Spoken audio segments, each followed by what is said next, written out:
The protagonist of this story had only one desire in life: to reach the very peak of martial arts. But as time went on, he realized that even if he spent his entire life training, it would never be enough to achieve his dream. He simply wasn't destined to reach the summit of martial mastery. Still, because of his deep desperation, he refused to give up. He decided to chase an ancient legend. A tale from long ago about a divine dragon that guarded a golden fruit said to grant immortality to whoever consumed it. After a fierce and deadly battle against the divine dragon guardian, he finally reached the sacred place where the legendary fruit was said to grow. He could hardly believe it. The golden fruit of legend was real. Its radiant golden light illuminated the surroundings, exuding a mysterious divine aura. Exhausted from the long fight, he sat atop the corpse of the slain divine dragon, his eyes fixed on the glowing fruit. After catching his breath, he slowly stood and approached the tree. Confidence filled his chest. With this fruit, he believed, he could finally reach the peak of martial arts that he had dreamed of all his life.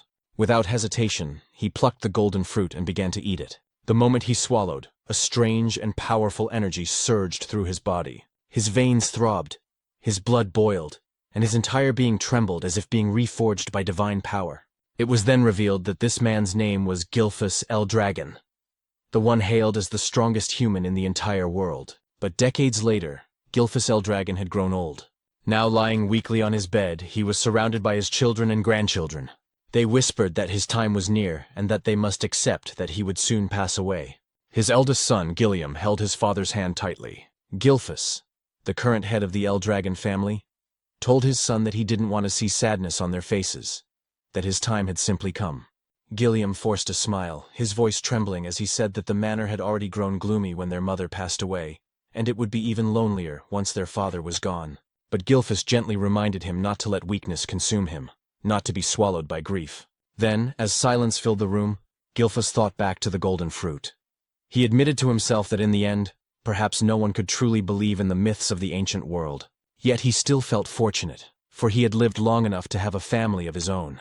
He told his loved ones that he had lived a long and fulfilling life, and that he had no regrets, but deep inside he knew it was a lie. Even now, he still couldn't let go of his dream. If only he had more time, he would continue to pursue the peak of martial arts, the dream that had eluded him all his life. And so, in his final moments, he held onto that desire until his last breath. However, in a completely unexpected twist, Gilfus opened his eyes once again. Confused, he wondered if he had merely fallen asleep. Everything felt strange. His room was different. His body felt light, and his surroundings unfamiliar. When he finally looked at his hands, his eyes widened in disbelief. "These aren't my hands. Am I a baby?" He quickly realized he was in a bizarre situation. But as a 10-star level martial artist, he questioned how anyone could have done this to him without him noticing. Then, a thought struck him.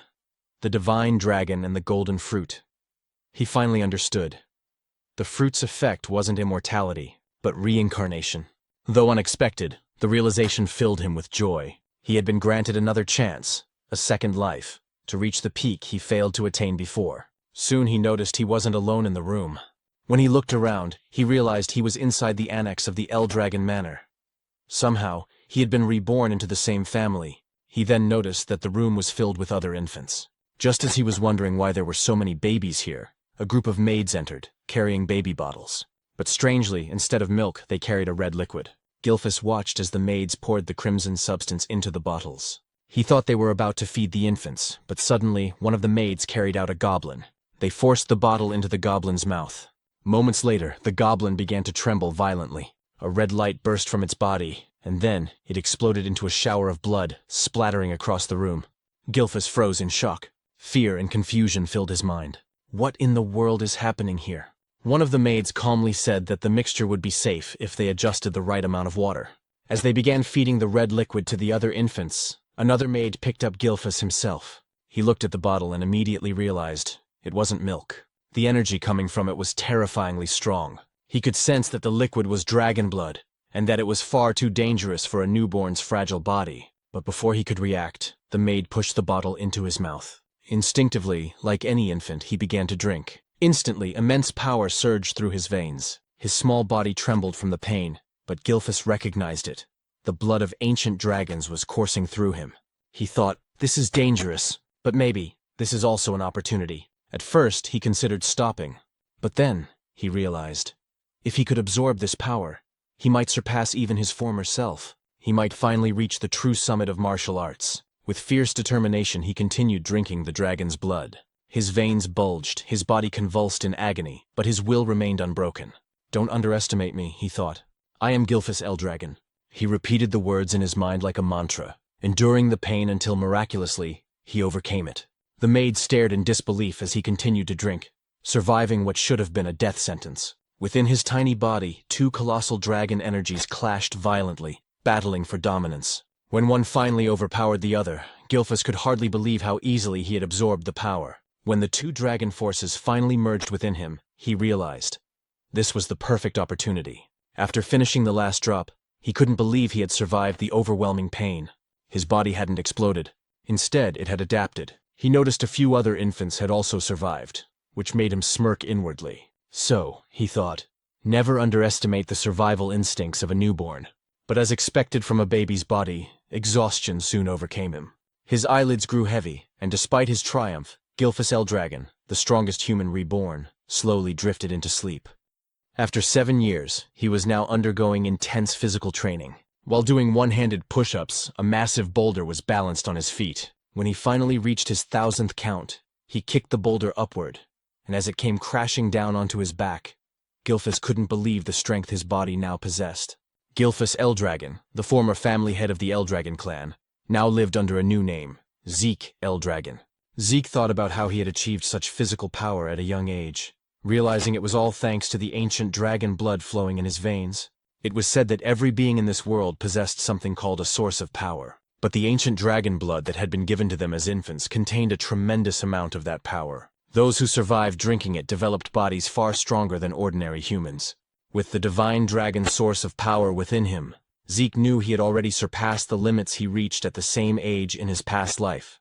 And since he was the only infant who had managed to drink an entire bottle of ancient dragon blood, his body underwent a drastic transformation, one even he did not expect. Yet despite his progress, what frustrated him most was that he remained a mere 1 star. He had trained relentlessly, expecting to reach at least 4 stars by now. The star was the measure of one's source power. In this world, the human body was said to resemble a universe. The more stars one had floating within that inner universe, the stronger they became. However, as the number of stars increased, so too did the difficulty of reaching the next level. In his past life as Gilfus Eldragon, Zeke had achieved the unimaginable, 10 stars. He was the only person in the world to ever reach such a level. "Time really flies," Zeke muttered. He was now 7 years old. We learned that he was an illegitimate child of the current Eldragon family head. His mother had died when he was still an infant, and to this day he had never even seen his father's face, something he considered deeply irresponsible. What shocked him most was the realization that 1,000 years had already passed since his reincarnation. He thought that reincarnation itself was already unbelievable. But after 1,000 years, the world had changed. It had become a true survival of the fittest era. The greatest proof of this was the practice of feeding infants the blood of ancient dragons, followed by a ritual known as the Dragon Trial. Only those who survived both the drinking of dragon blood and the Dragon Trial were deemed worthy to receive education and training as Eldragon warriors. Naturally, Zeke should have been one of them. Yet, whenever he asked the servant assigned to take care of him why no instructor had ever been sent to train him, the servant would only say that he wasn't allowed to answer such questions. Even after turning 7, Zeke had never received a single lesson. "Isn't that strange?" Zeke wondered aloud. Every child who survived the Dragon Trial was supposed to begin combat training. Everyone except him. Day after day, he lived alone with only a servant by his side. When he confronted the servant about it, the servant merely asked what was wrong with that arrangement.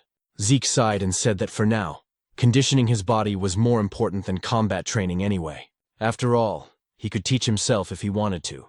He had once been a 10-star warrior in his past life.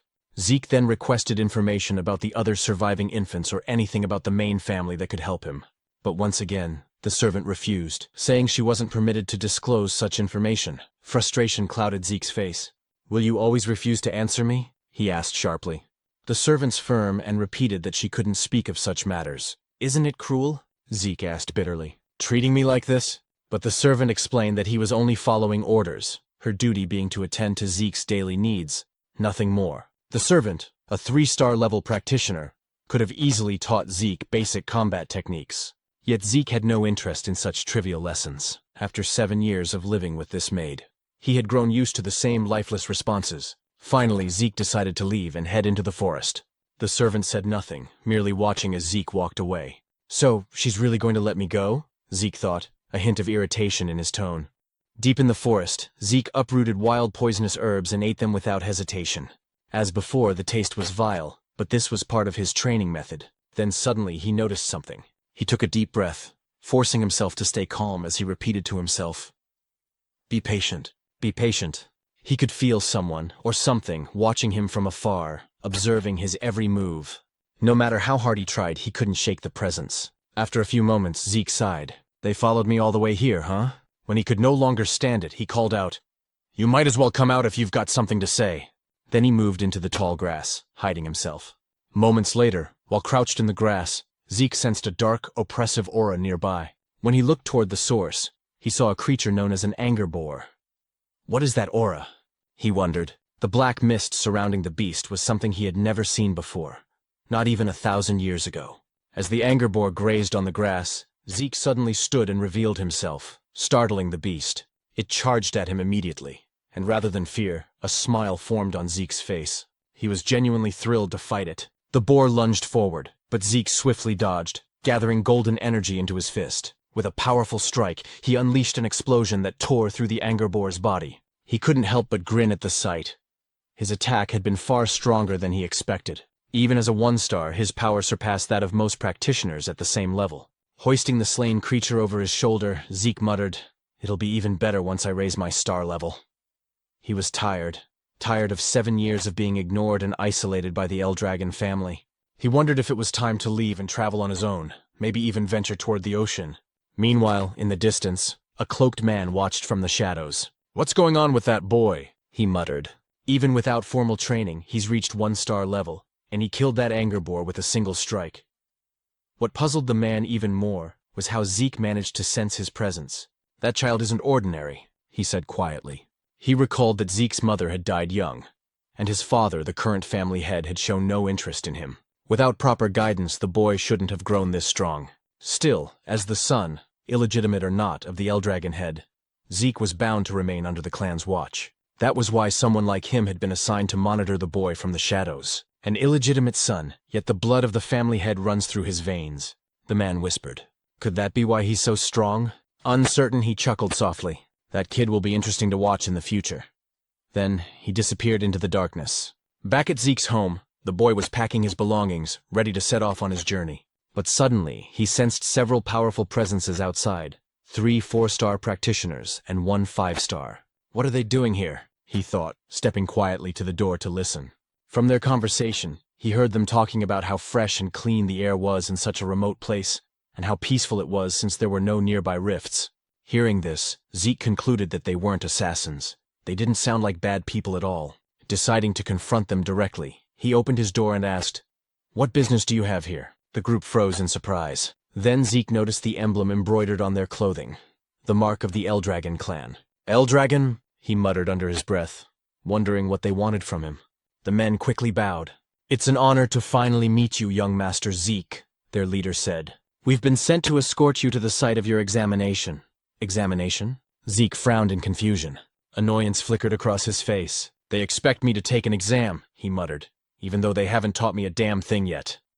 And after a few days, Zeke could hardly believe that he had returned once again to the main estate of the Eldragon family. He told us that he wasn't brought here to live again within the main estate, but rather for another purpose. Before he could enter, they instructed him to change out of his dirty clothes first.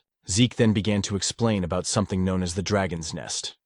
After 1,000 years, the Eldragon family had established a school that served all branches of their bloodline. Everyone born with any relation or connection to the Eldragon family dreamed of entering this so-called Dragon's Nest to receive proper education once they turned 7 years old. And today marked the day of the entrance ceremony for that academy. Zeke was here to take part in the entrance exam. Even though he hadn't learned anything about the modern generation of his family, taking the exam was mandatory. Zeke immediately felt disheartened when he realized that this was the true reason they had brought him here. Why now, he thought, when he had already decided to leave and travel the world? While sitting by the school gate, a boy from Ortiscale village approached him. It was Rangus, who asked if he was all right and what seemed to be bothering him.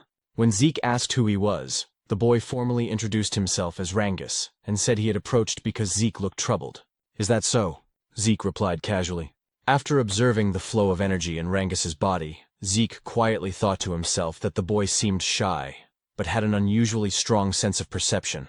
Zeke then apologized for his situation, introducing himself in return, and admitting that his mind was in turmoil because he had no idea what they would be required to do in the exam. "Is that all?" said Rangus, feeling slightly nervous at the mention of the test. Still, he explained that the annual entrance exam for the Dragon's Nest didn't really change much. But when Zeke admitted he knew nothing about the exam, Rangus was shocked. Taking the test without any knowledge at all. Wasn't that far too reckless and dangerous?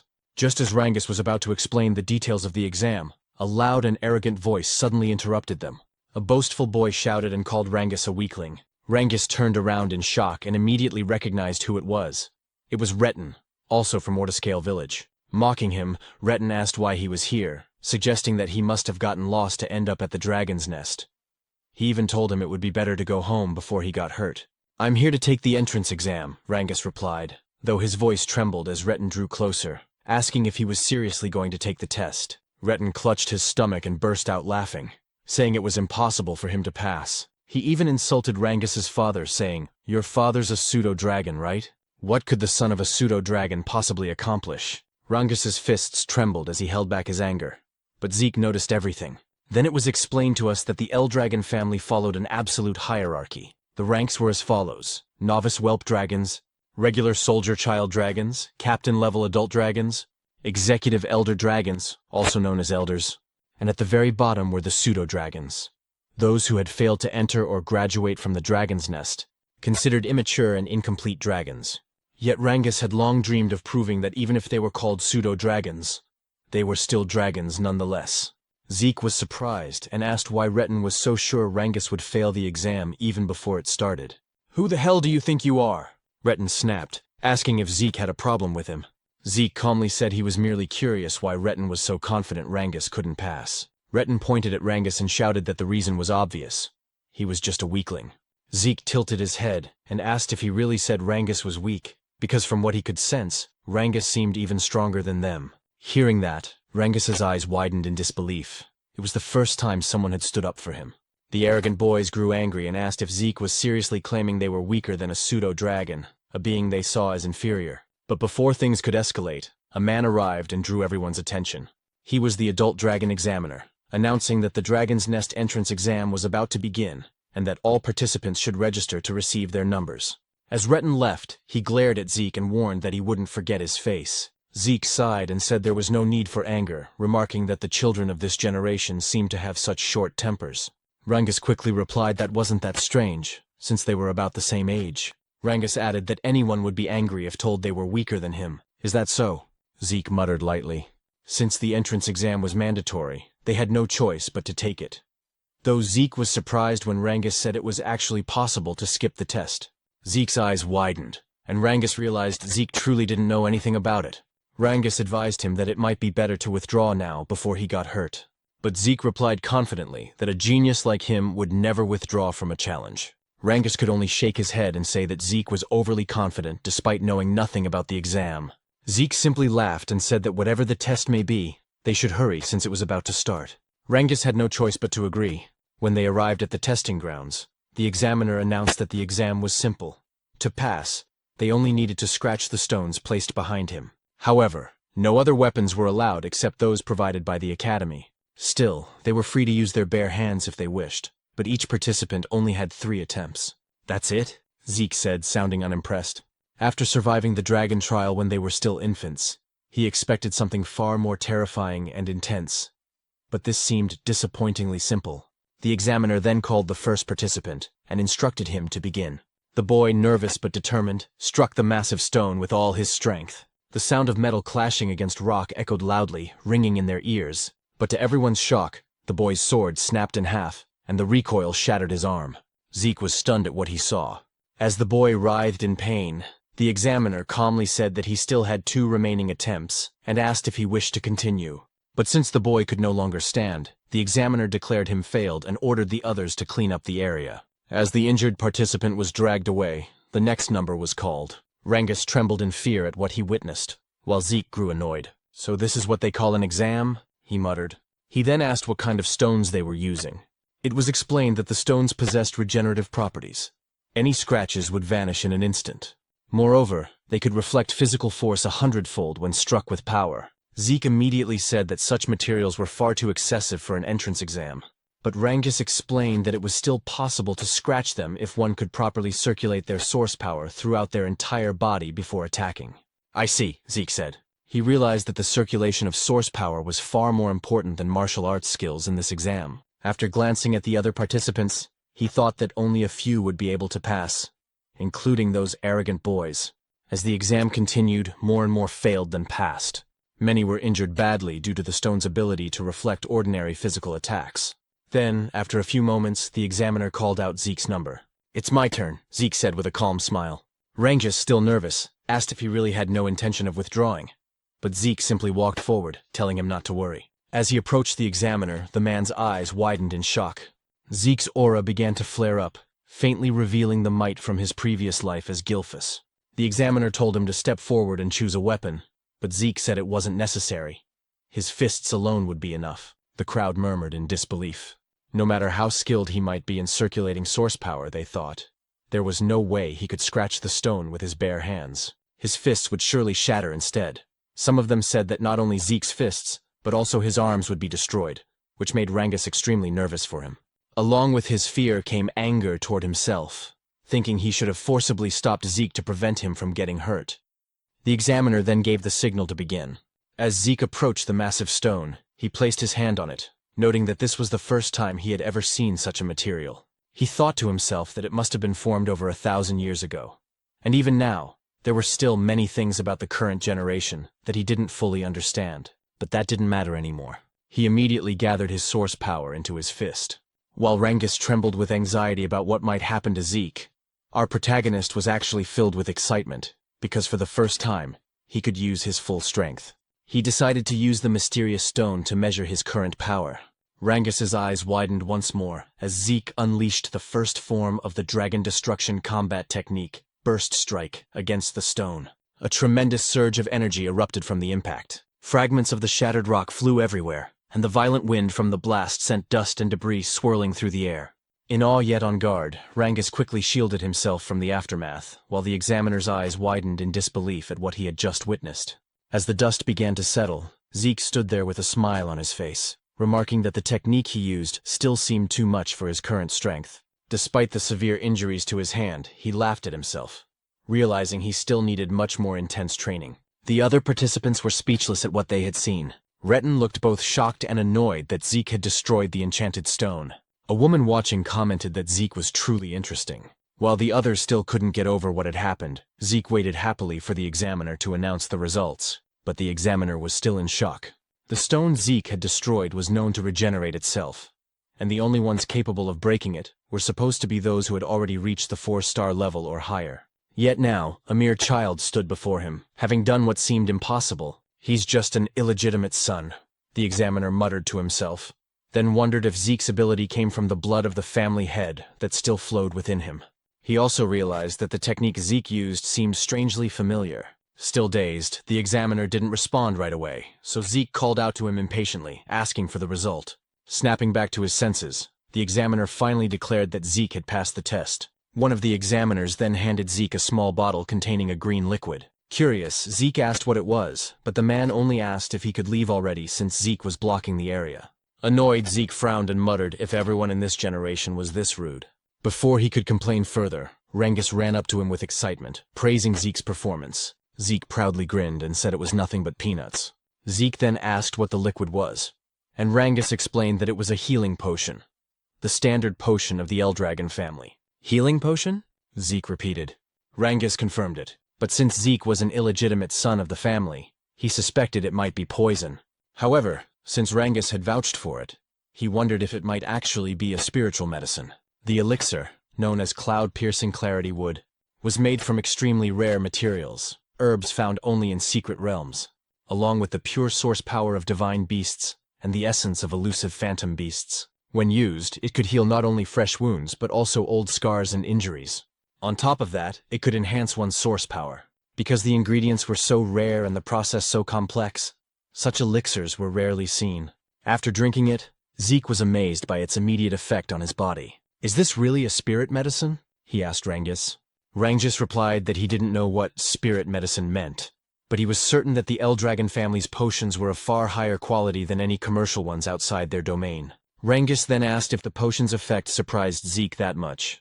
"Of course," Zeke said, explaining that it healed both his serious injuries and the strain from his training. Still, he noticed that unlike spirit medicine, it didn't seem to boost his source power. Rangus, on the other hand, said he was even more amazed by Zeke himself, to which Zeke chuckled and told him not to joke. Zeke thought to himself that the potion's existence showed how far knowledge had advanced over the last 1,000 years. Rangus praised Zeke's strength again, and Zeke declared that his dream was to become the strongest of all. Soon, the examiner announced that Retin had also passed the test, as well as his companions. Zeke expected as much, but then Rangus trembled nervously when his number was called. Despite his fear, he gathered his courage and walked to the front. Watching his stiff movements, Zeke wondered why Rangus was so nervous, then shouted to encourage him, telling him to trust himself. Embarrassed, Rangus asked him to lower his voice. When Rangus chose a sword as his weapon, Zeke watched closely, wondering what he was doing. Once the examiner gave the signal, Rangus attacked the stone, but as he expected, he failed on his first try. Determined, he stood again for another attempt, but his strike bounced off the stone, causing him to lose his balance and fall. His hands trembled from the stone's reflective ability. Retin and his group burst into laughter, saying it was just as they expected. The son of a pseudo-dragon was nothing more than a pseudo-dragon himself. They mocked him, telling him to give up. Retin even sneered at Zeke, asking if this was the same man he claimed could pass, and if Rangus was truly stronger than them. Zeke stayed silent for a moment, then told them to stop spouting nonsense. The examiner informed Rangus that he only had one attempt left, and asked if he still wanted to continue. Rangus couldn't answer. Overwhelmed by embarrassment and the ridicule of others, he lowered his head. But then Zeke walked up to him and asked what he was doing. He questioned why Rangus was using a sword instead of a spear, why he would choose a weapon that didn't suit him, and why he would take a test without any plan at all. Retin watched mockingly as Zeke told Rangus that in his current condition, he wouldn't even scratch the stone no matter how many times he tried. Retin and his group laughed again, calling Zeke an idiot, reminding him that Rangus knew nothing about using a spear. His weak father only ever taught him swordsmanship, they said, and switching weapons now wouldn't change the outcome. But Zeke ignored their jeers and called out to the examiner, asking if it was against the rules to change weapons. The examiner said it wasn't. "Then Rangus is lucky," Zeke said with a grin. He turned to Rangus and asked if he trusted him. Memories of all the humiliation he and his father had suffered flashed through Rangus's mind. Gritting his teeth, he stood tall and said he would trust Zeke. He would fight with a spear just as Zeke told him to. Rangus told us that his father never managed to enter the dragon's nest. Because of that, people called him a pseudo-dragon and laughed at him. But despite all the humiliation, his father endured everything just to raise Rangus properly. That's why Rangus swore to prove to everyone that he, Rangus, the son raised with care by his father, is also a true dragon. He stood up once more, gripping the spear tightly in his hands, and declared that today, he would prove that neither he nor his father were fake dragons. He also realized that if he tried again with a sword, the result would only be the same as before. So this time he decided to trust Zeke completely. The only problem was that he didn't know how to use a spear. Zeke called out to him, and as he pointed toward the enchanted stone, he told Rangus that there was nothing else he needed to do. Just thrust the spear straight into the stone without thinking about anything else. Just pierce it straight through, Zeke said firmly. Rangus tightened his grip on the spear. He knew that under normal circumstances, stabbing the stone directly wouldn't cause even the slightest damage, especially since it had a strong regeneration element. But Zeke was the first person to ever stand up for him, even though they had just met that very day. It was something new and unfamiliar to him, but because of that, he chose to place his full trust in Zeke and believe in his own strength this time. He gathered his source power into the spear and immediately noticed something strange. For years, he had wielded a sword, yet he had never managed to wrap it in this much source energy, something he was now effortlessly doing with the spear. With a determined shout, Rangus unleashed his full power and struck the stone with everything he had. Retin nearly died laughing, saying exactly what he had predicted, that changing weapons wouldn't help him pass the test. But Rangus didn't stop. He felt something different, something powerful. The spear in his hands felt like an extension of his own body. Then, as he drove the weapon forward with all his strength, The spear pierced through the enchanted stone completely. The shock on Retten's face and those of his companions was priceless. Even the examiners couldn't hide their astonishment, delighted by what they had just witnessed. Rangus hadn't just scratched the stone. He had pierced straight through it. Zeke immediately praised him, while Rangus himself could hardly believe what he'd done. Even after the examiner officially declared that he had passed, Rangus still asked in disbelief if he had really succeeded. Zeke smiled, wrapped an arm around his shoulder, and confirmed it. Overwhelmed with joy, Rangus nearly cried as he hugged Zeke tightly, shouting over and over that he had done it, that he had passed the test. Retten's group, however, refused to believe it. They called it luck, but Retten himself stayed silent, shaking with rage. He couldn't accept that, just as Zeke had said, Rangus was actually stronger than them, and that his result was far better. The examiner then announced that the test had officially ended. Afterward, he declared that the entrance ceremony would begin shortly. Zeke immediately asked if the test was truly over. Rangus replied that it seemed so, but added that there would probably be more tests once they entered the dragon's nest. Soon, a group of men emerged from a dark hallway. When they stepped into the light, the examiner announced that the head of the Eldragon family would now deliver a speech to congratulate those who passed. The moment Zeke saw the man, he asked who the person with the cold, dark expression was. Rangus, clearly nervous, replied that it was the family head himself. "That's the family head?" Zeke said. "Why does he look like that? He's not even smiling. He looks colder than ice." Rangus immediately covered Zeke's mouth, whispering that it would be best if he stayed quiet, repeating his plea for him to stop talking. Zeke nodded. When he looked again at the group, he remarked that these people represented the current power of the Eldragon family. Some of them were at the 7-star level, while others were 6-star. To Zeke, their strength was impressive, especially since the current family head, Balza Eldragon, was an 8-star level powerhouse. 1,000 years ago, only a handful of people had ever reached that level. Still, Zeke wasn't sure how many existed in this current era. "I don't like this family head," Zeke muttered. But before he could say more, Rangus tried to hush him again. Zeke sighed and thought to himself that he never expected this man to be his father in this lifetime. A dark, fiery aura radiated from Balza's body, making the entire area feel heavy. The examiner quickly ordered everyone to stay silent because Master Balza was about to speak. When Balza stepped forward, he uttered only a few words. They must all strive to become the flesh and blood of the Eldragon family. As he spoke, the terrifying pressure of his aura spread across the hall. Zeke wasn't affected, but many of the examinees trembled in fear, some struggling to breathe as their bodies froze under the immense pressure. Zeke noticed that even Rangus was affected. He couldn't believe how easily everyone around him was overwhelmed by the family head's presence. More than that, Zeke could sense an intense hatred hidden within Balza's aura. He didn't know the reason behind it, but even so, he couldn't bring himself to like the man who was supposedly his father. When Balza turned away, another man stepped forward and drew everyone's attention. He had blonde hair and cheerfully thanked Balza for his words. He then said that Master Balza had high expectations for them all, and that just like his master, he would also keep his own speech short. As Zeke wondered who this man was, the speaker simply told everyone to train hard and grow stronger. "That's it?" one of the examiners muttered. The man smiled and said that people who worry too much about small things go bald early, so he wouldn't bother with long speeches. Zeke couldn't understand what was wrong with them, but at least the atmosphere in the hall had lightened up. The examiner then announced that the new students would now be assigned to their dormitories. Everyone whose number was called had to head there immediately. Zeke asked if they wouldn't all be staying in the same dormitory, and Rangus explained that there were 4 East, West, South, and North dorms. Every student accepted into the academy was allowed to live in one of those 4 halls. When Zeke's number was called, he stood up and waved goodbye to Rangus. He was assigned to the East Hall. As he walked through the corridor, he commented that a lot had changed in this place over the past 1,000 years. After finding his room, he said that he must have gotten lost since it took him a while to arrive, and his roommate had probably gotten there first. When he opened the door, he cheerfully greeted his new roommate and apologized for being late. He then said that from today on, they'd be sharing the same room. But to his surprise, his new roommate turned out to be none other than Rangus himself. Zeke couldn't help but laugh, saying it seemed like fate kept linking them together. He asked if there was anything else scheduled for the day, and Rangus confirmed that their training would start tomorrow. "Is that so?"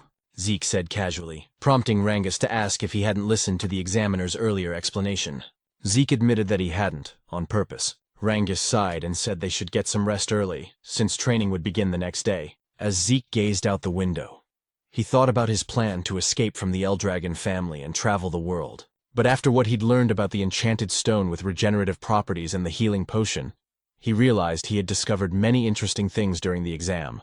If he truly wanted to understand all the changes that had taken place over the past 1,000 years, he thought, then maybe staying with the Eldragon family for a while wouldn't be such a bad idea after all. A month passed at the academy, and their training continued to grow harsher. Holding heavy dumbbells in both hands, the instructor explained that the dragon's breath he was teaching them was one of the most important techniques ever created by the 15th Eldragon family head. After reminding them that they had to master the technique under any condition, the instructor's attention was drawn to a few students. Some of them, he noticed, had already mastered dragon's breath, especially the young woman he called Master Lika. Her overflowing energy suggested that she was close to reaching the 2-star level. But aside from her, one other student caught his eye, and he could hardly believe what he was seeing. Zeke was training while not only holding the dumbbells but also balancing large stones on his head and arms. The instructor stared in disbelief and muttered to himself that the blood of the family head truly ran in Zeke's veins. However, it was said that no one had ever taught Zeke anything since he was a child, which is why everything he was witnessing now felt unfamiliar to him. Zeke, on the other hand, couldn't believe that the technique he once called the Dragon King's breathing technique had been further developed by the succeeding family heads, and that it was now being taught to other branches of the family as well. According to Zeke, breathing techniques were methods that gathered the source power from the surroundings into the body. Once circulated, this source power would strengthen a person's own inner energy. The effectiveness of such techniques depended on an individual's ability and intellect. That was why the great families of this world kept their techniques secret, never allowing them to be learned by outsiders or those not belonging to their bloodline. Zeke also realized that the dragon's breath was a safe and simple technique, easy enough to master, but it was useless to him if it could only be used while resting. His own version of the breathing technique allowed him to manipulate the surrounding source power even while moving. Because of that, it was far more complex and powerful in actual combat, but also much harder to learn. Only a few had ever mastered it. He thought the current generation must have simplified his original version, so that even the family's branch members could learn it, and that decision had clearly helped strengthen the Eldragon family. Zeke couldn't help but feel a strange satisfaction. He never imagined that the techniques he had discovered long ago would still have an impact after 1,000 years. It made him wonder if the other martial arts techniques he created had also evolved over time. Interesting, he muttered to himself, amused by the thought. Lika, meanwhile, quietly observed Zeke from a distance. Later, in the cafeteria, the other students were astonished by how much food Zeke was eating. As he continued devouring his meal, he noticed Rangus sitting silently across from him. "What's wrong?" Zeke asked. "You won't get strong if you don't eat." Rangus simply asked if Zeke didn't find his stamina strange. "That's it?"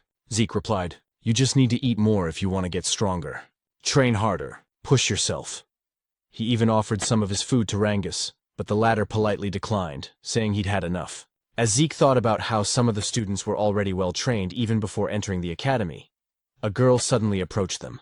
"You're quite impressive," Lika said, her tone calm yet confident. Zeke blinked. "And who are you supposed to be?" he asked casually.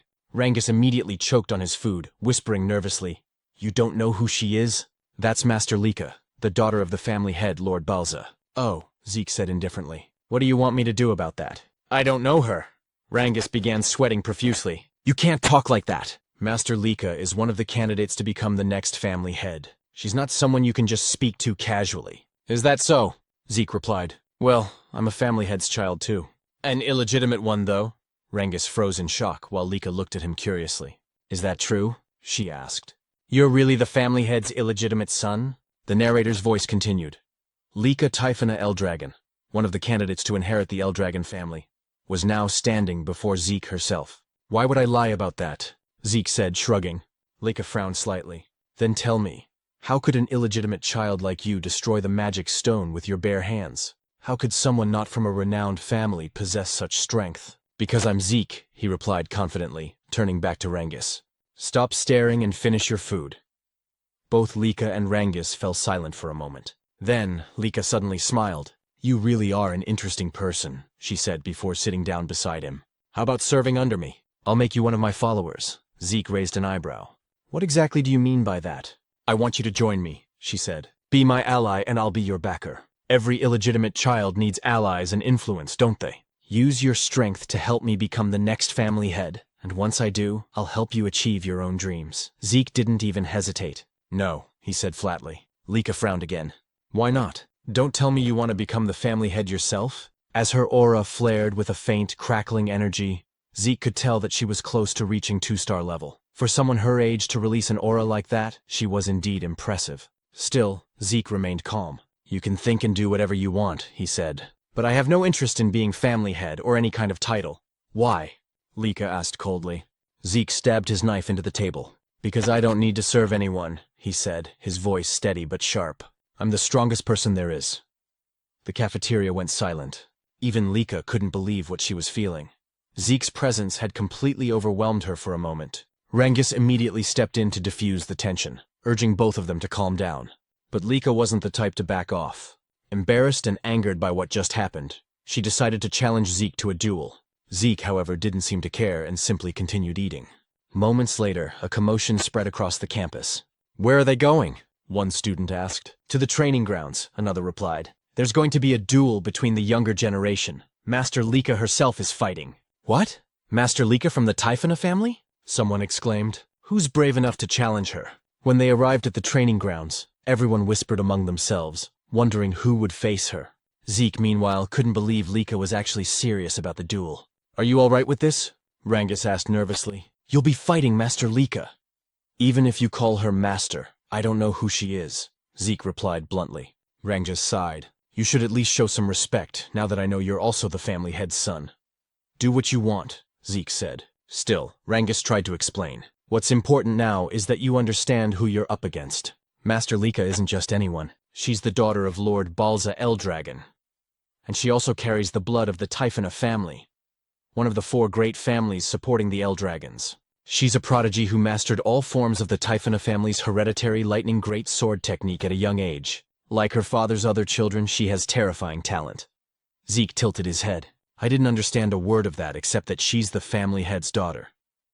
Rangus stared at him. How do you not know any of this? Because I don't, Zeke said plainly. So don't ask me.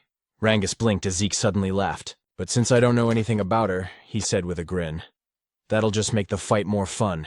Sounds exciting? Rangus could only sigh in worry. No matter how strong Zeke was, Master Lika was on another level entirely. Why did you even accept her challenge? He asked. I never run from a fight, Zeke answered, and it looks like my challenger's ready anyway. At that moment, Lika stood with her sword planted firmly in the ground.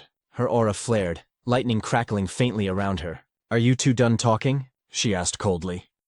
Lika shouted, asking if they were finally done talking, and Zeke replied that he was ready. Rangus, trembling in fear and shock, immediately ran away from them, warning Zeke to be careful in their fight. Zeke then turned to Lika and asked why she was so determined to fight him. Lika explained that she wanted to become the next family head of the Eldragon family, and to achieve that, she needed to defeat Zeke and make him one of her followers. What do you mean by that? Zeke asked, wondering what his connection was to her dream of becoming the family head. Lika questioned him back, asking if he truly had no idea about the current situation of their family, and whether being an illegitimate child was the reason he was so unaware. Zeke simply answered that he didn't, admitting that his knowledge about their family was limited. Because of that, Lika began explaining. She said that including both of them, there were 5 candidates to become the next family head. Except for Zeke, all of her siblings were connected to the 4 major branch families of the Eldragon clan. The position of family head was so important that it became a source of conflict among those branches. For that reason, all of Zeke's siblings had entered the Dragon's Nest to study and represent their respective families. Since the fight for succession had turned into a fierce competition, Lika needed strong allies to stand against her older brothers. Zeke quickly understood that this was a power struggle between the 4 main branches of the Eldragon family. He found it all too complicated, and wasn't even sure if he wanted to understand it. Lika then continued, saying that as one of the candidates for family head, she needed to strengthen not only her knowledge and power, but also her influence by gathering strong followers. Without another word, she charged straight towards Zeke, declaring that she would defeat him right then and there to make him one of her subordinates. But Zeke easily dodged her powerful strike, as well as the flurry of attacks that followed. Still, Lika refused to let him escape. The onlookers couldn't believe what they were seeing. The speed of their movements was incredible. Lika's attacks, despite her heavy greatsword, flowed so smoothly and rapidly that it seemed almost effortless. As they watched the battle between the siblings, The crowd began to murmur about Lika's precise control over her source power, noting how her strikes were becoming faster and stronger over time. They could only marvel at the power of a true daughter of the family head from one of the main branches. Some even said the fight's result was already obvious. What they didn't know, however, was that Lika herself was growing increasingly frustrated. She couldn't understand how Zeke kept dodging every single one of her attacks, or why it felt like he was simply toying with her. Rangjus, who was watching from a distance, couldn't help but be amazed, his earlier worries fading away as he saw Zeke's calm movements. Zeke then remarked that the martial arts Lika was using were unlike anything he had seen before. He admitted that her movements were far faster than those of any ordinary one-star level fighter. But Lika, irritated, shouted for him to stop talking and focus on their fight. Zeke clenched his fist and said he was already focused, and that was exactly why he could unleash such a powerful strike so easily. His punch landed squarely, and Lika immediately gagged from the force. She fell to her knees, gripping her sword and stomach in pain. The spectators gasped and began whispering among themselves, wondering how Zeke managed to avoid all of Lika's attacks and who this mysterious boy truly was. As Lika struggled to stand, she asked why none of her strikes could land. Compared to other one-star fighters, she knew she was much faster. So logically, Zeke shouldn't be able to keep up. Zeke admitted that she was indeed faster than any one-star he had ever seen. But in his eyes, she was still just a one-star. "You're a one-star too," Lika snapped, saying that Zeke shouldn't be able to match her speed and movements. "There's a simple reason for that," Zeke replied. "Your breathing, the movement of your eyes, even the shift of your muscles. I can read them all. By observing these small details, I can predict your next move. It's all based on experience." "Don't make me laugh," Lika shouted, launching another fast strike toward him. But Zeke easily dodged again, saying that just like his words a moment ago, he could see and read her every move. In the next instant, he countered with another powerful attack that sent Lika crashing into the wall with a violent force. The spectators screamed in shock, asking if Lika had really been defeated. "Master Zeke, that was amazing! You beat Master Lika!" Rangjus shouted in excitement, but Zeke calmly said that it wasn't over yet. Their fight wasn't finished. As the dust cleared, Lika stood once again, bruised but defiant. Zeke noted that she had focused her source power into her core, allowing her to endure his attack without suffering serious damage. He smiled slightly and admitted that Lika was truly an extraordinary girl. "That's enough, Master Lika," Rangjus pleaded. But Zeke told him to move back, warning that he could get caught in their next exchange. Zeke then noticed an intense surge of aura flowing from Lika. He wondered if she had just advanced to the 2-star level. The spectators noticed it too. They couldn't be mistaken. The glowing mark on her body was proof that she had indeed become a 2-star with a white aura. The 2-star level was a stage where one could channel source power into their martial arts, even manifesting it outside their body as aura. Lika thanked Zeke, saying that because of him, she had achieved the 2-star level earlier than expected. "But because of that," she declared, "you no longer have any chance of winning."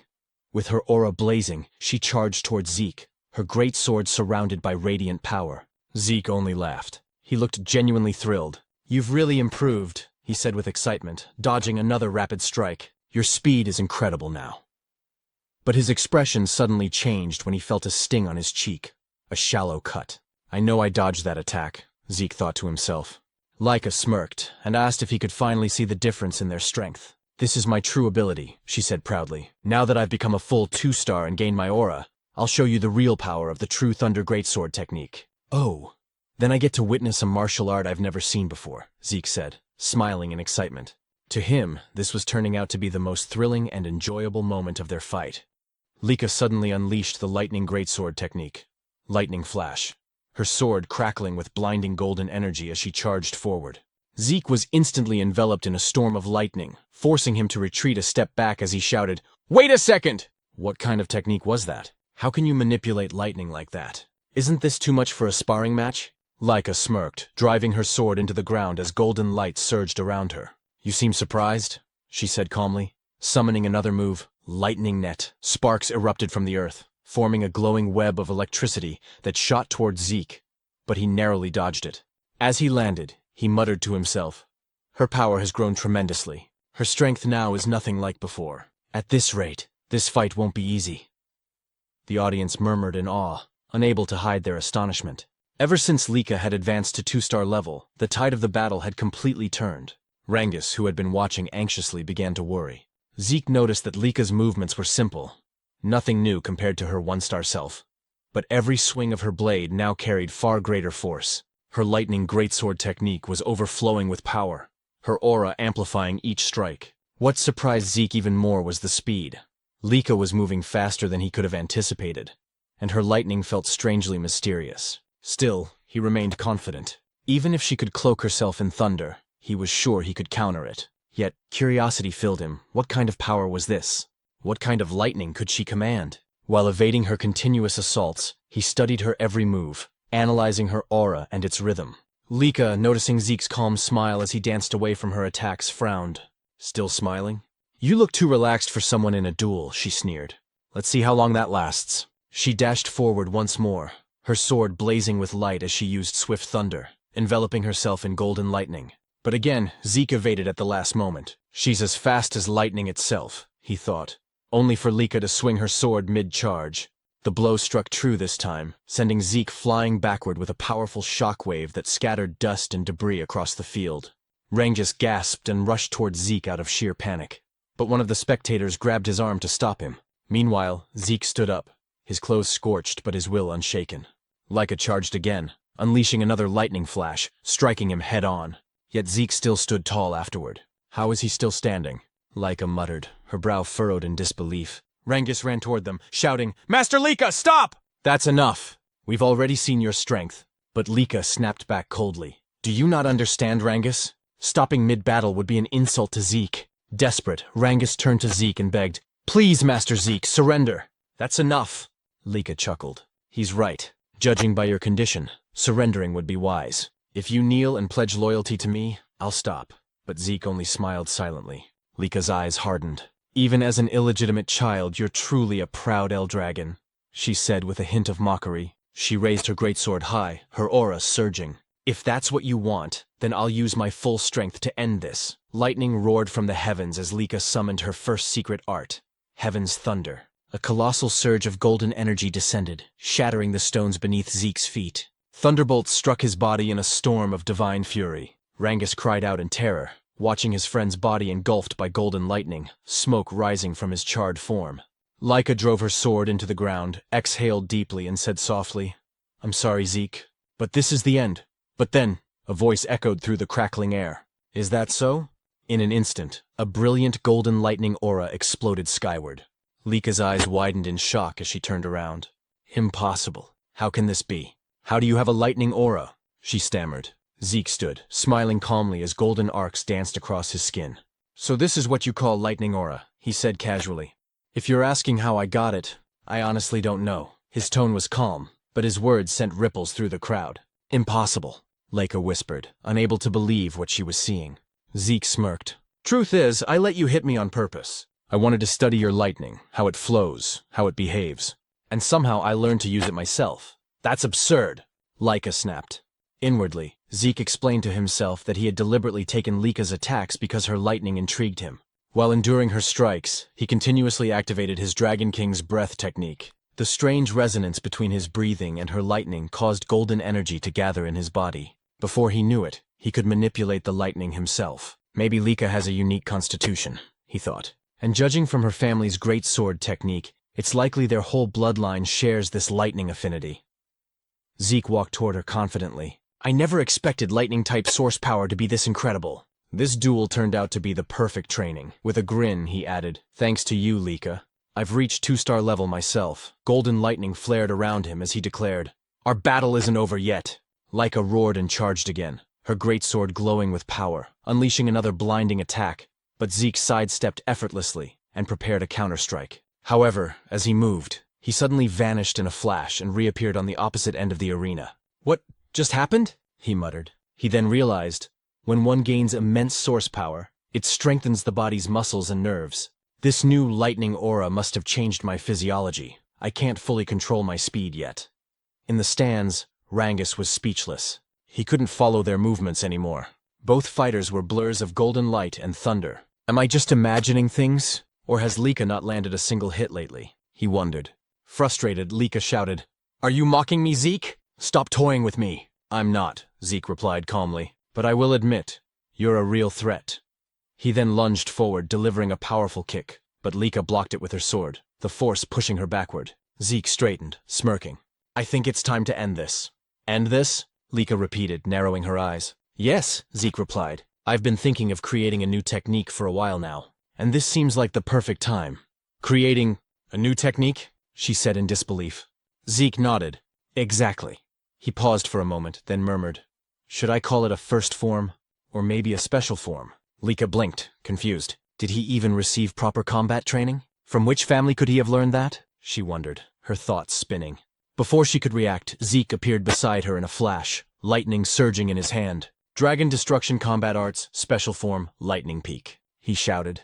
The attack struck her directly, wrapping her in a fierce storm of golden thunder. Her body trembled violently, her sword slipping from her grasp as she fell to her knees before him, electricity still crackling around her. The arena fell silent. Rangus and the others stared in disbelief. Zeke had won. Lika, lying on the ground, exhaled shakily. After a few moments, she forced herself to sit up, trembling. I can't believe I lost. I was supposed to become the next family head. I can't lose. Not to anyone, she thought bitterly. Zeke approached her, offering his hand. You were amazing, Lika. Truly strong, he said sincerely. It's always exciting to learn something new. This fight was worth it. Smiling warmly, he added, it'd be boring if this was the last time we fought. Let's have another sparring match sometime. Lika froze, her cheeks turning red as she stared at his outstretched hand. Despite her defeat, she had a feint of happiness on her face. Perhaps out of pride, or perhaps for the first time, admiration. Once again, Zeke said that they should have another sparring match soon. With a confident smile, he added that he couldn't wait for their next bout. Lika, though a bit shy, extended her hand toward him, admitting that she was no match for him, and that she willingly accepted her defeat. Meanwhile, several hours later, deep inside a dimensional rift, Balza Eldragon, the father of Lika and Zeke, and the current head of the Eldragon family, stood surrounded by countless strange and feral monsters. As the creatures charged toward him, Balza's eyes began to glow with an intense light.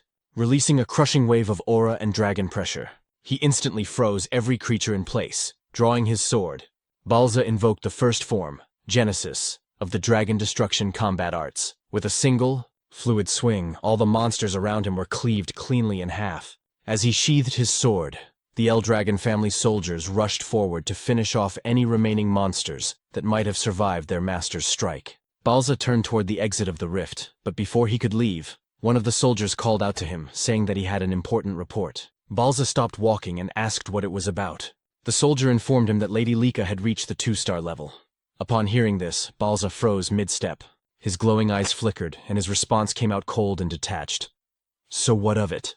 The soldier, clearly nervous, explained that reaching the 2-star level at only 7 years old was an extraordinary achievement. He added that with Lika's talent, once she graduated from Dragon's Nest, she would likely reach the 4-star level, or perhaps even the 5-star level. Balza's reply was chilling. Talent means nothing. The next time you report to me, I expect to hear how she can be of use to us. If all you bring are worthless updates like this, you'd better leave my sight. The soldier fell silent as Balza continued toward the rift's exit. But before he could step through, the soldier quickly added that Lika had recently lost in a sparring match. Balza stopped abruptly and turned his head slightly, his expression unreadable. Did she lose to one of her brothers? He asked. The soldier shook his head. No, master. She was defeated by someone her own age. By Lord Zeke. Zeke? Balza repeated, his voice low. The son of that woman? Memories surfaced, of a humble maid, Zeke's mother. That woman truly was gifted in battle, he muttered. But she died after giving birth to the boy. He turned fully to face the soldier, his tone sharp. Tell me, who could have possibly trained Zeke to defeat a 2-star cultivator? The soldier hesitated before answering. No one, master. Lord Zeke has never received formal training. He defeated Lady Lika through his own strength and skill alone. In fact, he too has already reached the 2-star level. I see, Balza said flatly. Then, turning his back once more, he declared, Begin the first trial. The soldier was visibly startled. Master Balza, forgive my intrusion, but isn't it too soon for the first trial? It's only been a month since the students began their combat training. Most of them haven't even reached the 1-star level yet. Balza cut him off. I do not care. Death chooses no timing, no level, no favorites. Only the strong deserve to survive. Star levels mean nothing if they can't endure the first trial. Those who fail aren't worthy of the Eldragon name. Yes, master, the soldier replied quickly. But then Balza added, Also summon Freya. Tell her to return immediately. The soldier's eyes widened in disbelief. Freya. Master, do you mean that Freya? Balza nodded. Indeed. If Zeke could defeat Lika using only his own strength, then he's far more intriguing than I expected. I want Freya to design and supervise the first trial herself, and I expect her to personally observe every participant. The soldier bowed deeply. As you command, Master Balza. For the first time in a long while, a faint smile appeared on Balza's lips. A rare, almost warm expression flickered across his face as he said softly, "He's the most interesting one of all." The next day at Dragon's Nest, the students continued their combat training under Rangus. Zeke, however, was off to the side, practicing his breathing technique. Sitting in a wall-sit position, he balanced a massive boulder on his head while holding dumbbells in both hands. His unwavering focus drew the attention of Rangus and the others, who couldn't help but watch him in silence. With his eyes closed, Zeke contemplated the technique they were studying. The Strike Dragon Combat Arts. As he recalled, this technique was originally created by the 15th family head. Though labeled as a combat art, it was in truth a body enhancement method.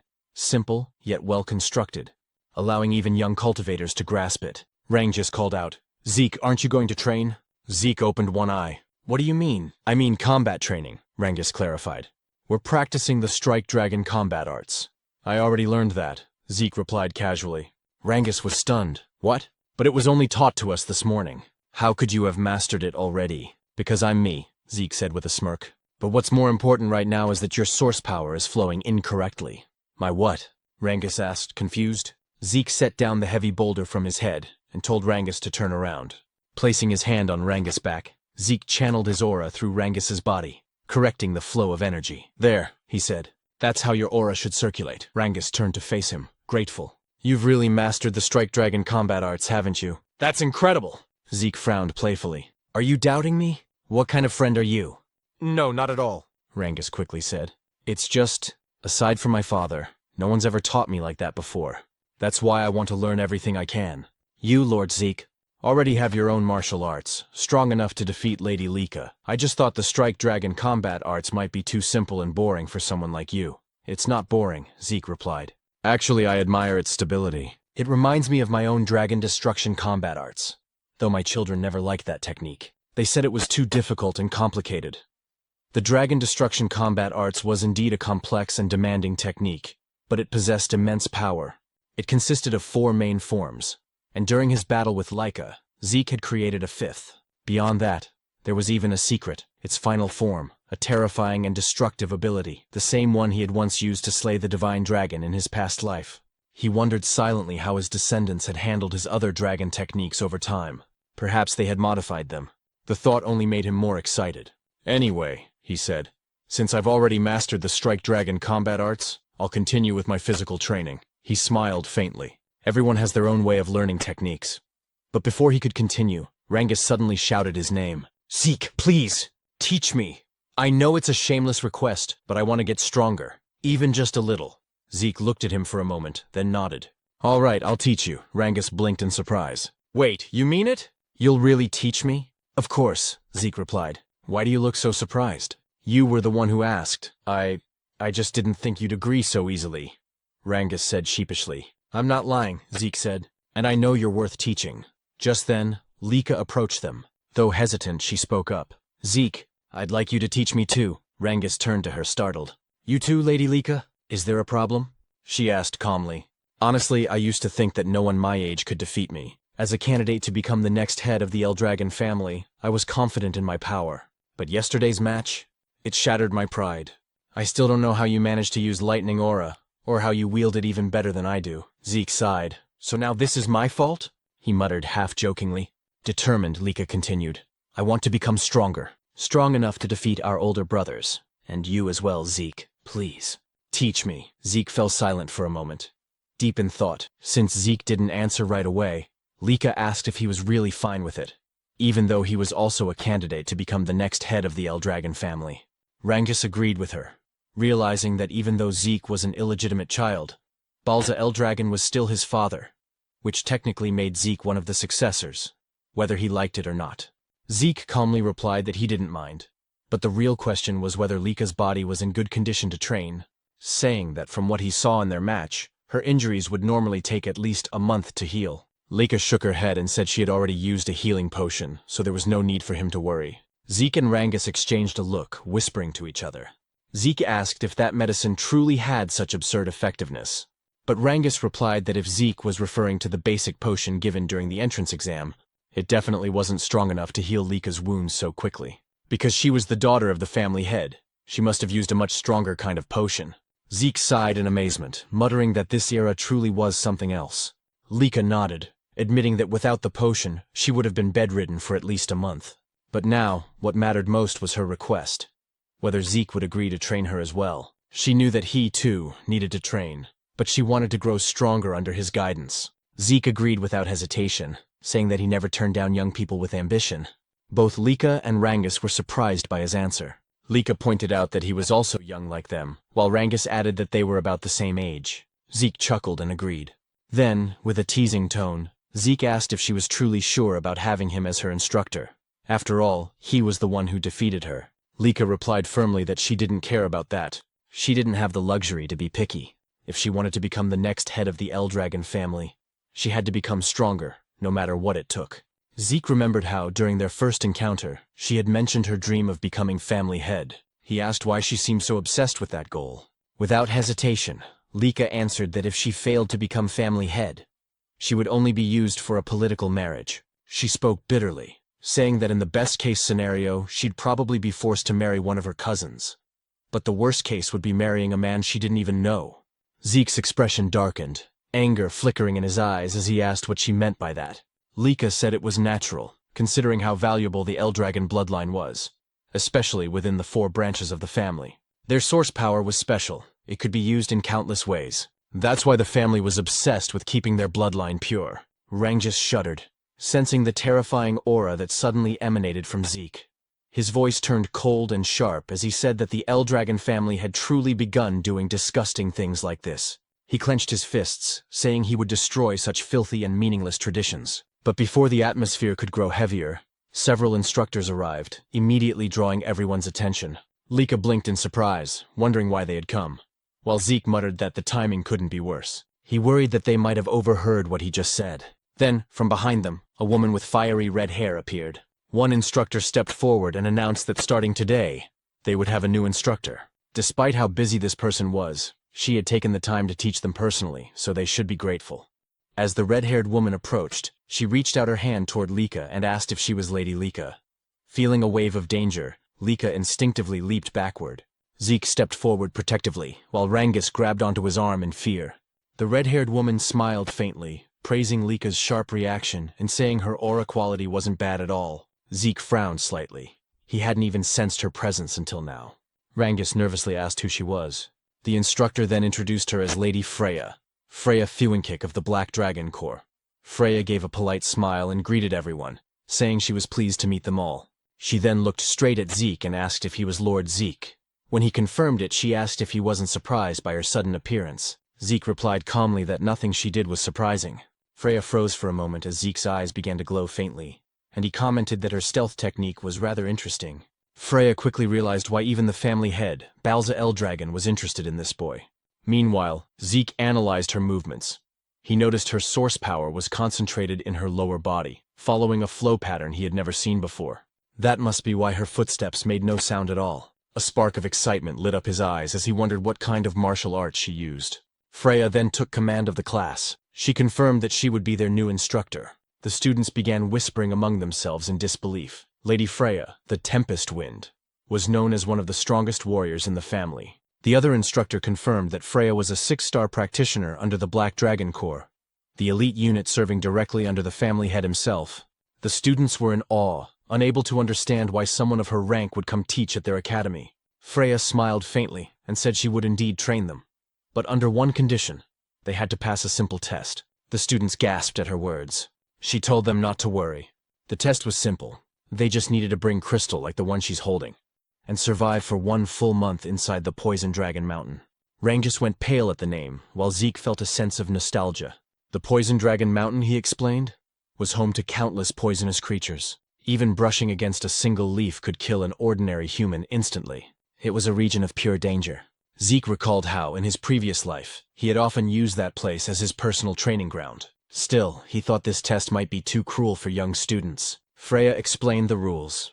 Each student would receive 1 crystal orb. If their orb broke or was lost, they would immediately be disqualified. When someone nervously asked what happened to those disqualified, Freya replied bluntly, they would be expelled from the dragon's nest. She added that they didn't need to worry about the poison itself. If they properly used the dragon's breath-breathing technique, they would be fine. As long as they held onto their orbs and controlled their breathing, they could survive. Lika pointed out that aside from poisonous plants, there were monsters there too. Freya's eyes turned sharp as she said they would need to defeat those monsters themselves, since that was the only way they could secure food. Without hunting, they wouldn't last even a few days. The students were horrified. Retin muttered that it was impossible. Many doubted whether their basic combat technique, the strike dragon, could even hurt the creatures living there. Freya smirked and told them not to panic. They had 5 days to prepare. During that time, they could each choose a basic weapon art from the Eldragon family archives to learn. If they mastered it, their survival chances would improve. But if they failed to learn it within 5 days, she would not take responsibility for whatever happened in the mountain. One student asked timidly if Freya would help them in case things got too dangerous. Freya chuckled darkly, saying, "You're in the dragon's nest, the land of the Eldragon family. Here the weak do not last. Only the strong survive. If you can't defeat a few monsters on your own, then you might as well sleep peacefully beside them in the bed of poison." The students trembled in terror, sweat dripping down their faces. Rengis was on the verge of tears, while Lika stayed silent in deep thought. Zeke frowned to himself, wondering if this was still the same Eldragon family he once knew. It felt so different from when he had been the family head. Freya then said that was all for now. She began distributing martial arts books for every weapon type and told them to step forward to pick whichever technique they wanted to learn. As students crowded around, Rengis hesitated, unsure what to choose. Zeke advised him to take a spear technique, reminding him that he used a spear during the entrance exam. Rengis quickly agreed and thanked him. Lika said she would pick a great sword technique since she already knew the lightning greatsword's basic forms. But Zeke stopped her, suggesting she try axe arts instead. Lika asked why, and Zeke explained that it would help cover her current weaknesses. Since it was Zeke who suggested it, she didn't argue and just nodded, quietly trusting his words. Freya then asked if everyone had chosen their books. When they confirmed, she told them to make good use of the remaining 5 days. Their survival depended entirely on mastering those techniques. If they failed to do so, they would die pathetically in the Poison Dragon Mountain. Just as she was about to leave, Freya suddenly remembered something and turned back. She warned them that during the test, their seniors would be trying to steal their crystal orbs. Rengis was stunned and asked what she meant. Freya explained that their 10-year-old senior group would also be taking the same test, but their task was to hunt down and steal the orbs from the younger batch. She added that the younger students outnumbered the seniors, and since the Poison Dragon Mountain was vast, they might get lucky and avoid confrontation. Still, their seniors would use everything they had to find and attack them. After saying that, Freya turned and left. Rengis looked terrified, sweat dripping down his face as he asked what they were supposed to do now.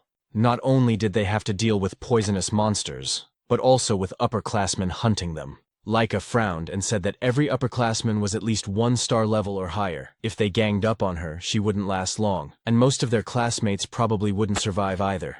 Zeke nodded, saying she had a point.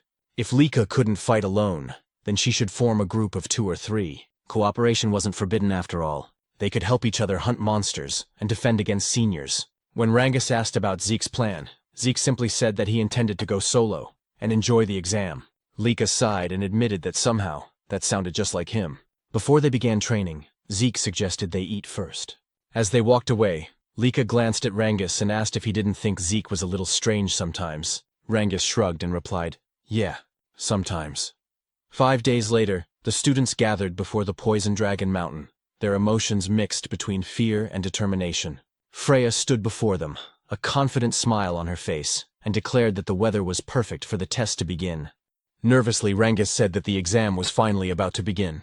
Even though this was Zeke's plan, he couldn't help but wonder if it was really okay for someone like him to be part of Lady Lika's team.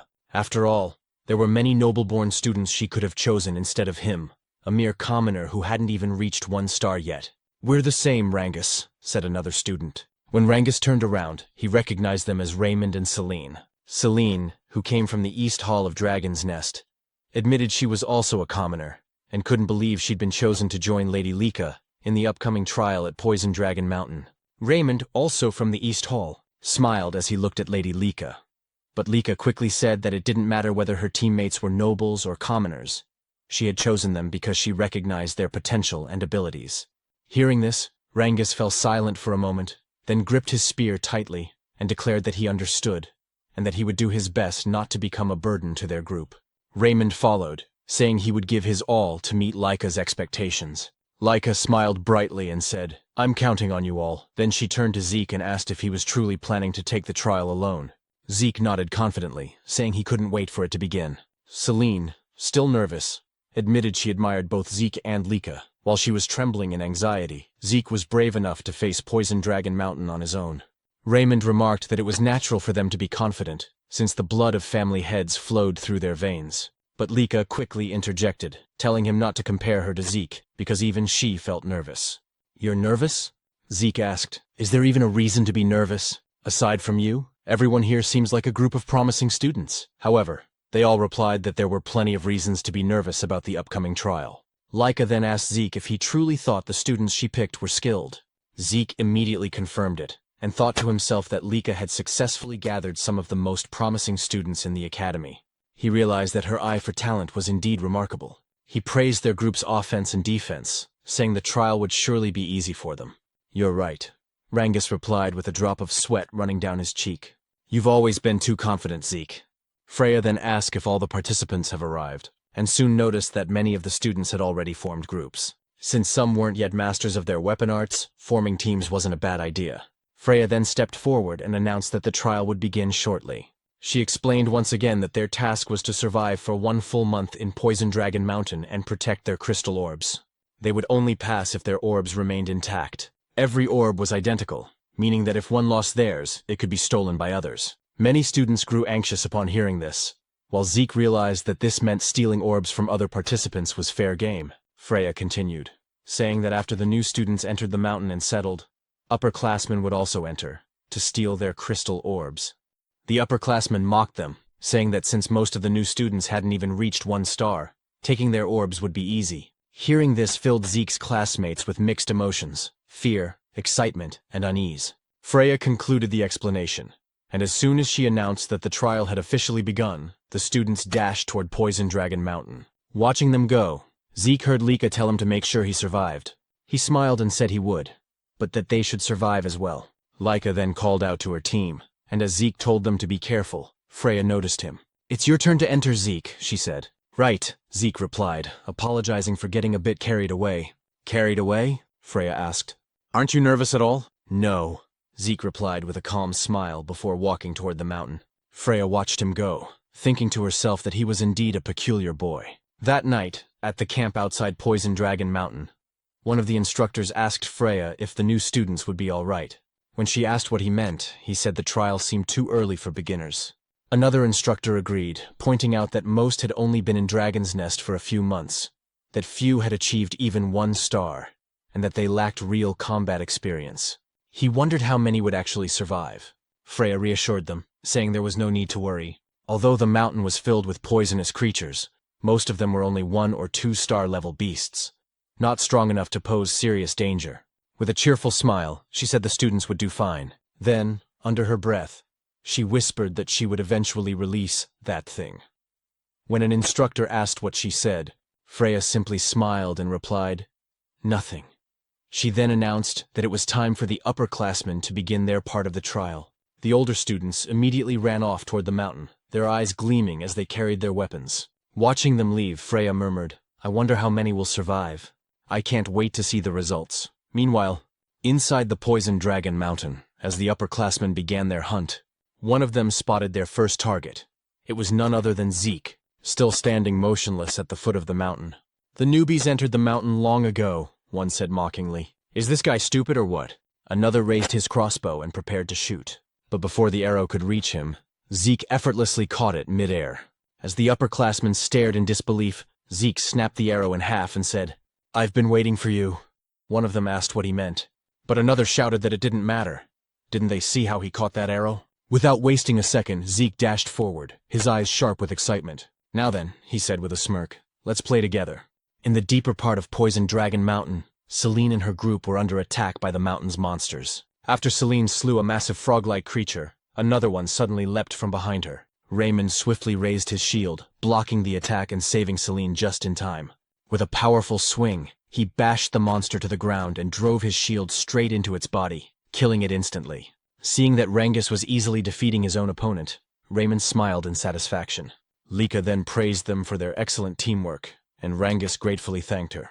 However, his eyes widened when he saw the mountain of slain frog monsters that Lika had single-handedly defeated. Selena, impressed, remarked that Lika's power was truly on another level, just as they had expected. Raymond agreed, saying that while they were busy fighting a few monsters, Lika had already wiped out most of them by herself. Lika simply shrugged, saying it was only natural. After all, she was a 2-star warrior, and these creatures were nothing more than a warm-up for her. She also noted that since the exam had started a week ago, everyone had improved significantly, especially Celine and Raymond, who had both reached 1-star level. Celine gratefully acknowledged Lika, saying they wouldn't have advanced so quickly without her guidance, and Raymond echoed her gratitude. Rangus, however, remained silent, quietly thinking how far he'd fallen behind now that both Celine and Raymond had achieved their first stars. Celine noticed his downcast expression, and gently told him that he would surely get stronger in time and reach 1-star level too. Raymond agreed, telling him to be patient and keep working hard. Hearing their encouragement, Rangus smiled again and thanked them both. Lika then spoke, saying that Rangus had managed to defeat 3 giant frog monsters even without a star, which was truly impressive. She added that before the exam began, Rangus had trained personally with Zeke and had already perfected his spear handling, so it was only a matter of time before he became a 1-star. Moved by her faith in him, Rangus nearly teared up. As Lika looked toward the sky, she noted that night was fast approaching and told everyone they needed to head back to base.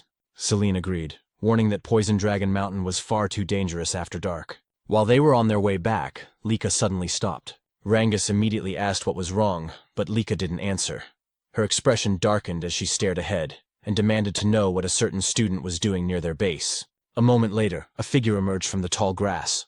Rangus and the others were startled, and Celine and Raymond instinctively drew their weapons. The student stepped out with a smirk, holding his weapon loosely as he said he hadn't expected Lika to notice him so soon.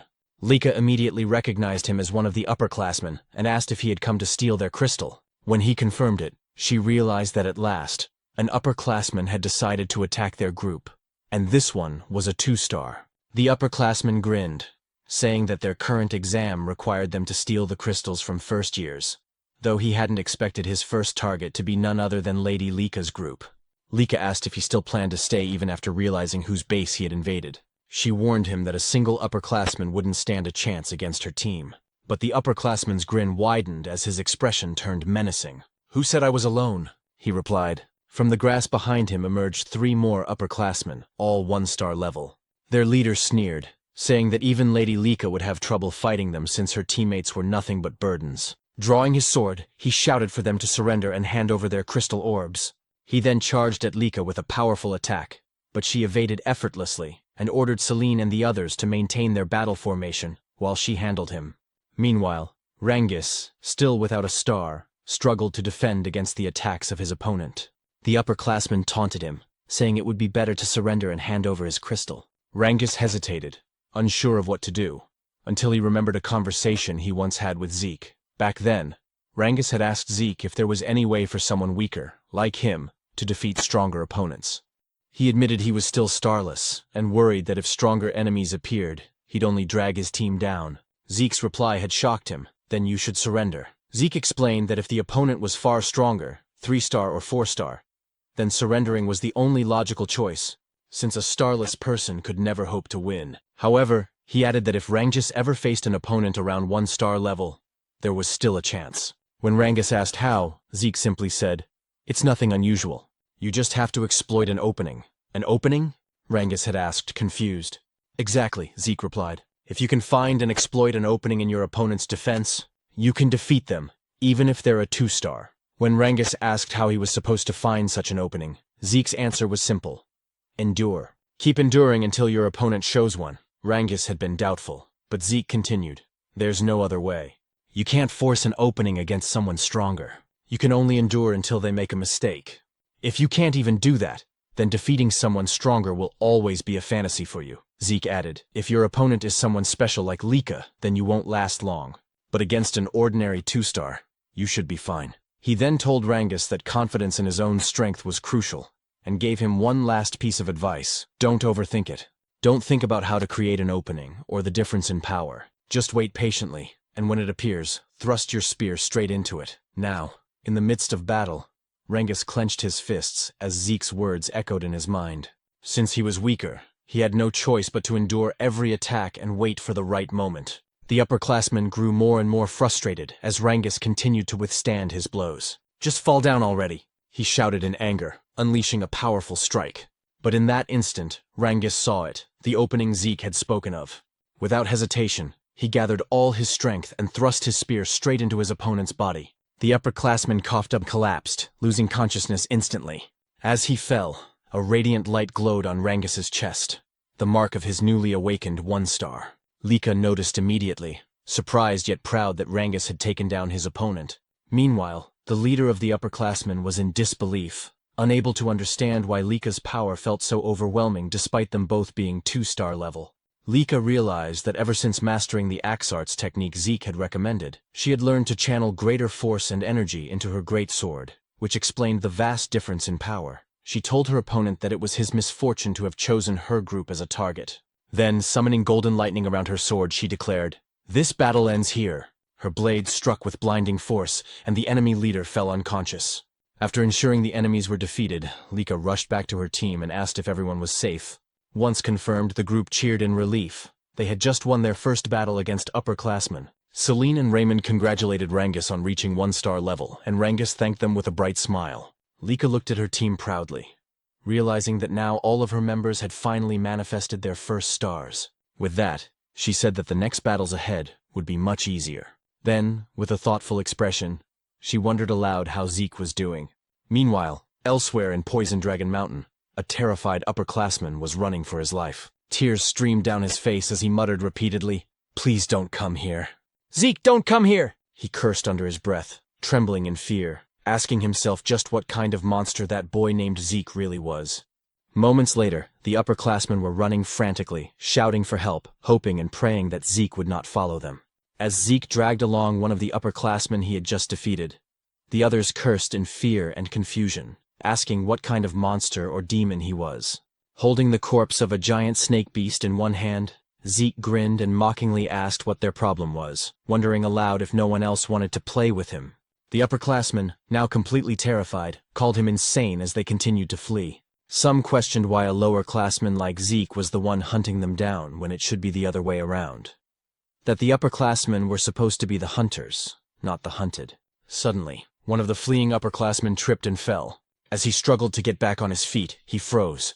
The moment he lifted his head, Zeke was already standing right in front of him. With his crimson eyes faintly glowing, Zeke sighed and said he was getting tired of chasing him. He reached out his hand, offering to help the upperclassman stand up, but calmly added that once he did, he would have to fight him. The upperclassman's eyes widened in pure horror before his body went limp, and he collapsed unconscious on the ground. Zeke tilted his head in confusion, muttering to himself and wondering what just happened to the man. He looked around and asked out loud what was going on with the upperclassmen, questioning why they had suddenly become so defensive and cowardly. Calling them pathetic, he mocked how aggressive they were the first time they saw him, only to end up running away in fear. He then smirked and shouted for the others not to leave him behind. Just then, Zeke felt a faint presence nearby.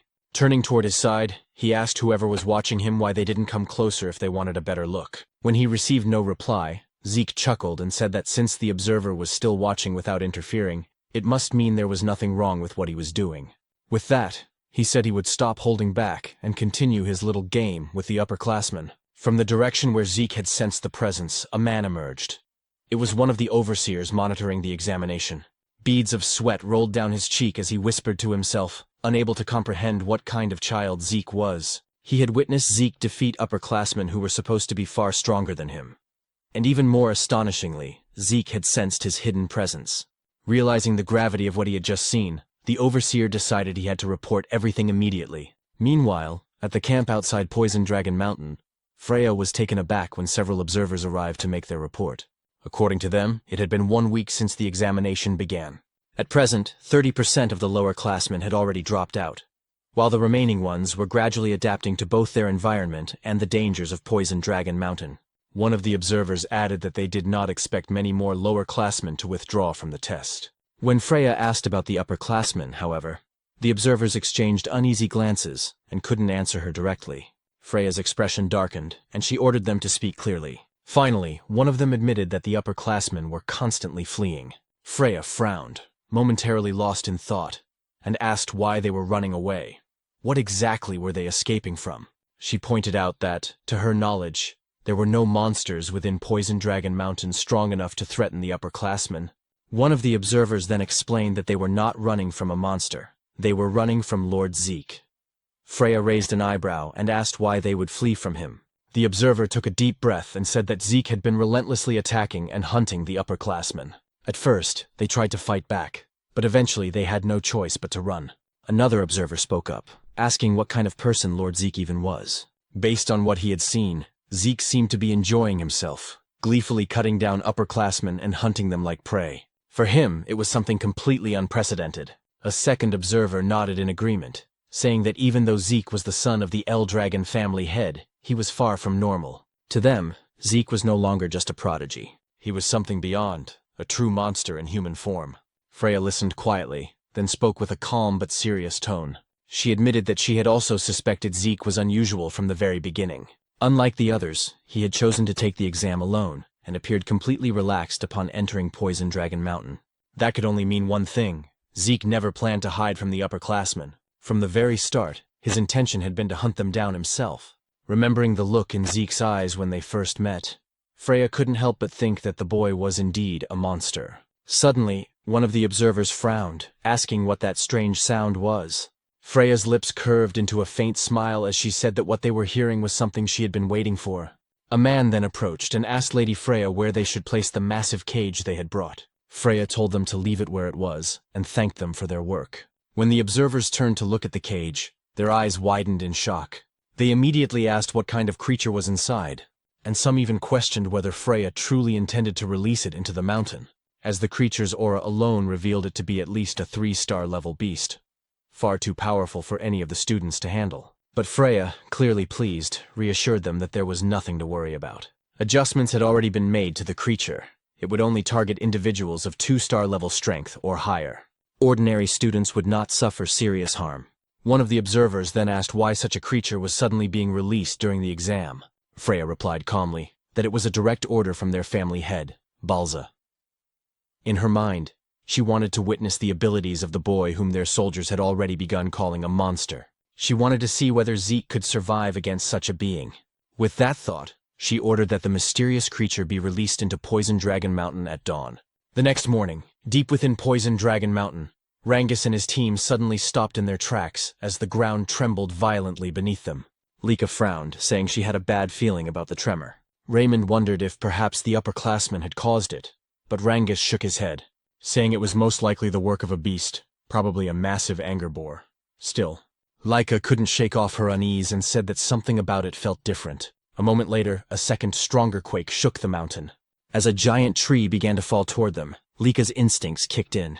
She shouted for everyone to move, and the group jumped aside just in time as the enormous trunk crashed down where they had been standing seconds earlier. When they turned around, Lika froze in disbelief. Celine gasped and asked what kind of creature it was, while Rangus's face went pale and sweat dripped down his temples. In a trembling voice, he said they needed to run immediately, because standing before them was a colossal golem. Meanwhile, on the other side of Poison Dragon Mountain, as Zeke sat atop a pile of monsters and upperclassmen he had defeated, he remarked that he was growing bored with the current situation of the examination. Since no more upperclassmen dared to face or challenge our protagonist, and because he could no longer sense the presence of the observers of the exam who seemed to be simply letting him do whatever he pleased, Zeke found the entire situation rather disappointing, until suddenly he sensed a presence from the opposite side of Poison Dragon Mountain, causing him to immediately question what kind of strange aura it was. At first, he thought it belonged to a 2-star level creature, but eventually he realized that the presence came from a 3-star entity. He instantly wondered if 3-star monsters were truly supposed to exist within Poison Dragon Mountain. He also questioned whether the aura he sensed belonged to an unknown being that had lived within Poison Dragon Mountain for 1,000 years. Zeke then thought that all the examinees would surely struggle against a 3-star level creature, and even Lika herself would definitely not be able to handle it. He also said that the instructors should have made sure that no 3-star level creatures existed within Poison Dragon Mountain before the examination began. But after pausing in brief contemplation, he questioned whether Freya and the other instructors had intentionally allowed a 3-star creature to remain on Poison Dragon Mountain as part of the exam. He then admitted that he had no idea what the instructors were thinking. Still, he found it perfect, because it meant he would once again have an opponent to entertain himself with. Zeke also realized that the presence he sensed was far from where he currently was, and he wondered aloud why the creature did not simply appear near his location. But he stated that he couldn't just sit and wait, and because he wished to face a 3-star level monster, Zeke declared that he would go to it, and that the creature should wait for him.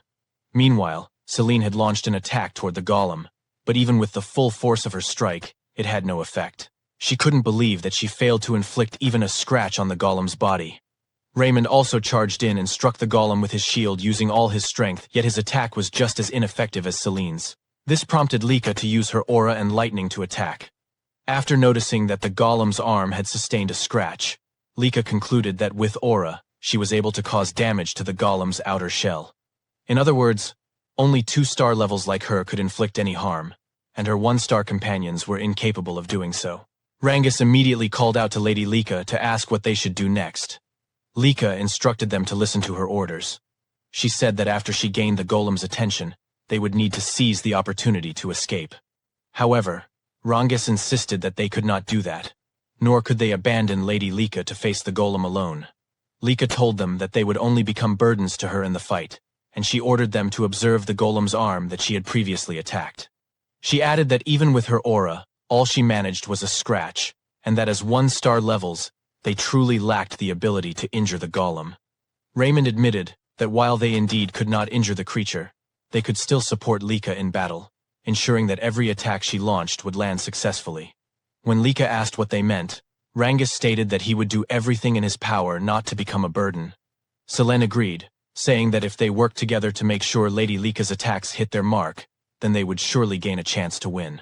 Because of the determination and trust her companions showed her, Lika couldn't help but smile, saying she understood what they wanted. She said she would rely on them to provide support so her attacks would land. As Lika gathered her aura and lightning into her sword, Raymond prepared to defend, while Rangus and Celine readied themselves for their offensive support. After Lika finished concentrating all her power into her sword, she instructed them to begin their renewed assault on the golem. Lika quickly advanced to the front to face the golem, but the creature immediately launched an attack toward her. Raymond used his shield to protect her, but because he was still only a 1-star level, he struggled to withstand the golem's 3-star power. Rangus and Celine dashed forward to attack the golem and draw its attention away. Meanwhile, Lika swiftly moved behind the golem to deliver her strike. She unleashed her lightning greatsword technique, Heaven's Thunder, striking the golem from behind with her full strength. A powerful explosion erupted within the forest of Poison Dragon Mountain. After Lika managed to knock down the golem, and once the smoke had cleared, the damage she had caused to the forest was evident. Rangus immediately approached her to ask if she was all right, and Lika said she was fine, though she had used up all the source power in her entire body. She then asked how Raymond was doing. With Celine supporting him, Raymond replied that he was doing all right as well. But when Lika said that they should return to their base, she suddenly sensed the golem's presence again behind them. She quickly shoved Rangus away, resulting in Lika being the one seized by the golem. As the golem held her, she couldn't believe that it was still capable of moving. She realized she had grown too complacent after her attack. Celine also couldn't believe that after being hit by Lika's full power strike, the golem was still alive and able to move. Rangus immediately tried to save Lady Lika by attacking the golem with his spear, but the golem swung Lika rapidly, preventing him from landing a blow. As Rangus grew increasingly concerned for Lika, a tree suddenly came hurtling toward their direction. When the tree struck the golem, it released Lika from its grip. Rangus quickly helped her stand and move away from the creature. Lika, still confused, wondered aloud what had happened and how she managed to escape the golem's hold. Then Zeke suddenly asked what kind of situation they were dealing with. Rangus and Lika immediately recognized our protagonist upon hearing his voice. But instead of checking on Lika's condition, Zeke was far too delighted by the sight of the monster. With his eyes glowing in excitement, he immediately asked what kind of clay puppet he was looking at. Just moments before Zeke arrived at the location where he sensed the presence of the golem, he caught sight of a golden lightning aura. He immediately realized that this aura belonged to Lika, and he couldn't believe that Lika's group would be the first to encounter and clash with the monster. As Zeke continued sprinting at full speed, he said that in his previous life, he could have reached the location of the aura he sensed in an instant. But now, he could do nothing but run toward the monster's location, something he found utterly pathetic in his current state. He also thought about how Lika's group was filled with promising youngsters. Even so, their opponent was a 3-star level monster, so he had no idea how long they would be able to endure in battle. Suddenly, something came to mind, causing him to stop abruptly as he remembered a technique he had recently learned. He immediately grabbed the trunk of a huge tree, and after pulling it out from the ground, he used his physical strength along with the new technique to hurl the massive tree toward the monster. While watching the tree fly through the air, Zeke commented that the result of the new technique wasn't bad at all. He also said he didn't make a wrong decision learning it,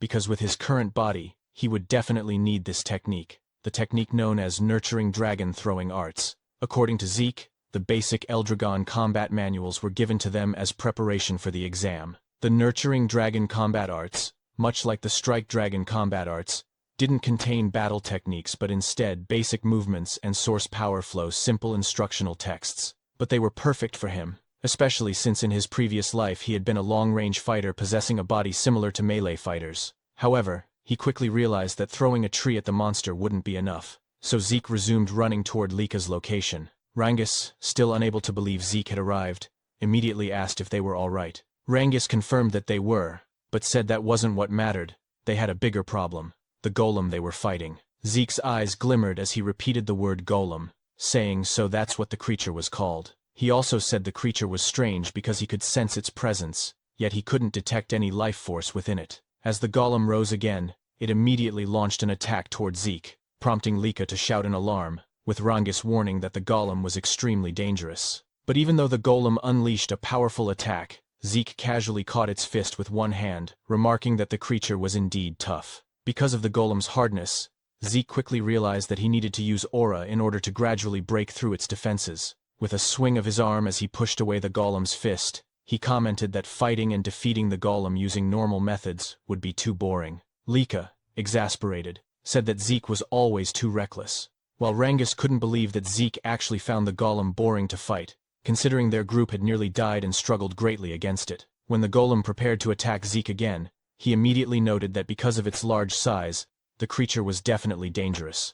Even so, he didn't hesitate to raise his arms and block the attack head-on, resulting in a powerful impact that shook the area. While defending himself, Zeke stated that the place was too dangerous, so they needed to move away. Lika's group immediately obeyed Zeke's order and hurriedly evacuated the battlefield. Once they were far enough, Zeke gathered momentum and threw the golem with tremendous force. As the creature crashed away, he remarked that its outer shell truly was extremely durable. While gathering aura into his fist and rushing forward, Zeke said he wanted to know if the inside of the golem's body was as tough as its outer shell. After leaping into the air, he declared that it was time to find out whether its interior was just as hard. He then activated the first form of the Dragon Destruction Combat Arts Burst World, striking the monster and causing a massive explosion upon impact. In Zeke's mind, instead of dragging out the battle by slowly breaking through the golem's defenses, it was better to use Burst World to inject source power into the monster's body and destroy it from within. After confirming that his plan and attack worked,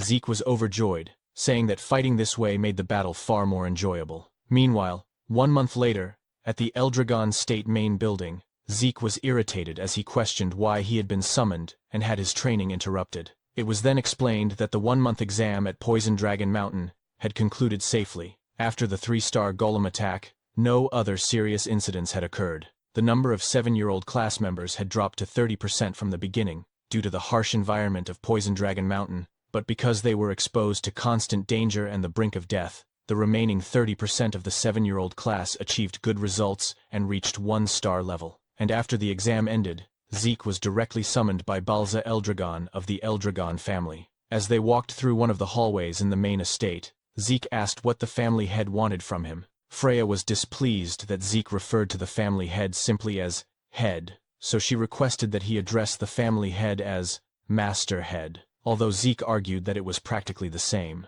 In Freya's mind, the reason for the summons was already obvious, but she still explained that Zeke was called because of his behavior and actions during the exam, and that he had brought this upon himself. When Zeke asked if it was truly because of his behavior, Freya immediately confirmed it. She said that the purpose of the upperclassmen exam was for them to attack the lowerclassmen and steal their crystal orbs. But Zeke, a lowerclassman, did the opposite by attacking the upperclassmen, something they never expected. Freya added that because of Zeke, not a single upperclassman managed to steal a crystal orb from any lowerclassman, and so the upperclassmen had to retake the exam. Zeke argued that attacking upperclassmen wasn't forbidden, but Freya replied that no one would ever expect a lowerclassman to muster the courage to attack an upperclassman. Freya could only sigh, and as she turned away, she told him that his awful attitude needed to be corrected before he faced the master head. Once again, Freya reminded Zeke to fix his attitude and the way he spoke in front of the master head, especially when speaking directly to him. However, Zeke simply asked why, and Freya replied that even though he was still young, his terrible attitude could get him killed. She said she did not want to witness him being executed by his own father just because of his behavior. Zeke, on the other hand, only commented that if that were the case, then Balza was apparently quite violent. After they reached the door, Freya knocked immediately, and after addressing Balza as Master Head, introduced herself as a member of the Black Dragon Corps, Freya Winkik, and stated that they had come in response to the Master Head's summons. Balza then spoke in a serious tone, telling them that they may enter. After Freya opened the door and they stepped into the room, she immediately stated that she had brought Zeke according to the Master Head's orders. While Balza was still writing, he suddenly looked up at Zeke and seriously asked him why he had attacked the upperclassmen during the examination. Zeke fell silent for a moment, then said that everyone kept asking him the same repeated questions, so instead of answering, he decided to ask his father whether he was not allowed to attack the upperclassmen during the exam. When Balza asked what he meant by that, Zeke explained that the condition for passing the test was to survive in Poison Dragon Mountain for 1 month and keep their crystal orbs safe, and aside from that he had not heard of any other rules. Therefore, he simply followed the rules of the exam and used his time in whatever way he wanted while the test was ongoing. He added that if there were any prohibited actions during the exam, they should have stated them clearly before the test even began. Upon hearing Zeke's words, Freya felt intense fear and anxiety, and she immediately shouted, demanding to know what he was saying and why he was speaking like that in front of the Master Head. At that moment, Balza's eyes suddenly narrowed as he released his terrifying dragon aura, and because of the pressure from it, Freya collapsed to her knees, thinking that the Master Head's aura was so strong that it could kill Zeke. Contrary to her expectations, however, the protagonist remained standing, and Balza's pressure had no effect on him. On top of that, Zeke even told Balza to stop trying to intimidate him, because it was becoming extremely annoying, causing Balza's expression to darken in both shock and irritation. While Freya was still kneeling, Zeke asked if Balza had really summoned him just to ask such meaningless questions. Balza then asked how Zeke had done it, but Zeke did not understand the question and inquired what he was talking about. Balza stated that according to the reports, Zeke had not only defeated the upperclassmen, but had even brought down a 3-star golem, and he also asked how Zeke was able to remain standing and calm in front of him after he released such intense pressure. He then seriously demanded to know how someone like Zeke, a mere child born out of wedlock, had obtained such incomprehensible strength and power. Zeke simply asked if Balza really wanted to know the reason for his strength, and said it was very simple, the only reason being that he was Zeke, which caused Balza to furrow his brows in frustration, while Zeke's gaze sharpened as he stood by his arrogant answer. After a moment of silent staring between them, Balza finally said that Zeke's personality really was as terrible as the reports claimed, yet he would still reward him for defeating the golem. Balza told him that he could choose what he wanted. Either take any single item from the dragon treasury, or gain access to the second floor of the dragon hall, which made Freya silently question what was happening, and why Balza was actually rewarding him. According to Freya, both the Dragon Hall and the Dragon Treasury were repositories of rare items collected by the Eldragon family for more than 1,000 years, beginning with the patriarch Gilfas Eldragon. She explained that the Dragon Hall contained various kinds of books, including those now considered forbidden techniques, while the Dragon Treasury held relics from previous family heads of the Eldragon family, including legendary weapons, spirit medicines, artifacts, and other items from different eras. These facilities also contained the secret treasures of the Eldragon family, which was why they were heavily guarded, and only a few people were given the opportunity to enter, as one had to demonstrate extremely excellent results to even gain access to the second floor or higher levels of the Dragon Hall. Freya could not believe that despite all the disrespect Zeke had shown to his father, Master Balza still considered him an outstanding child. Zeke then said that if Balza was going to give him a reward, there was no need to be stingy and make him choose, and asked why he could not just be given access to both the Dragon Hall and the Dragon Treasury. Balza, however, stated that he could only choose one, and then told them they could leave, but Zeke suddenly pointed at him, unable to believe that their conversation was already over, saying that he still had many things he wanted to say. This angered Freya, and she immediately grabbed Zeke by the collar, and while pulling him away cheerfully said that it was a great honor for him to receive a reward directly from the masterhead, adding that she now understood his orders and that they would be leaving. As she turned her back and dragged Zeke along, he said that if that was the case, there was just one last thing he wanted to say to Balza, and he stated that as long as Balza continued to kill off his own emotions the way he was doing, he would never become any stronger no matter what he did. Balza was shocked as he released his aura once more, only to find that his dragon aura had been suppressed by the protagonist's divine dragon. Freya, trembling, told Zeke to be quiet, and after they left Balza's room, the father of the protagonist remained silent, questioning to himself what kind of presence he had felt from Zeke. Meanwhile, as they exited the main hall, Freya shouted, asking what had been going through Zeke's mind and why he had been so rude to the masterhead, and asked if he had not listened to her warnings before they entered Balza's room. Zeke merely asked what she was talking about, saying that he had done everything he could to hold himself back so that he could behave properly in front of Balza, which made Freya ask if that really counted as him restraining himself, and why he could speak politely to the instructors and even to her, yet be so disrespectful to the headmaster. Zeke simply replied that Balza was his father, so the way he spoke to him was different. Because of Zeke's abilities and personality, Freya could only say that he truly was not an ordinary child, and asked who he really was. Zeke, however, asked if she was seriously questioning who he was, and as he always said, he was Zeke, which left Freya speechless. In her mind, all of them had drunk ancient dragon blood as infants, and they had no ability to defy the Master Head, because Balza possessed the power of the Dragon King, a superior species among all ancient dragons, and even Zeke should not have been able to oppose him. That was why she wondered what kind of child Zeke truly was, someone who could stand calmly in front of the Master Head. When Freya fell silent, Zeke asked if there was a problem, but she replied that there was none, while thinking that she needed to thoroughly investigate Zeke's birth records. She then asked which reward Zeke would choose, once again explaining that he could either enter the Dragon Hall up to the second floor, or enter the Dragon Treasury to take any item he wanted, but he could only choose one. When Zeke asked if he could have both, Freya said no, so he had no choice but to select the Dragon Hall, as it contained knowledge.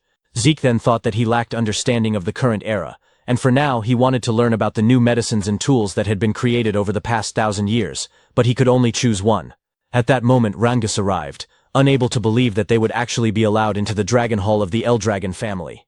When Zeke asked if he was happy, Rangus immediately confirmed it and said that the Strike Dragon combat arts and Nurturing Dragon spear arts he had learned were already amazing, and now he would have the chance to learn even better martial arts from the Dragon Hall, adding that he could not believe they would receive such great rewards after passing the exam. Soon after, Laika also arrived, excitedly wondering how much knowledge she would be able to absorb before the time limit ended, and saying that she would need to read with all her effort.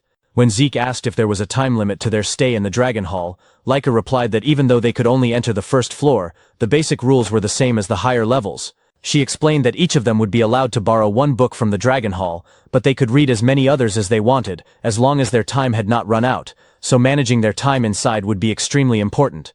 Zeke simply responded with an I see. Laika then mentioned that she had heard Zeke had been given a choice for his reward, and asked why he had chosen the Dragon Hall instead of the Dragon Treasury, saying that based on what she knew about him, she thought he would choose the Treasury. Zeke replied that he had thought about it at first as well, but for now knowledge was more important to him. Upon hearing that, Laika said that the second floor of the Dragon Hall contained much rarer books than the first floor, especially when it came to martial arts, and that according to what she had heard, the difference in the quality of books between the floors was enormous. Even so, she said she believed there was no technique better than her lightning greatsword technique. Zeke, however, was simply staring at the Dragon Hall, causing Laika to ask whether he was even listening to her. When they finally arrived at the Dragon Hall, the Guardian announced that their time limit inside would be 5 hours, and reminded them to use their time wisely and to remain silent while inside. Zeke was unsure if 5 hours was considered long or short for them, but Laika said that it was already a generous amount of time compared to others who were only allowed 2 to 3 hours inside the Dragon Hall. She then said that the first thing they had to do was decide which book they wanted to borrow, and after that they should use the rest of their time to read as many other books as possible. Rangus mentioned that he had heard of talented people who could read multiple books at the same time, but his current goal was simply to find a martial arts book that suited him before their time ran out. After they entered the Dragon Hall, Zeke commented that finding the books that suited them and that they wanted to borrow would probably be difficult, while Rangus and Celine still could not believe that they were actually inside the Dragon Hall and that this was what it truly looked like. Zeke, on the other hand, said that the number of books in the Dragon Hall was even more impressive than he had expected, and he immediately smiled, excited about whether there was some new knowledge he could discover that might surprise him. At the moments after our protagonist finished choosing and reading some of the books he wanted to read, it was as if he had been struck by lightning from the shock, wondering what kind of new information he was discovering. With a mountain of books stacked in front of him and at his sides, Zeke still couldn't believe what he was reading about rifts, chaos, and magic. Because of the overwhelming amount of new knowledge he was uncovering, his mind struggled to process everything all at once. Eventually, Zeke simply lay down beside the books he had already finished, saying that the events of the past 1,000 years were terrifying, and more than anything, he still couldn't believe what had happened to their world within just 1,000 years, especially the fact that their world was now becoming connected to another world through rifts. According to the information he discovered, 900 years ago was the first time the dimensional wall was torn after a rift appeared. Beyond that rift lay a chaotic world now known as the Chaos Realm. In the Chaos Realm, monsters known as Chaos roamed freely, and there were also humans in that world who possessed powerful source power and continued to fight these chaos. After the Eldragon family learned about the existence of these people, they cooperated with them to fight against the chaos. Through the bond formed in war and their continuous battles against the chaos, 4 powerful female warriors from the other world eventually married into the Eldragon family. They were Typona, Fafnield, Levias, and Bahamut, founders of the 4 great Eldragon branch families that still exist to this day. Zeke's thoughts then drifted back to the anger boar he killed in the forest, the one covered in a strange black mist, as well as the lightning aura he recently saw from Lika. He admitted to himself that he truly knew nothing about any of those things, because both the strange black mist from the anger boar and Lika's lightning aura originated from the other world. But what truly caught his interest was magic, for to Zeke, it felt like an advanced form of technology brought by the people from the other world into their own. His eyes shone with excitement as he wondered where the books on magic might be, questioning why he couldn't find a single book that could teach him magic. Normally, such books would be placed near the history section, but then Zeke was startled when he suddenly heard a voice telling him to be quiet while inside the Dragon Hall. When he turned around, he noticed a golden aura in the darker area of the hall, and immediately wondered how it was possible for him to hear a voice, even though he sensed no presence. He also questioned whether it was truly just a voice, or if this was what they called magic, a technique capable of transmitting sound alone. As he looked up at the ceiling of the Dragon Hall, Zeke confirmed he still couldn't sense any presence aside from the source power he saw earlier. Then suddenly, the books in front of him moved. When the books floated into the air, Zeke was completely shocked and cried out in surprise, asking what was happening. But his eyes gleamed again when he realized something: the use of source power threads to manipulate objects and books. Excited, Zeke exclaimed how interesting that technique was. But when the mysterious voice once again told him to be quiet, Zeke grabbed one of the books mid-air, asking how he was supposed to stay quiet in front of something so fascinating, and demanded that the source of the voice show itself to him properly instead. However, the cloaked figure sitting on the upper floor of the Dragon Hall remained silent. After using their source power threads again, Zeke immediately froze when he realized his entire body was now bound. In the next instant, the mysterious cloaked figure threw him down to the first floor, saying that his time inside the Dragon Hall was over. After tossing him out of the hall's doors, Zeke tumbled across the ground and stabilized himself before landing properly, saying he had discovered yet another thing he didn't understand. As he stood up, he wasn't sure whether he was angry or simply excited by this new discovery, demanding that the cloaked figure show him clearly how the source power thread was used. But before he could continue, Rangus arrived, full of confusion, immediately asking Zeke what happened. Lika followed, asking what he had done inside the Dragon Hall for him to be forcibly thrown out. Zeke simply said he got a little too excited, then asked how things went for them if they found the books and techniques they wanted. Rangus confirmed this and said he borrowed a martial arts book called Cloud Water Spear Arts, adding that he thought he had learned a few simple techniques while inside. Celine said she also learned some techniques, and in addition, borrowed a martial arts book called Windflower Sword Arts. Reynald said he learned about the Eldragon-style Guardian Sword Arts inside, and the book he borrowed was also Eldragon-style, specifically about Guardian Shield Arts. Zeke greeted them awkwardly, thinking to himself that all the techniques they borrowed were ones he created in his past life as mere pastimes.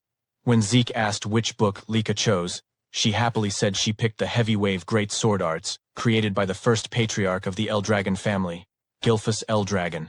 In the present time, It was known as the Heavy Wave Great Sword Arts revised and improved version by their 15th family head. She added that she also possessed their family's hereditary martial arts, so she could use the book for research. Zeke fell silent, thinking about how another one of his techniques had been revised by the 15th family head, just like his Dragon's Breath and Strike Dragon combat arts.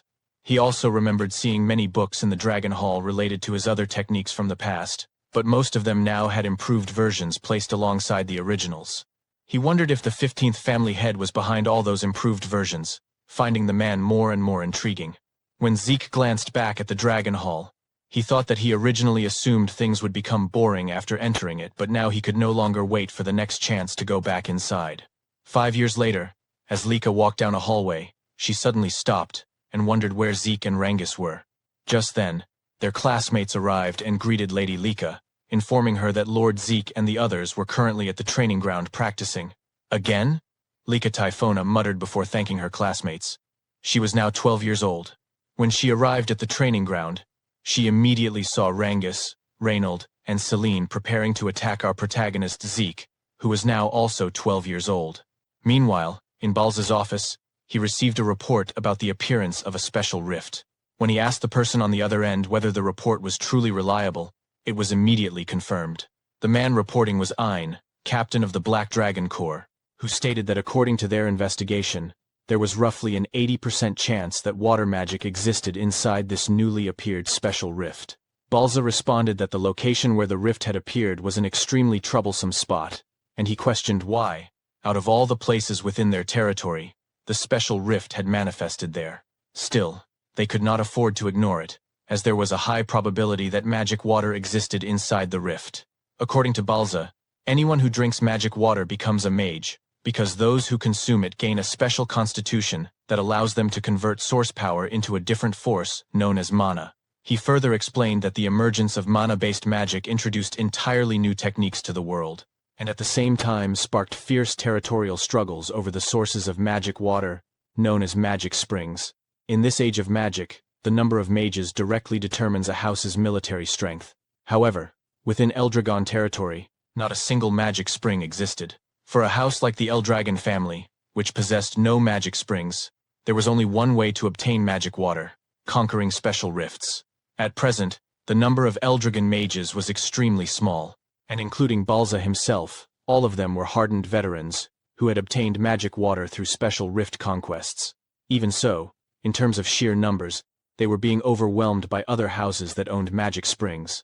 For this reason, conquering special rifts was Eldragon's top priority mission. However, as Ein had reported, the location where the special rift appeared, the abundant dragon forest, was far too troublesome. There had even been a small border skirmish in the surrounding region just the other day. The abundant dragon forest was a vast woodland that lay mostly within Eldragon territory, but part of it stretched into the lands of another house. Those who claimed broader ownership of the forest and referred to it as the Great Abundant Forest were the Kerberos family. Ein added that the rift itself was certainly within Eldragon lands, but considering its scale and position, the special domain formed around it might extend into Kerberos territory. Knowing those mongrels, there was a high chance they would swarm toward it. Balza remarked that their noses were the only thing they were good for, and in any case, they would detect the special rift sooner or later. Thus, the Eldragon family had to prepare with a struggle against them in mind. Since it was a special rift, both sides would have limited options, but they needed to act before the Kerberos family caught on. With that decided, Balza immediately instructed Ein to inform all dragons' nests at once, and announced that a selection exam would be held as soon as possible. Meanwhile, at the training grounds, Lika commented that Rangus and the others really went all out every time they trained with Zeke. In the middle of it all, Zeke remained calm as he waited for their attacks. As the three of them attacked Zeke simultaneously from different directions, Zeke's expression darkened as he strengthened his body and accepted all of their blows at once. With the sharp tip of Rangus's spear pressed and embedded into the hero's cheek, Zeke remarked that their coordination was good, but that Rangus was putting too much force into his spear, which ruined the true strength of spear arts. At the time, Rangus was 11 years old. As for Celine, who was 12, Zeke advised her that she focused too much on speed and the number of strikes, leaving no weight behind her attacks, and that she needed to find a proper balance. Raymond, who was also 12, was told by Zeke that his movements and use of the shield were good and correct. Even so, Zeke stated that all of them were still far too passive, and he told them to get more accustomed to attacking. Once again, he instructed them to come at him. As Rangas charged forward again, Lika remarked that watching their training was still completely insane. When Zeke asked what exactly she found so crazy about it, Lika replied that letting himself get hit bare-bodied without using source power was total madness. Zeke simply asked what she was talking about, and said that this was proper training for him. Shouting toward Lika, while flexing his muscles beneath his shirt, he told her that she should witness the fruits of his training. Zeke added that because of this training, his body had become sturdy, even without source power. Lika complained that Zeke should at least have them stop attacking while they were talking, but at that very moment, Rangas delivered a powerful spear strike from behind Zeke. Rangas declared that Lika should look closely at his attack to see just how insane Zeke's body truly was. This caused Lika to shut her eyes and clutch her head, muttering that all of them were truly abnormal.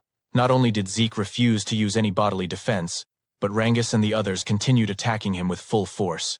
Raymond suddenly asked how Zeke could possess such incredible defense without using source power, while Celine said that it was far too mysterious to be explained by the human body.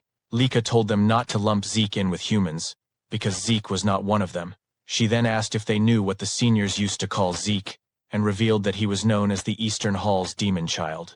This prompted Zeke to ask whether that title was meant as an insult, before questioning what Lika's purpose was in coming to see them and whether she wanted to join their training. Lika replied that training was fine, but there was something she wanted to tell Zeke first. When Zeke asked what it was, Lika said it looked like they would soon be seeing children from the other dragons' nests, and much sooner than expected. Rangas was visibly shocked by this, while Raymond commented that he had figured it would happen someday, though he hadn't expected it to be so early, and that it was finally time to meet them. When Selene asked if this was for the next test, Lika replied that even she didn't know the details. Zeke then asked where Lika picked up such rumors, to which she answered that she simply observed the instructors, their conversations and their movements. Zeke said that he had never paid attention to such things, meaning gossip and rumors from instructors the way Lika always did. Lika responded that regardless, they needed to be careful, because the West Hall had that guy. By that guy, she meant one of the next head candidates besides herself and Zeke. Zeke merely said that now it sounded fun. A few days later, the students of the East Dragon's Nest were gathered in the arena, including several students who were being introduced for the first time. Zeke noted that everyone had been assembled in the arena without any distinction by grade, and Lika agreed, adding that, just as she had said before, they would meet students from other dragons' nests. After a short while, the students suddenly fell silent as Freya arrived and immediately ordered them to quiet down. Once the students were lined up before her, Freya announced that 3 days from now, they would be fighting the children of the other dragons' nests. Again, Freya announced that 3 days from now, they would be fighting the children of the other dragon nests, also known as the Dragon Halls. This immediately caused murmurs to spread among the students, as many of them could not believe that they would be facing students from other dragon halls this time. According to them, battles between students of different dragon halls usually only happened during graduation exams, so they could not help but wonder why such a fight was suddenly being held now. Freya explained that there were various reasons behind it, but she could not discuss the details yet. She then added one more thing she wanted to mention. Those who won these matches would be given a special mission. Upon hearing this, Zeke's eyes immediately lit up with excitement. He began to wonder if the special mission Freya mentioned would be worth fighting for, and in his mind, the situation was becoming more and more interesting. Freya then told the students that the matches would be elimination style, with 7 participants selected from each of the East, West, South, and North halls. She also said that the students themselves would decide who would compete, and that the selection had to be finished today. One of the upperclassmen asked Freya if those 7 fighters would be chosen only from among the upperclassmen. In response, Freya simply asked him what he thought was the reason she had gathered every student of their hall there, then stated that participants would be selected from all grades. This caused several upperclassmen to look slightly shocked, and they immediately began questioning what the lowerclassmen could possibly do against students from the other dragon halls. According to them, there was not a single lowerclassman capable of fighting on equal footing with the upperclassmen, as all lowerclassmen were weak beings. However, before leaving, Freya bluntly stated that she did not care either way, and that they should decide everything among themselves today. As soon as Freya left, one of the upperclassmen named Rick suddenly shouted, telling all the lowerclassmen to listen to him. He declared that the 7 fighters would be chosen from among the upperclassmen, and asked if any lowerclassmen had a problem with what he said. Lika immediately shouted back, saying that she did have a problem with Rick's decision. She stated that it was obvious they should also select from the lower classmen, because they had just as much right to participate in the battle. Rick looked at Lika with a mocking smile, and said that she seemed to be under some misunderstanding. What they were discussing, according to him, was everyone's ability. He added that no matter how noble Lika's bloodline was, in a contest of skill, it meant nothing. In response, Lika slowly walked toward Rick as her aura burst forth. As she revealed her 3 stars, she asked him if ability was truly what they were talking about when choosing who would fight the other dragon halls of the dragon nest. The upperclassmen were shocked, unable to believe that Lika was already at the 3-star level. Some of them had heard rumors that she was only at 2 stars, so they began questioning how this had happened. Lika merely said that she agreed with Rick's statement that strength and ability should be the basis for choosing who would fight the other dragon halls. She then loudly asked Rick if there were 7 upperclassmen stronger than her, and if not, then they should also select from the lower classmen. Enraged and irritated, Rick was unable to answer immediately, and eventually said that the only reason Lady Lika was stronger than the other upperclassmen was because her bloodline was special. Nevertheless, Rick insisted that aside from Lika, there was not a single lower classman capable of standing against the upperclassmen, calling them nothing but trash. At that moment, Zeke suddenly told him that he was too noisy. Rick, now furious at the protagonist, asked if Zeke could repeat what he had just said. As requested, Zeke mockingly repeated that Rick was too loud and annoying, causing Rick's anger to flare even further. Zeke then calmly asked Rick if he truly believed that all lower classmen were weak beings and nothing but trash in the eyes of the upperclassmen. Rick fell silent in shock as Zeke's expression changed and his aura surged forward. Zeke asked if the upperclassmen would agree to everyone fighting each other until only 7 students remained. This made Lika immediately grab her head, saying that Zeke's suggestion was a huge problem. She also commented that his idea was far too violent. Lika then explained what she was trying to say instead. How about holding preliminaries for those who wanted to participate, allowing anyone who wished to compete in 3 days to join, regardless of grade? She asked the upperclassmen what they thought of her suggestion, adding that if they were confident in their abilities, there should be no problem. Rick agreed to Lika's proposal, even though he thought it would only be a waste of time, as they needed to focus on their training. As the upperclassmen turned away, Rick glanced back at Lika and Zeke. Lika then asked Zeke if he would join the preliminaries, and Zeke immediately confirmed it. He also said that Rangus, Selene, and Raymond should join as well. The 3 were slightly shocked, and Rangus quickly asked if Zeke was serious about making them join the preliminaries and fight the upperclassmen. Zeke confirmed it without hesitation. He said that they had been training with him all this time, and if they could not show the results now, then when would they ever be able to show them? Selene commented that the pressure of fighting upperclassmen was insane, while Raymond simply said that since Zeke had already decided, all they could do was give their best against the upperclassmen in the preliminaries. Lika then said that it seemed she would once again be fighting alongside her teammates, and she immediately asked the other lower classmen if any of them also wanted to join the preliminaries. However, the other lower classmen were too nervous, whispering among themselves and saying that they had no chance of winning against the upperclassmen, especially since there were 3-star levels among them. Hearing this, Zeke let out a sigh and asked his fellow lower classmen why they lacked motivation. He told them that fighting stronger opponents was where they gained the most, and added that for now, he wanted to see the so-called abilities of their upperclassmen. After the upperclassmen took out their weapons, they spoke among themselves, saying that the selfishness of lower classmen these days was such a pain. No matter how hard the lower classmen tried, there was no way they could win against them. As Rangis and the others gathered together, trembling from the anxiety they felt about facing the upperclassmen, one of the upperclassmen mockingly said that they should go easy on the lower classmen. Another upperclassman laughed and agreed, adding that aside from Lady Lika, the lower classmen were all like babies, only at 2-star levels. Zeke noticed the reactions of Rangis and the others, so he asked them why they looked so gloomy and whether they were worried about the battle. Rangis immediately confirmed it, saying that their opponents were all 3-star upperclassmen, so it was only natural to feel worried. Zeke then reminded them that they had trained hard with him for the past 5 years and had done well in their training. Because of that, he said, they needed to have more faith in themselves. Selene and Raymond were immediately encouraged by Zeke's words and reminder, while Rangis still could not completely shake off the nervousness he felt about the upcoming fight. Suddenly, one of the upperclassmen shouted, telling them to stop chattering because they were just wasting precious time, and that upperclassmen did not have time to waste on lower classmen. He told them to hurry up and start the fight already, saying they would teach the lower classmen their proper place. However, in less than a minute, the spectators could not believe what they were witnessing, immediately questioning what was happening and how the lower classmen had managed to defeat the upperclassmen so easily. Some of those watching even wondered if the upperclassmen were really this weak this year, but others said it was not that the upperclassmen were weak, rather that the lower classmen they faced were simply monsters. Our protagonist wore a wide smile, clearly delighted by the result of the battle, and he immediately praised and congratulated Rangus and the others. In Zeke's mind, Rangus's deflection techniques and his eye for spotting openings had become much sharper. Celine was also handling the multi-strike windflower sword arts very well, and Zeke thought it was impressive how Raymond could smoothly switch between his shield and sword arts. According to Zeke, all of them had shown magnificent results from their training, and at this rate, if they gained confidence through real combat, it would only benefit them further. Zeke also thought that Lika had grown stronger as well, and with her lightning aura, she could defeat her opponents in a single attack. While the other upperclassmen were still in disbelief at the speed and ferocity of the fight they had witnessed, Lika commented that she believed it was only right to defeat her opponent decisively in order to teach them a lesson for their arrogance.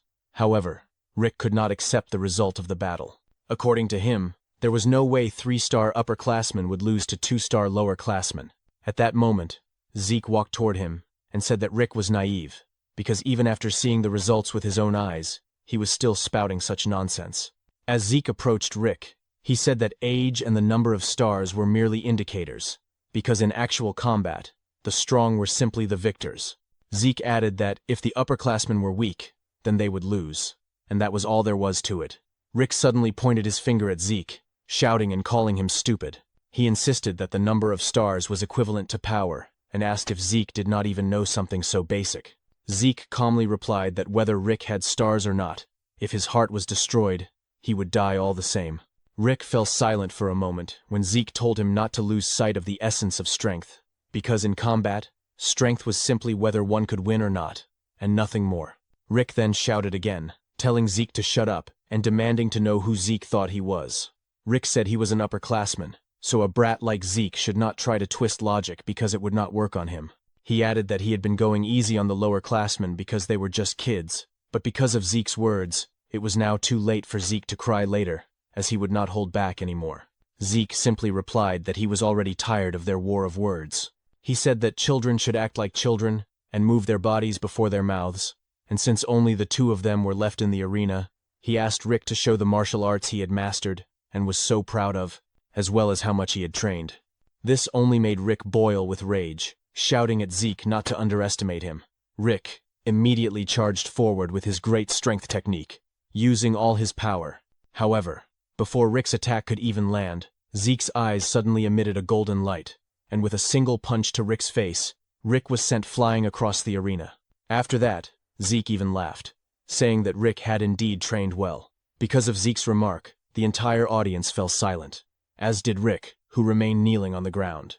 Other students quickly agreed with Lika's comment that Zeke was truly ridiculous for saying Rick had trained well, because before Rick could even show the results of his training at the Dragon's Nest, he had already been defeated by Zeke. Meanwhile, at the West Hall training grounds, students could be seen groaning in pain, clutching various parts of their bodies from the injuries they sustained after the battle. After letting out a deep sigh, one man said that every single one of them was useless. This man was one of the candidates for the next family head, Vanille Fafnilde Eldragon. Soon after, other students arrived, and one of them addressed him as Lord Vanille, reporting that the selection here was already complete. This man, Alan, Vanille's right-hand man, was a 3-star level, and behind him were the other 3-star students who had passed the selection, including Retin, who was only 12 years old. Vanille immediately noticed Retin and called him over, asking if he was truly already a 3-star level, despite being a lower classman. When Retin confirmed it, Vanille praised him, saying that he liked competent people like Retin. Vanille added that if Retin proved useful, he would make him one of his subordinates. Retin immediately bowed and thanked Vanille, thinking to himself that Lord Vanille had acknowledged his strength, and that with Lord Vanille here, there was no way the West Hall would lose to the other halls. Retin also believed that if they achieved great results in the special mission, Lord Vanille would become the next head of the Eldragon family, and when that happened, he would become a direct subordinate of the family head. Alan then stepped closer to Vanille and said there was something he needed to inform him about. When Vanille asked what it was, Alan whispered that apparently, Lady Lika would be participating in the East Hall's selection team. This made Vanille scratch his head in irritation, and with annoyance clearly visible on his face, he said that Lika was an endlessly annoying pest to him. He then stood up and said that it did not matter, because no matter how excellent Lika was, they would be the ones to win. Vanille declared once more that they would win and complete the special mission, and prove to his older brothers that the seat of the next family head truly belonged to him. On the day of the selection, all of the participants gathered, along with the students of Dragon's Nest from the various dragon halls. Because of the sheer number of students who came to watch, Rengis couldn't help but feel nervous as he muttered that there were so many people in the arena. Lika then explained that most of the students from the different halls had gathered to witness the selection, and she also added that since some kids had dropped out during the exams, she could say that the number of students had already been greatly reduced, asking Rengis if he agreed. Instead of answering her question, Rengis thought to himself that Lika was right, and that those who had dropped out of Dragon's Nest weren't here because they were called pseudo-dragons, just like his dad. Lika immediately noticed the sadness on Rengis's face, so she quickly changed the topic, patting him on the back, as she said that what mattered was that they had been chosen as representatives of the East Hall, and that they should be proud of themselves. Rengis immediately agreed and said that he would do everything he could in the upcoming selection. Soon after, they noticed their protagonist standing quietly among the participants of the selection. When they approached Zeke, Rengis immediately asked if something was wrong, while Lika also remarked that Zeke seemed unusually quiet today. Zeke replied that there was no problem, and that he was simply gauging the fighting strength of the students around him. Suddenly Rengis collapsed in shock when they heard a loud voice saying, as expected of Lord Zeke, to think that he can also do such a thing. When Zeke turned toward the source of the voice, he saw two students running toward them. At the same time, Zeke casually remarked that things had certainly changed. The two upperclassmen, who were also members of the selection and were currently running toward him, immediately agreed with what Zeke said. Rick added that after their battle, they had reconsidered their way of thinking, and even though he was part of Eldragon, he genuinely respected the strong. Zeke simply replied that it wasn't a bad thing, so it was fine. Meanwhile, Rengis burst into tears as he clung to Zeke's legs, saying that he was truly shocked by Rick's sudden shout. As they helped Rengis stand up, Zeke thought to himself that every participant in the selection from the different dragon halls was at the 3-star level except for those from the East Hall.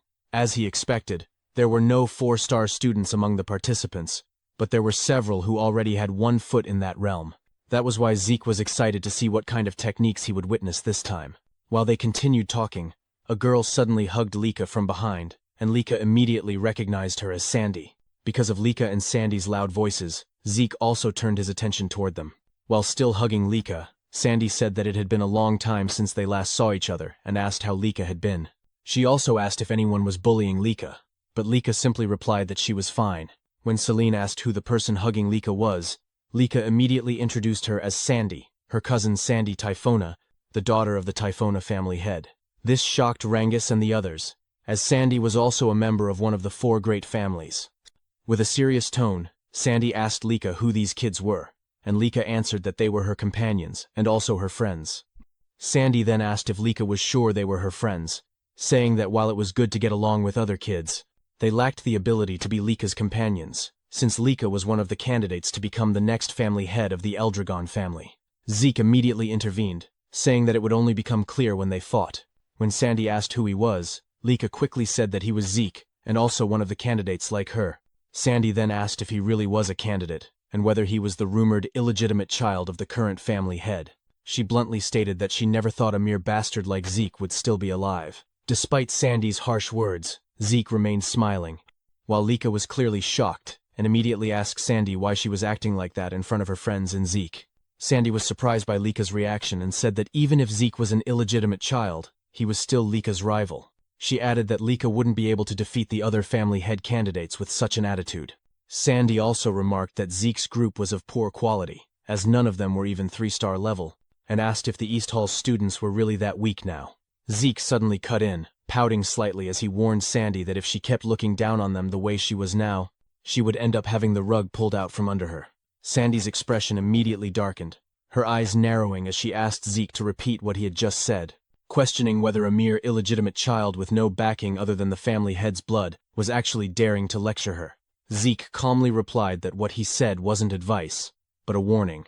This caused Sandy to flare up in anger, but another student quickly stepped in and said that Sandy shouldn't cause trouble for the other teams. The student introduced himself as Aegis Van Blade, a representative of the North Hall. As Rangis tried to recall who Aegis was, Sandy told him not to interfere, saying that they were in the middle of an important conversation. Aegis, however, smiled and said he couldn't let it slide, since the selection battle was about to begin. As the students continued chatting while waiting for the selection to start, a man suddenly arrived and drew everyone's attention. Rangis, Lika, and Sandy all fell silent, while Zeke smiled brightly, excited for the battle to come. The man who announced that the selection battle would now begin was none other than the captain of the Gold Dragon Corps, Teach Mentric, also known as the Educator. Mentric announced that from this moment on, the selection battle would officially begin. He then explained to everyone that the matches would follow a tournament-style elimination format, combining all 4 halls. According to him, the 4 halls would be split into 2 groups, and the halls that emerged victorious from each group would face each other in the finals. He added that the battle format would be one-on-one duels, where each hall would send out its fighters one at a time, following a predetermined order of the 7 participants from each hall. Mentric further explained that the hall which defeated 4 opponents first would be declared the winner, and once the match began, no changes to the fighting order would be allowed. Because of this, the fighting order itself had to be carefully considered as part of each hall's strategy. As a final point, Mentric revealed that those selected through this match would be assigned a special mission, one that was extremely important to the Eldragon family. Anyone who took part in this mission would make a significant contribution to the family, and for Lika and Veniel, gaining such contributions meant taking a major step closer to the head's seat. After that, Mentric said they would now determine the brackets, and called forward the representatives of each hall in order to draw a stone from the box. The first he called was Veniel Fafnield, the representative of the West Hall. As Veniel approached the officer holding the box, he immediately reached inside and took a stone. Afterward, Mentric promptly sent him back to his position. As Veniel walked away, a bead of sweat rolled down Lika's face as she stared at her older brother, who was also looking back at her and her group with a malicious smile. Zeke quickly noticed this, and asked Lika if she knew that man. Lika immediately confirmed it, and told Zeke that the man was the West Hall's head candidate she had mentioned before, none other than Veniel Fafnild Eldragon. "I see," Zeke replied simply, a faint smile forming on his face as he thought about it. Aside from Veniel, the West Hall had many strong warriors overall. Not only that, Zeke could also tell that the other halls were well-trained too, though everyone could clearly feel the difference in power between them. Soon, Zeke's gaze landed on Retin, and he thought that it had been a while since he last saw that face. According to Zeke, Retin already had considerable skill during the entrance exam, but to have reached the 3-star level at the age of 12 made Zeke smile, thinking that Retin must have trained extremely hard as well. Just then, Retin suddenly noticed Rangis, and his expression darkened with hostility as he questioned why Rangis was even included in the current selection. Students who recognized Rangis were also shocked, some even shouting in surprise as they wondered what Rangis was doing in the arena. Because of this, Rangis once again felt nervous. When Raymond noticed it, he immediately asked if Rangis was okay. Rangis hesitantly replied that he was fine, while Retin continued to stare at him with clear malicious intent. Soon after, Mentric called the representative of the North Hall. After Aegis drew a stone from the box, Mentric then called the representative of the South Hall, who likewise took a stone. Finally, he called the last representative from the East Hall. When Lika heard this, she immediately told Zeke that he was being called forward, causing Zeke to look at her in confusion as he asked why he had to be their representative. Lika calmly replied that the reason was simple, it was because he was the strongest in their group. Eric and the others immediately agreed with her, while Zeke questioned whether, in situations like this, it would be better to send the youngest member of the group instead. Lika merely asked what he meant by that, then added that they were all about the same age anyway, before ordering Zeke to go forward and take a stone. With no other choice, Zeke accepted his role as the East Hall's representative and stepped forward. However, Sandy suddenly questioned why an illegitimate child like Zeke was chosen as their representative instead of Lika herself. Lika simply replied that it was because Zeke was the strongest among them. Even so, Sandy did not believe her. According to Sandy, Zeke was not even at the 3-star level like Lika. She also reminded Lika that the selection was effectively a head candidate battle between her and Veniel, and that at this rate, Lika would surely lose. Lika merely smiled and said that it was fine and that there would be no problem, confidently declaring that their team was strong. After Zeke took the last stone from the box, Mentric instructed each hall's representative to channel their source power into the stone they had drawn.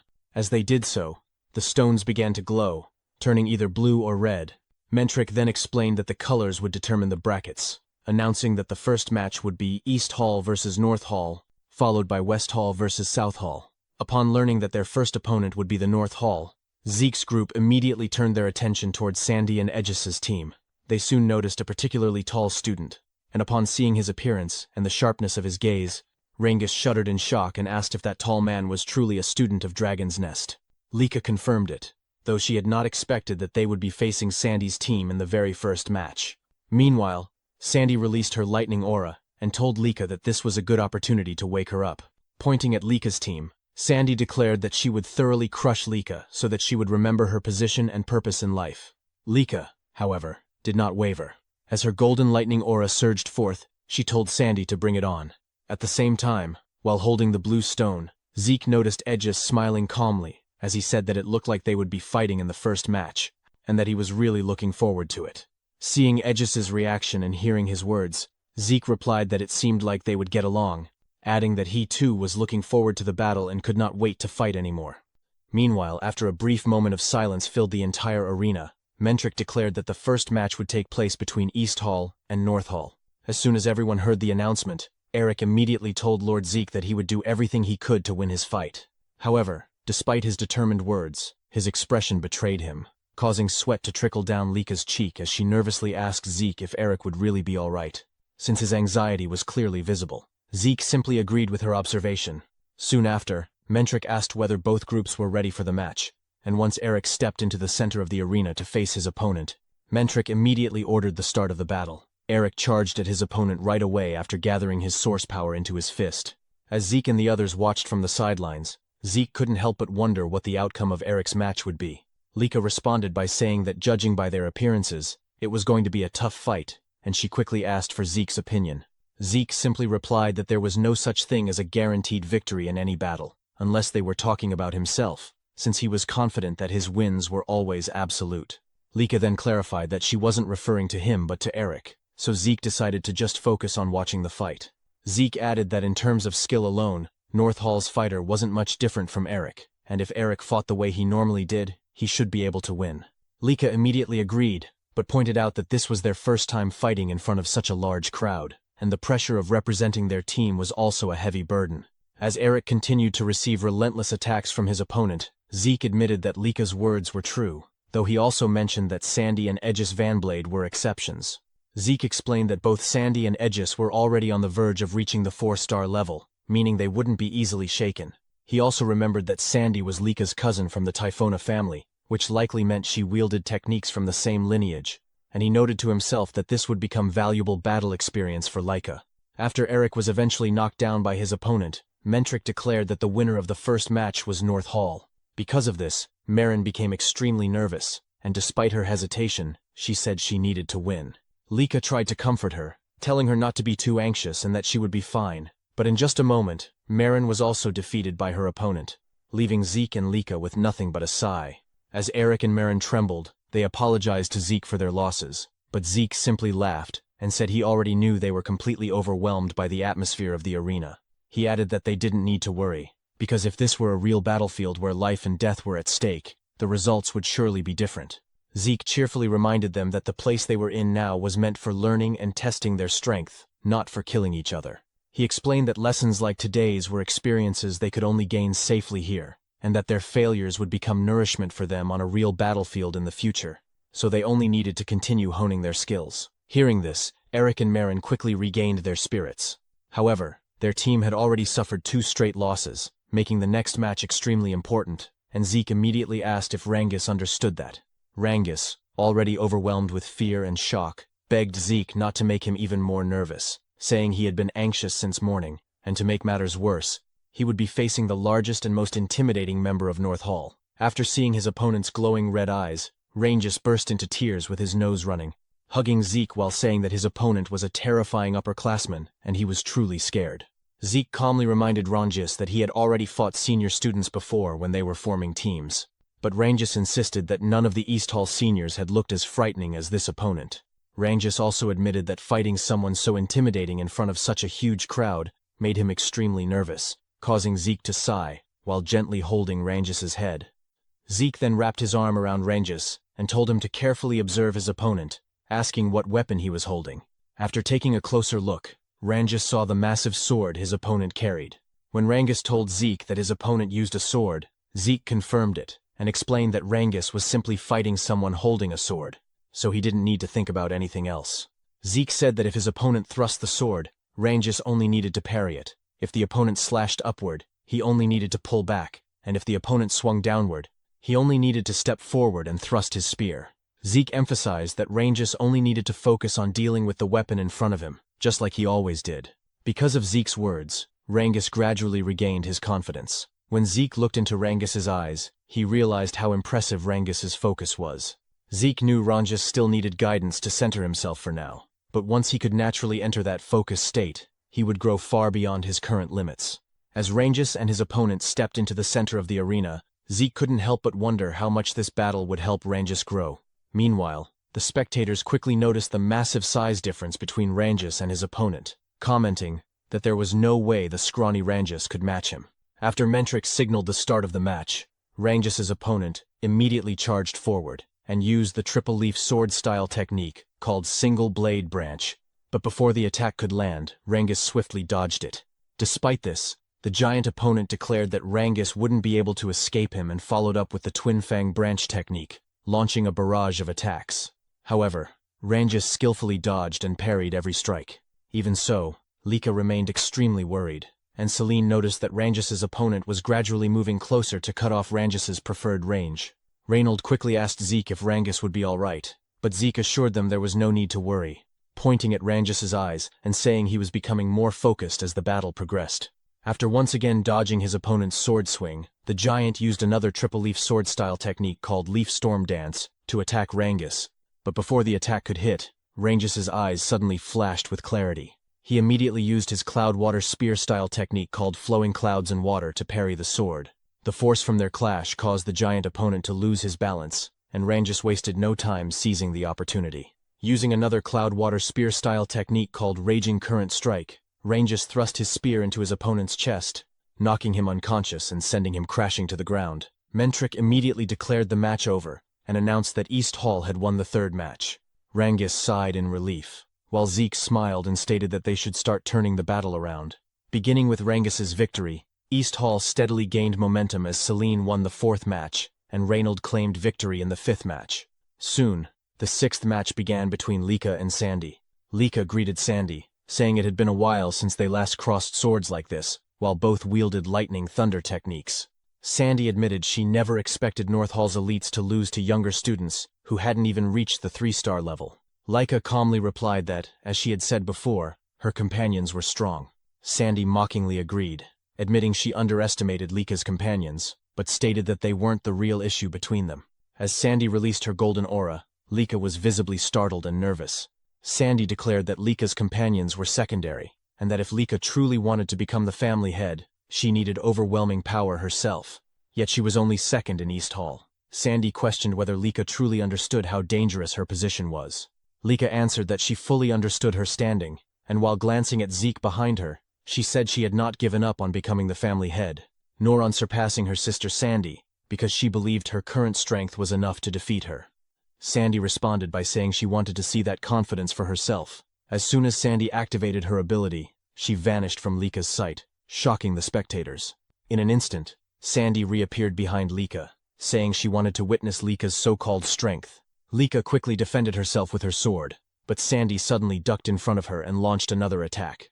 As they exchanged intense blows, Aegis observed that, as expected, Sandy held the advantage, though he wondered how well Lika could fight against someone who wielded lightning great sword arts even better than she did. When Sandy used the lightning great sword art called Judgment, Lika suffered a wound on her side, causing Celine and Marin to panic. After retreating, Lika reassured herself that she was fine, realizing the injury was only a scratch and that she simply needed to catch her breath. Ranges commented that Sandy was incredibly strong, amazed that Lady Lika had been pushed back so quickly, while Reynold mentioned hearing that Lady Lika had been trained by Lady Sandy when she was younger.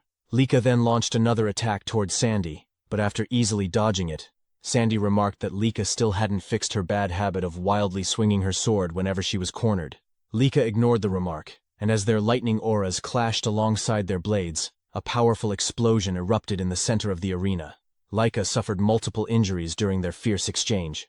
Sandy then stated that, just as she expected, Lika's bad habits hadn't improved at all, and that she couldn't even become #1 in East Hall. Sandy added that if Lika had simply joined North Hall, she would never have allowed Lika to end up like this.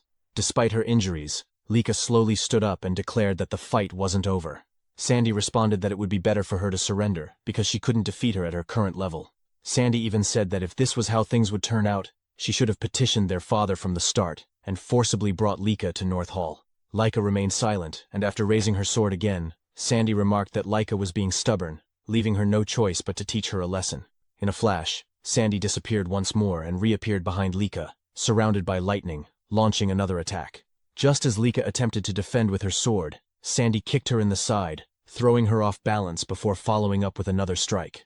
Sandy unleashed a relentless barrage of attacks, causing Lika to suffer injuries across multiple parts of her body. Celine and the others grew extremely worried, but Zeke calmly observed that Lika looked like she was about to break through another barrier. As Sandy prepared another attack, she told Lika that it would be better to surrender and use the first secret technique of the lightning great sword arts, engulfing Lika in a golden storm of lightning.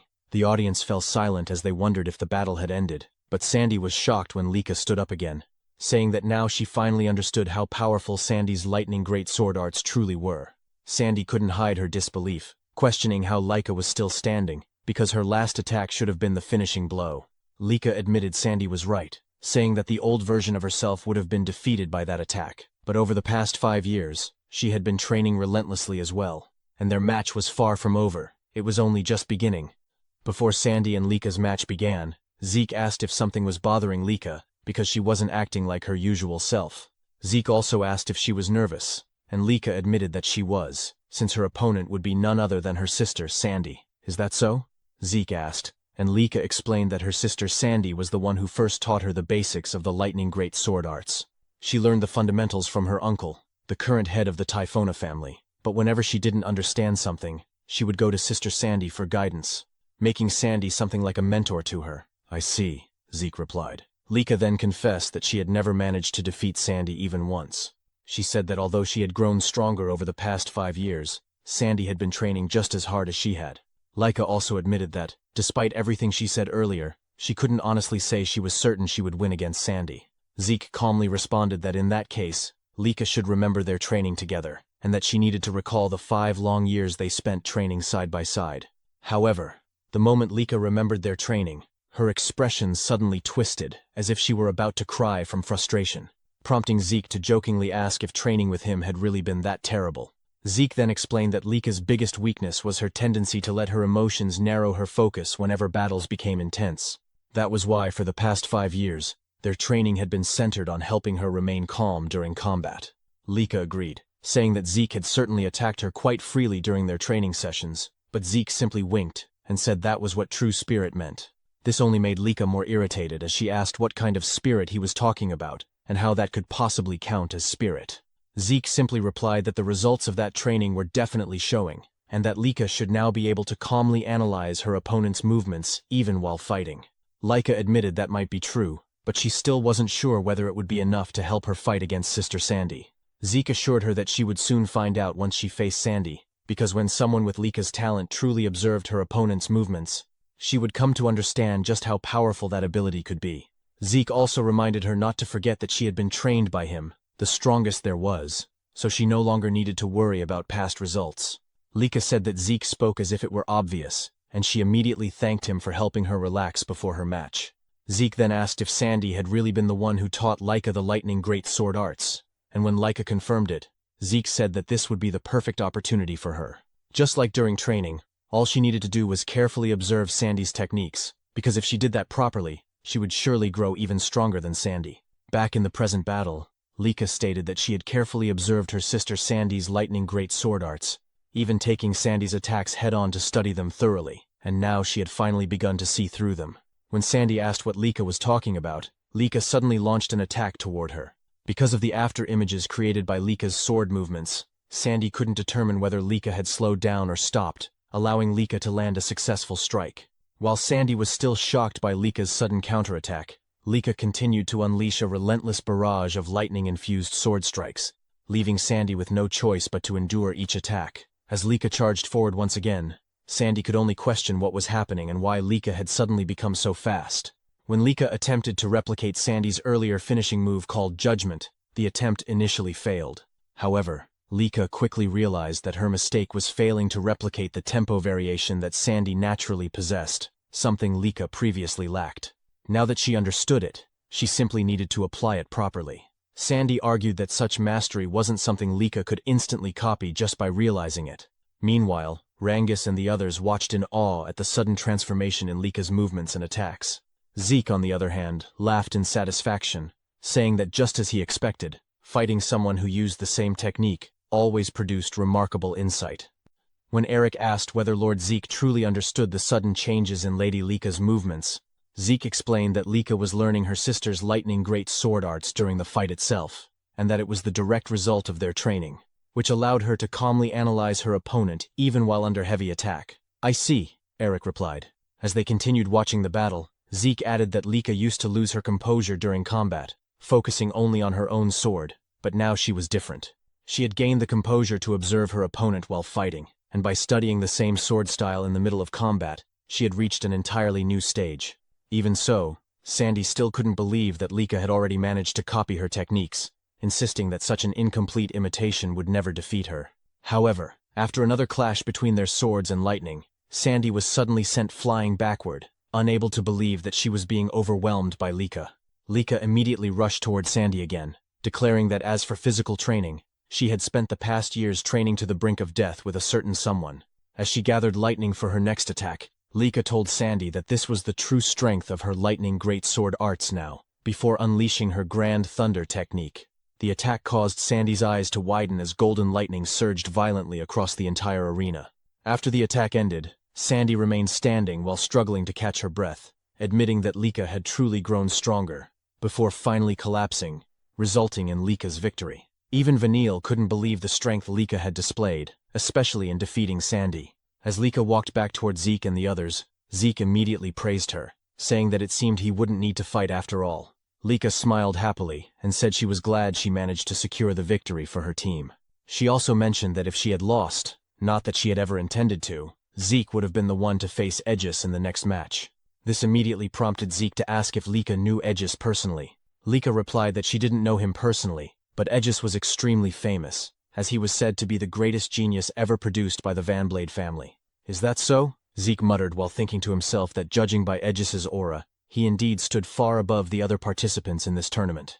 Lika then added that even for Zeke, facing Aegis would have been uncertain, and there was no telling what might have happened. Meanwhile, Mentric stepped into the center of the arena and announced that although East Hall's victory had already been decided, the matches would still continue until the end. Rangus and Zeke were both surprised by this announcement. Lika commented that it was strange because she thought the competition was supposed to end once 4 opponents had been defeated. Zeke, however, remained silent as he stared toward Mentric and Aegis, unable to stop himself from wondering what they were planning. Regardless of whatever scheme they had in mind, Zeke thought to himself that as long as he could fight, that alone was more than enough for him. Aegis then said that although North Hall may have lost, he was happy that he still had the chance to fight Zeke like this. When Zeke asked if Aegis really wanted to fight him that badly, Aegis immediately confirmed and explained that what he meant was that Zeke was East Hall's representative. Despite having Lady Lika present, it was Zeke who was chosen, so how could he not be curious about who Zeke truly was? Aegis also added that even if Zeke carried the blood of a family head, from what he could sense, Zeke was only at the 2-star level, and yet he was chosen as the representative instead of the 3-star Lady Lika. That was the main reason he wanted to fight him. Zeke remained silent as he listened to Aegis's words. After a moment, Zeke said that just as he expected, they seemed to get along, because he himself had been eager to cross blades with Aegis as well. When Aegis asked if that was true, Zeke replied that there were many skilled fighters in this venue, but Aegis was exceptional. Zeke also mentioned that he had heard about Aegis's reputation, being called a once-in-a-century genius at such a young age, and that he truly wanted to measure Aegis's strength through a direct battle. "Good. If that's the case," Aegis responded, and as he slowly drew his katana, he said that he was becoming more excited by the minute. Meanwhile, Zeke immediately noticed that his opponent used a katana, and it had been a long time since he had faced someone who wielded that type of weapon. As soon as Mentric announced the start of their match, Aegis rushed toward Zeke with incredible speed, slightly catching him off guard but also filling him with excitement. Zeke noted that with just a single step, Aegis was able to cover such a vast distance, and he couldn't help but praise Aegis's footwork. Aegis, smiling confidently, immediately used his 1,000-blade style technique called 9 blades to attack Zeke. Because of the golden glow from Aegis's aura, Zeke was shocked to realize that the presence of Aegis's katana seemed to completely vanish.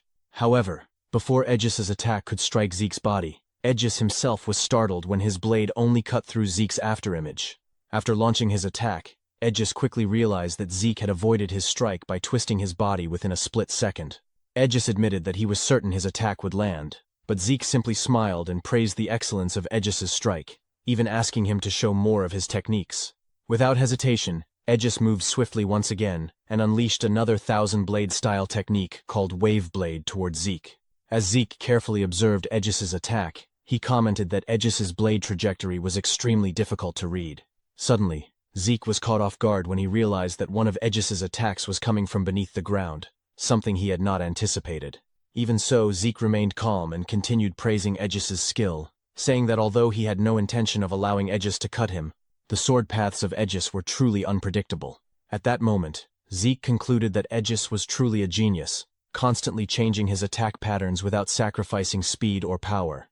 Aegis's source power flowed flawlessly, without a single wasted movement, delivering sharp strikes that perfectly read Zeke's breathing and rhythm.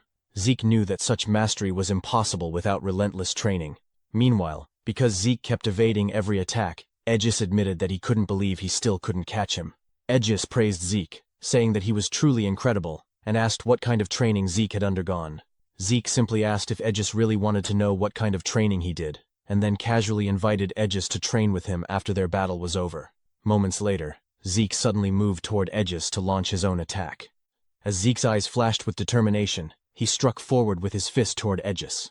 Aegis immediately raised his katana to block the attack, but the sheer force behind Zeke's punch caused Aegis's entire body to tremble, leaving him in disbelief that Zeke was supposedly only at the 2-star level. After delivering the punch, Zeke noticed the damage inflicted on his own fist, and he realized that although he had tried altering his breathing pattern, Aegis had already adapted to that as well. Because of this, Zeke couldn't help but admit that Aegis was an even more exceptional warrior than he had initially expected. Aegis then remarked that Zeke had finally launched an attack against him, and asked if that meant Zeke was already finished observing his techniques. Zeke replied that, to some extent, he was. Hearing this, Aegis wondered if Zeke had already figured out his abilities. Aegis then launched another swift attack towards Zeke. As Zeke watched the incoming strike, he initially thought it was identical to the previous attacks, but he was suddenly shocked when, just before the blade could reach him, Aegis abruptly changed the direction of his sword using his lingering shadow technique. The unexpected shift prevented Zeke from reacting in time, resulting in Aegis successfully striking Zeke across the chest. After landing his attack, Aegis asked whether he still needed to reveal more of his techniques in order to meet Zeke's expectations. Meanwhile, as Zeke held his chest, he couldn't believe that Aegis had managed to wound him during their fight.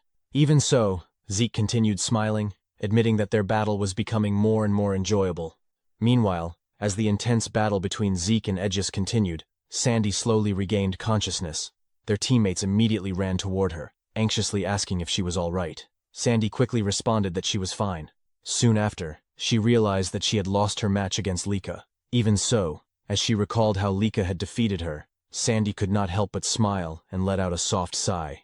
Although she had lost, she was genuinely pleased with the outcome of their fight and with Lika's current strength. After that, Sandy apologized to her teammates, saying that if she had won, they might still have had a chance to secure the special mission. However, her teammates immediately protested, insisting that they were the ones who should apologize for being a burden to her and Aegis. They all bowed their heads in front of Sandy, but she firmly told them that what they were thinking was not true. According to Sandy, their opponents were simply that strong. She added that they just needed to train harder so they would not lose again next time. Hearing this, her teammates felt encouraged and regained their spirits. Sandy then asked whether the match between West Hall and South Hall had already begun, but one of them pointed toward the ongoing battle, saying that for some reason, the current match was still going on. She also told Sandy that the fight happening right now was truly incredible. When Sandy looked toward the arena and saw the two fighters clashing, she could not help but feel shocked and wonder what was happening. She immediately realized that Aegis was using the 5 aura blades, which meant he was fighting seriously with his full strength. As Sandy continued watching the battle between Zeke and Aegis, she remembered what Lika had told her, that among their group, Zeke was the strongest. That memory made her fall silent, as she had not fully believed Lika's words before, but now she understood that they were true. Meanwhile, Aegis used his 1000 battle style technique called 5 Shadow to attack the protagonist, but Zeke easily evaded it. Sweat immediately ran down Aegis's cheeks as he could not believe that even that technique had failed to work against Zeke. On top of that, Aegis said that after fighting this much, Zeke was not even out of breath, and he immediately asked what kind of body Zeke possessed. Zeke simply replied that it was nothing special, that he had just put a lot of effort into training his basic stamina. He added that techniques are good, but fundamentals are just as important. I see. Aegis responded, saying that if that was the case, he would focus more on training his body from now on. He then used his ability once again to attack the protagonist, but with only his arms, Zeke shattered every single strike directed at him. At that moment, Zeke assessed that the blade's hardness, sharpness, generation speed and range were around the lower upper tier overall, but considering Aegis's age, he could become very interesting in the future. Zeke smiled as he realized that through this battle with Aegis, he had finally confirmed something: the difference between 1,000 years ago and the present era. According to Zeke, in the martial arts of 1,000 years ago, the motion of the attack itself was paramount. The essence of martial arts was to express all creation through one's techniques, and source power was merely supplementary. But in the modern era, by manifesting source power, practitioners express all of creation through it. In other words, handling source power itself has become the essence of modern martial arts. As he continued evading the attacks, Zeke thought to himself that he had been foolish. He had focused so much on the techniques themselves that he had failed to notice this shift for so long. Even so, he found the changes of the past 1,000 years fascinating beyond measure. Meanwhile, as Aegis continued attacking, he realized that all his strikes were being perfectly countered by Zeke. He could only conclude to himself that Zeke was truly a superhuman. Rangus and the others remained deeply worried, and Rangus mentioned that the fight had already lasted for over an hour, with no sign of ending. Lika, however, calmly said that neither of them was normal, but their battle would probably be over soon. Aegis then told Zeke that it looked like he had already finished observing all of his movements this time. Zeke did not deny it, and said that their fight had been a truly wonderful experience. I think so too, Aegis replied. Suddenly, the protagonist declared that he would pay his respect to Aegis. Therefore, what he had learned from their battle, he would now present to Aegis as a new technique. As Zeke clenched his fist, Aegis suddenly felt an overwhelming pressure. Aegis laughed, saying that now he understood why he could not defeat Zeke. Even so, he gathered his full power and activated the 1000-blade style's secret technique called 5-blade ultimate strike, declaring that he would continue struggling until the end. However, before Aegis could launch his attack, Zeke suddenly leaped high into the air. While suspended above the arena, he gathered his source power into his fist and unleashed a rain of massive golden fists across the entire arena. This technique was Zeke's new move, the modified second form of his Dragon Destruction combat arts, which he called Fist Star. As a result, consecutive explosions erupted throughout different parts of the arena, causing the students watching to panic. When the attack finally struck Aegis, a tremendous explosion shook the entire arena. Reynold quickly raised his shield to protect his teammates, marveling at the sheer power of Zeke's attack. Sandy, meanwhile, was so stunned that she could only ask who had won the fight. At that moment, Mentric declared that they had seen enough and announced the end of the match.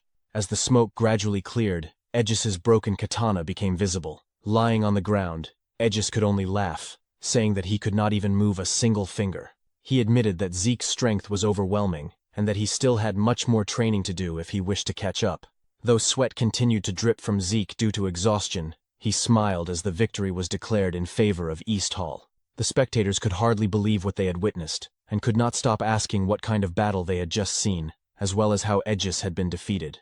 Mentric then announced that they would repair the arena first before starting the match between West Hall and South Hall, instructing everyone to begin preparing.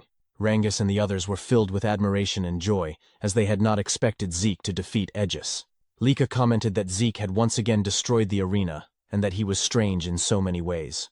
Zeke immediately asked what she meant, adding that what mattered most was that he had won. He then said that whatever Lika meant was not important right now, because what they needed to focus on was watching the upcoming match between West Hall and South Hall. That's right, Lika agreed, adding that another candidate for the position of family head would be participating in the next match, none other than Vanille Fafnir Eldragon. After the battle between Aegis and Zeke, Zeke asked Rangus if he had gone a bit overboard, because with that level of destruction in the arena, he thought it would not be repaired anytime soon. However, Rangers told him it was fine, and asked Zeke to look toward the side of the arena. Zeke was completely stunned and immediately asked how it was possible, and how they had managed to restore the arena so quickly. Rangus then explained that the entire arena had been built using a rare stone called etherite, and when someone infused it with source power, it could restore itself to its original form. Upon hearing this, the protagonist immediately realized that this was yet another incredible material that had appeared during the 1,000 years he had been gone. As Zeke continued to marvel at the sight, Rangus added that using such an expensive material to construct an arena of this size was truly astonishing. While smiling, Zeke said that West Hall seemed to have the best overall quality, but South Hall also had some strong-looking fighters, so he wondered how their battle would turn out. However, contrary to Zeke's expectations, the match between West Hall and South Hall became utterly one-sided. At the conclusion of the battle between West Hall and South Hall, Mentric couldn't shake off a growing sense of doubt. He felt that something about Vanille's match was off. More than that, he found it hard to believe how overwhelmingly one-sided the fight had been. He couldn't help but question whether Vanille truly possessed enough strength to defeat Lila Sonar that easily. Meanwhile, Vanille calmly asked Mentric if he was going to announce the winner. Snapping out of his thoughts, Mentric looked away briefly before declaring that the victor of the match was West Hall, led by Vanille. He then added that the final battle between East Hall and West Hall would begin in 1 hour. As the announcement settled over the arena, the spectators remained unusually quiet, still unable to process what they had just witnessed. In contrast, Lila's teammates were deeply worried about her condition. One of them carried her away carefully, while Lika stared in disbelief, unable to accept that Lila had been defeated so effortlessly. Zeke, on the other hand, remained silent, observing everything. In Zeke's mind, he was certain something was wrong. The gap in strength and abilities between Lila and Vanille should not have been that wide. Yet for some unknown reason, Lila's source power flow had been completely unstable. In that state, there was little doubt that something had gone wrong with her compared to her normal condition, which explained why the fight had ended so one-sidedly. Zeke also suspected that Mentric, acting as referee, had noticed something unusual. This left him quietly wondering what had truly happened during Vanille and Lila's battle. Even Reynold couldn't believe that Lady Lila from the Sonar family would appear so helpless as they had just seen. He remarked that, as expected, a next head candidate was on a completely different level from them. However, Celine pointed out that the fight had felt too one-sided. Lika agreed, but said that perhaps that was simply the reality. It was their first time witnessing the true strength of the prominent figures from other halls, so it was difficult to determine whether something was actually wrong. Eric then mentioned that speaking of next head candidates, that included Lord Zeke and Lady Lika as well, meaning Lord Vanille must also possess incredible power like them. Though hesitant, Celine and Lika eventually nodded in agreement. Rangus, however, remained silent and absent-minded. When Eric asked what was troubling him, Rangus said it was nothing, just that Lord Vanille was astonishingly strong, and in fact, everyone from West Hall seemed powerful. His words unintentionally dampened Reynold's spirit, prompting Rangus to quickly apologize for sounding so weak-hearted right before their upcoming match. Lika then said that Rangus wasn't wrong. She admitted that she had lost her last match too, and as frustrating as it was, she was still nowhere near West Hall's level. Eric responded that if Lika was saying that, then he felt the same. He couldn't even defeat any of them, despite having more stars. Even so, he had no intention of losing. Just like Rangus and the others who managed to overcome stronger opponents, he wanted to do the same. They could still defeat West Hall. His determination reignited Celine's spirit. As Zeke watched them, he thought that their fighting spirit was finally in the right place. It seemed that Marin and Eric might truly grow from this battle. However, the bigger concern right now was Lika. To Zeke, it didn't seem like Lika had noticed Lila's abnormal source power at all. If she believed everything that happened was purely Vanille's strength, then her shaken reaction made sense. But since Zeke himself didn't know the full details, he couldn't offer careless advice. He quietly wondered what he should do. Rangus soon noticed Lika's unusual expression and asked if she was all right. Lika immediately replied that she was fine and, as she walked away, said she just needed to clear her head. Later, in a garden outside the arena, Lika sat alone by a fountain. She couldn't believe that Vanille had grown strong enough to overwhelm Lila the way he did. Even Aegis had been unable to completely overpower Lila without suffering a scratch, yet Vanille had done it effortlessly. The last time Lika fought Vanille was when they were 5 years old, and she had lost. Since then, she had trained relentlessly, determined to one day defeat him. She had believed she had finally caught up, yet what she witnessed today shattered that confidence. If the match order remained unchanged, Vanille's opponent would likely be Zeke. Strangely, she felt relieved at that thought, since it meant she wouldn't have to face Vanille herself, but she hated herself for feeling that relief. It was as if she had already admitted defeat, despite her long-standing desire to overcome him. Suddenly, Vanille appeared and asked what she was doing there. With a mocking tone, he commented that she looked awfully serious while sitting alone. Lika's eyes narrowed as she demanded to know what he wanted, stating that they had nothing to discuss, and that she had no intention of talking to him. Vanille smirked and told her not to be so prickly. If he became the head of the Eldragon family, she might end up as his wife.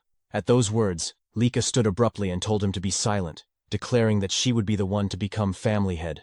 She began walking away, but Vanille stopped her with his words. He said he knew she was thinking that she couldn't defeat him. He couldn't blame her, since she had failed to beat him back then either. Surely she had seen what he did to Lila.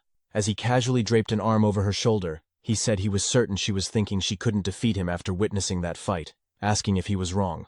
Lika only told him once more to be quiet. Vanille then bluntly stated that she should just admit it back then, now, and forever. She would never surpass him. He told her to give up and submit to him, promising that if she did, he would treat her well, tightening his grip on her shoulder as he spoke. Lika immediately shoved his hand away and shouted at him to stop talking.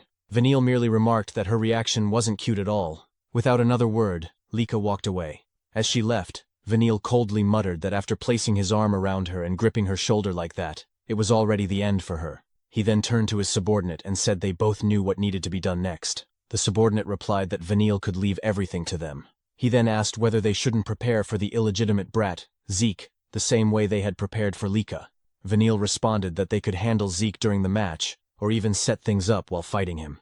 Although he admitted it would be best to prepare beforehand, Zeke seemed unusually sharp. If Zeke noticed their preparations, it would only complicate things.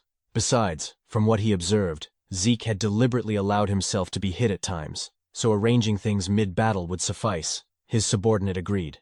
As Vanille bumped fists with him, he scoffed, saying that even if Zeke had defeated Aegis, he wasn't about to lose to some bastard child even without relying on tricks. As the water in the fountain behind them slowly changed color, Vanille declared that in this match, they would be the ones to win and claim the special mission. An hour after the scheduled time for the battle between East Hall and West Hall, Eric nervously said that the moment everyone had been waiting for had finally arrived. However, in his mind, he could not stop thinking about the reality of their situation. He and Marin were upperclassmen, yet among all the representatives of East Hall, they were the weakest. On the other hand, the group from West Hall was clearly packed with elites.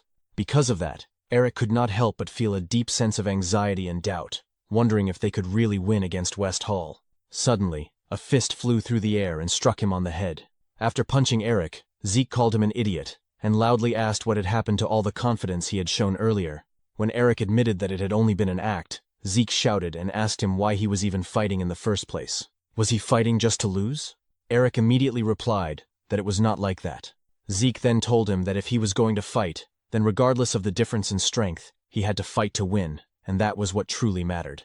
Because of those words, even though a large bump had formed on Eric's head from the punch, he suddenly felt his spirit rise again, and said that Zeke was right. He was going to fight to win. Zeke laughed, and told him that was more like it. Eric needed to have confidence in himself.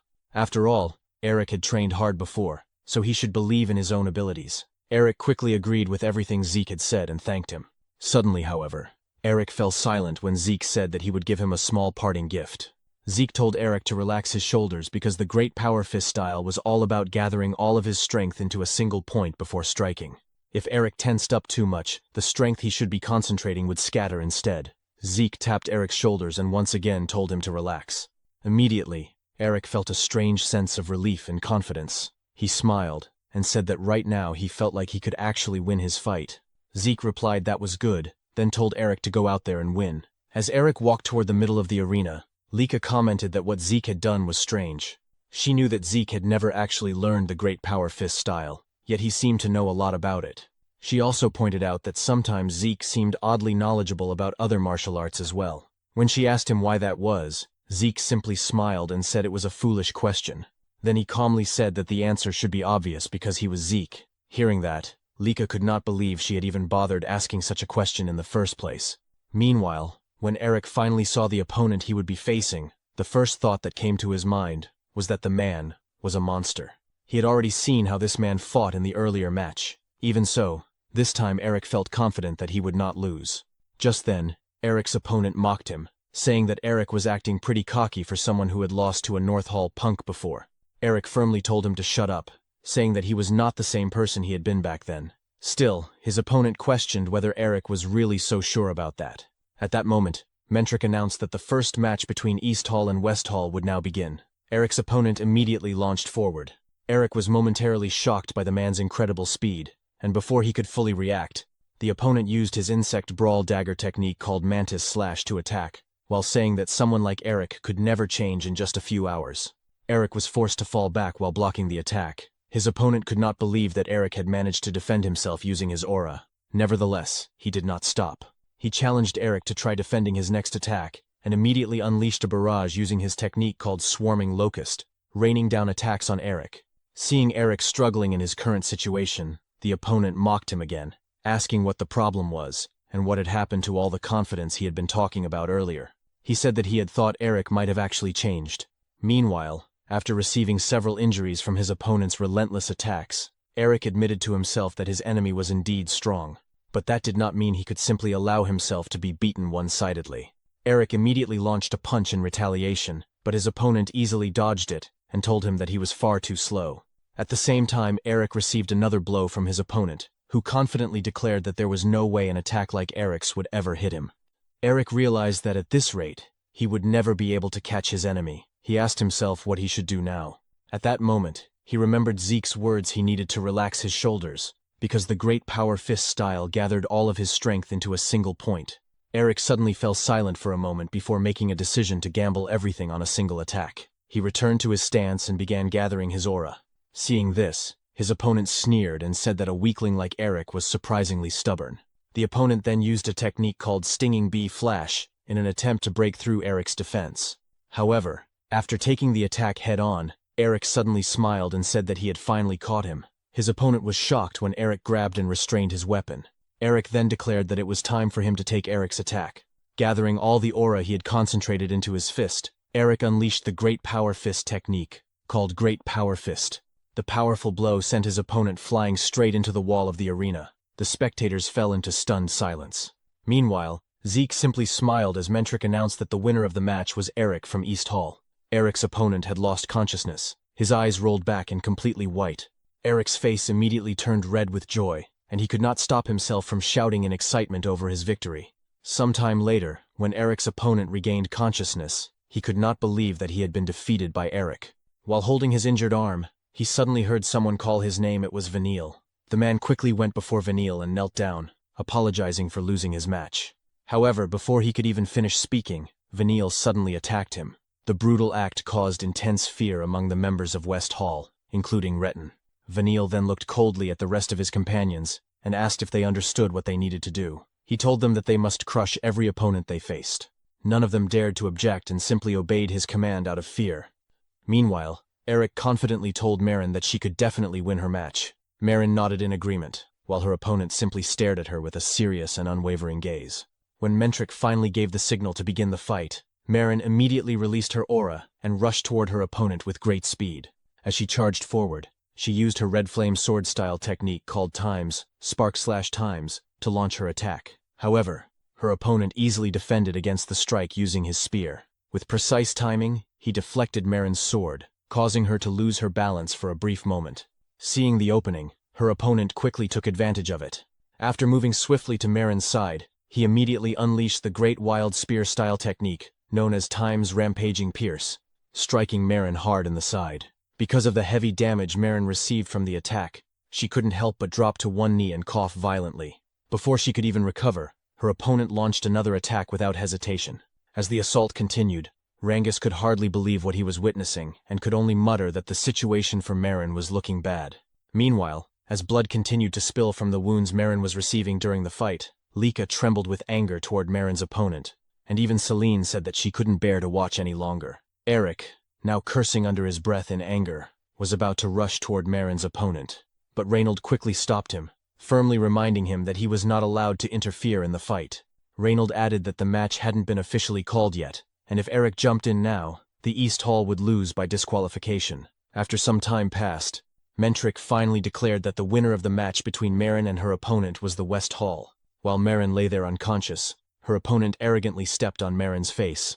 As Mentric's declaration of victory echoed through the arena, Eric and the others immediately ran toward Marin. While Eric and Lika were filled with deep worry as they saw Marin lying there, covered in blood, Zeke remained silent as he watched everything that had happened.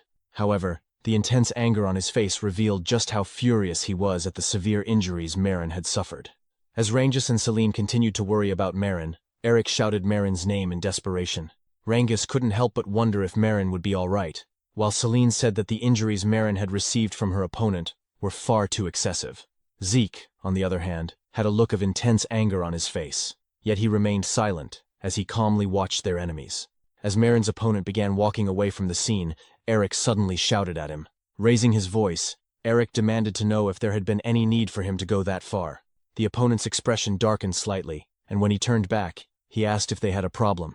When Eric asked what he meant by that, the man simply replied that what had happened was a battle, in other words, real combat, and he had merely gone all out to ensure a certain victory against Marin. Hearing that only made Eric angrier. He said that even if it had been a battle, what he did to Marin was still too much, especially since she had suffered severe injuries and lost consciousness. Celine also shouted in agreement, saying Eric was right, and that Marin's opponent didn't need to go that far. The man merely smiled mockingly and said they were too soft. According to him, those from West Hall never showed mercy to their enemies in real combat. As he pointed at Eric and the others, he said that in West Hall they simply crushed their enemies, and that was all there was to it. Lika immediately stepped forward and walked toward Marin's opponent. With a dark expression, she asked if what he had done was an order from Vanille. However, the man answered arrogantly, saying, "So what?" He added that if they didn't like it, they could just forfeit. Then he asked Lika if she didn't understand what it meant that the referee hadn't stopped the match. He continued by saying that Marin had still shown the will to fight, and that he had only needed to break that will. After that, he asked them if what he had done wasn't simply natural. Lika shouted again in anger, but Marin's opponent only complained that they were being too noisy before turning his back on them. As he walked away, he mockingly told them they should worry about themselves first before worrying about their friend, because all of them would end up the same way Marin did. Not long after that, Retin suddenly stepped in and said, "That's just how it is." He added that they were welcome to forfeit right there if they wanted. Then he looked at Rangus and asked if he had heard what was just said. Rangus suddenly turned his head toward him, sweat slowly running down his cheek as he uttered Retin's name. Retin then casually said that Rangus should start calling him by his name now, before immediately asking if Rangus planned to forfeit their match. Rangus remained silent. Retin mocked him again, saying that if Rangus wanted to be toyed with like that girl Marin, he wouldn't stop him. He even asked if Rangus wanted him to do the same thing he used to do to him back in the village, calling Rangus a weakling. Rangus lowered his head, his face darkening. Lika, on the other hand, was clearly furious at Retin's words, but Rangus suddenly told Lady Lika that it was fine. Slowly rising to his feet, Rangus said that he wasn't running away. This made Lika turn and look at him in surprise. Rangus then declared that today, right here, he was going to surpass Retin. Retin immediately looked annoyed and demanded to know what Rangus meant by that. Meanwhile, as Marin remained unconscious, the medical team continued treating her injuries while the spectators silently watched everything unfold. In the middle of the arena, Rangus let out a deep breath while gripping his spear when suddenly someone called his name, startling him. Rangus was both confused and astonished because he immediately recognized the voice. It was Zeke's. When he turned to look at him, Zeke calmly told him not to worry because no one else could hear them. According to Zeke, he was speaking directly into Rangus's mind. He explained that he had recreated this technique a few years ago, after reading many books. As Rangus wondered where he should even begin commenting on what Zeke had just done, Zeke told him that more importantly, the reason he used the technique was to give Rangus a piece of advice. When Rangus asked what advice he meant, Zeke said, "There is a saying clouds drift freely, and water flows gently." Rangus began wondering what exactly Zeke meant by that proverb. Zeke continued, saying that clouds drift without a care and water flows ever so gently. He added that whenever Rangus was struggling, he should picture that image in his mind. Just then, Mentric asked what Rangus was doing. Rangus immediately apologized and quickly assumed his battle stance. Mentric then announced that the second battle between West Hall and East Hall would begin. The moment Rangus heard the start of the match, he moved forward and used his Cloudwater spear-style technique called Water Pierce to attack Retin. Retin was briefly surprised by Rangus's speed, but he easily countered the attack and deflected the spear. Retin then told Rangus not to get cocky, calling him a little weakling, He used his serpent strike sword-style technique called ambush pierce. His aura took the shape of a snake, as it shot directly toward Rangus's chest. As Rangus defended himself against the attack, Retin sneered and said that was all Rangus had behind his big talk. He mocked him further, saying Rangus looked pathetic and calling him a little runt as he charged forward to attack again. Rangus remained silent, raising his spear once more to prepare for the incoming strike. However, when Retin used another serpent strike sword-style technique called serpentine slash, Rangus was caught off guard. The attack twisted and curved like a snake, making it impossible for him to block properly, and he was struck in the side. Rangus immediately thought that he was certain he had defended against the attack, yet somehow Retin had changed the direction of his strike mid-attack. Retin mockingly asked what was wrong with him and told Rangus to try hitting him back if he even could. Determined not to lose, Rangus declared that he could still attack and hit Retin. He immediately used another Cloudwater spear-style technique, called Flowing Clouds and Water. But before their weapons could clash, Retin suddenly smiled. In the next instant, his attack curved again and changed direction, striking Rangus once more and sending him flying away. The explosion that followed caused Lika and the others to worry greatly, while Zeke simply remained silent as he watched the battle. After the dust slowly cleared, Rangus could be seen kneeling on the ground while holding onto his spear. Rangus thought to himself that he had tried to deflect and counter Retin's attacks, but every move he made was being turned against him. Retin asked if Rangus had been thinking about using his movements to counterattack. Laughing mockingly, he told Rangus to give him a break. He called Rangus a poor guy, before revealing that his specialty was countering. Retin then said it was unfortunate for Rangus, because he was several levels above him in every way. Meanwhile, Rangus struggled to stay standing, gripping his spear so he wouldn't collapse. He said that what Retin claimed was impossible. However, Retin suddenly stepped forward, grabbed Rangus by the hair, and said he didn't know what kind of delusion Rangus was living in. He mockingly declared that a child of a pseudo-dragon could never become strong. According to him, Rangus was nothing in the end, just a weakling like his father. Even while struggling, Rangus told Retin not to dare insult his father, but while holding Rangus by the hair, Retin punched him in the face and called him a fake dragon. Rangus fell to the ground, yet Retin continued kicking and attacking him repeatedly, while shouting that a fake dragon like Rangus could never defeat the real thing. As Rangus continued to receive heavy blows from Retin, he began to think to himself that he really was hopeless after all. He thought he had grown stronger, but perhaps it had all been a delusion because he was still weak. Tears slowly streamed down his face as the thought echoed in his mind that he was just a fake dragon after all. At that moment, a memory resurfaced. It was a time when he and his father were fishing by the riverbank. His father had asked if Rangus liked fishing, and Rangus's father said that he liked it too. He told Rangus that as he could see, he loved fishing while gazing at the clouds and the flowing water, just like he was doing at that moment. When Rangus asked if his father liked clouds and water, his father smiled and said that clouds always drift so serenely, and the river water continues flowing endlessly. Watching them, he said, made him realize that human worries were actually very small and trivial things. When Rangus asked what he meant, his father simply replied that maybe someday Rangus would understand it as well. Back in the present, Rangus lay on the ground covered in blood as he whispered the words drifting and flowing. Mentric remained silent as he carefully observed the battle. Soon after, Retin grabbed Rangus again and declared that this was where their fight would end. As Retin gathered his aura into his fist for the finishing blow, he said that a fake dragon would always remain a fake. He added that Rangus should crawl through life on his hands and knees, but when Rangus opened his eyes, he remembered Zeke's words before the battle began. Just like water flowing gently, Rangus's aura began to flow smoothly through his body. Before Retin's attack could land, Rangus managed to block it. Retin did not expect Rangus's sudden defense, and upon sensing the aura coming from him, he quickly stepped back and retreated to pick up his sword. Meanwhile, Mentric smiled in surprise at the unexpected turn of events. He had just seen the third star on Rangus's chest shine brightly, clear proof that Rangus had broken through to the 3-star level right in the middle of his battle with Retin. Retin's face darkened instantly, his expression twisting with rage at what he had just witnessed. More than anything, he could not believe that Rangus had actually broken through to the 3-star level in the middle of their battle. The realization only fueled his anger. Further, he refused to accept that Rangus now stood on the same level as him. "There's no way some fake is standing on the same level as me," Retin snarled, declaring that he would never acknowledge it. As he prepared to strike again, he shouted that he would never accept that someone he once mocked had reached the same 3-star rank. Without hesitation, Retin unleashed his serpent strike sword-style serpentine slash, sending a swift and twisting attack toward Rangus. Despite having one eye nearly shut from his injuries, Rangus reacted with remarkable speed, effortlessly evading the strike even as it shifted direction. Retin was stunned. That same attack had landed before, yet now Rangus avoided it so easily. A thought crossed his mind. Had Rangus already read the pattern of his attacks? The idea was unbearable. Refusing to accept it, Retin launched another assault, this time using rampaging serpent flash. As he rained down relentless strikes, he shouted for Rangus to try and withstand this one.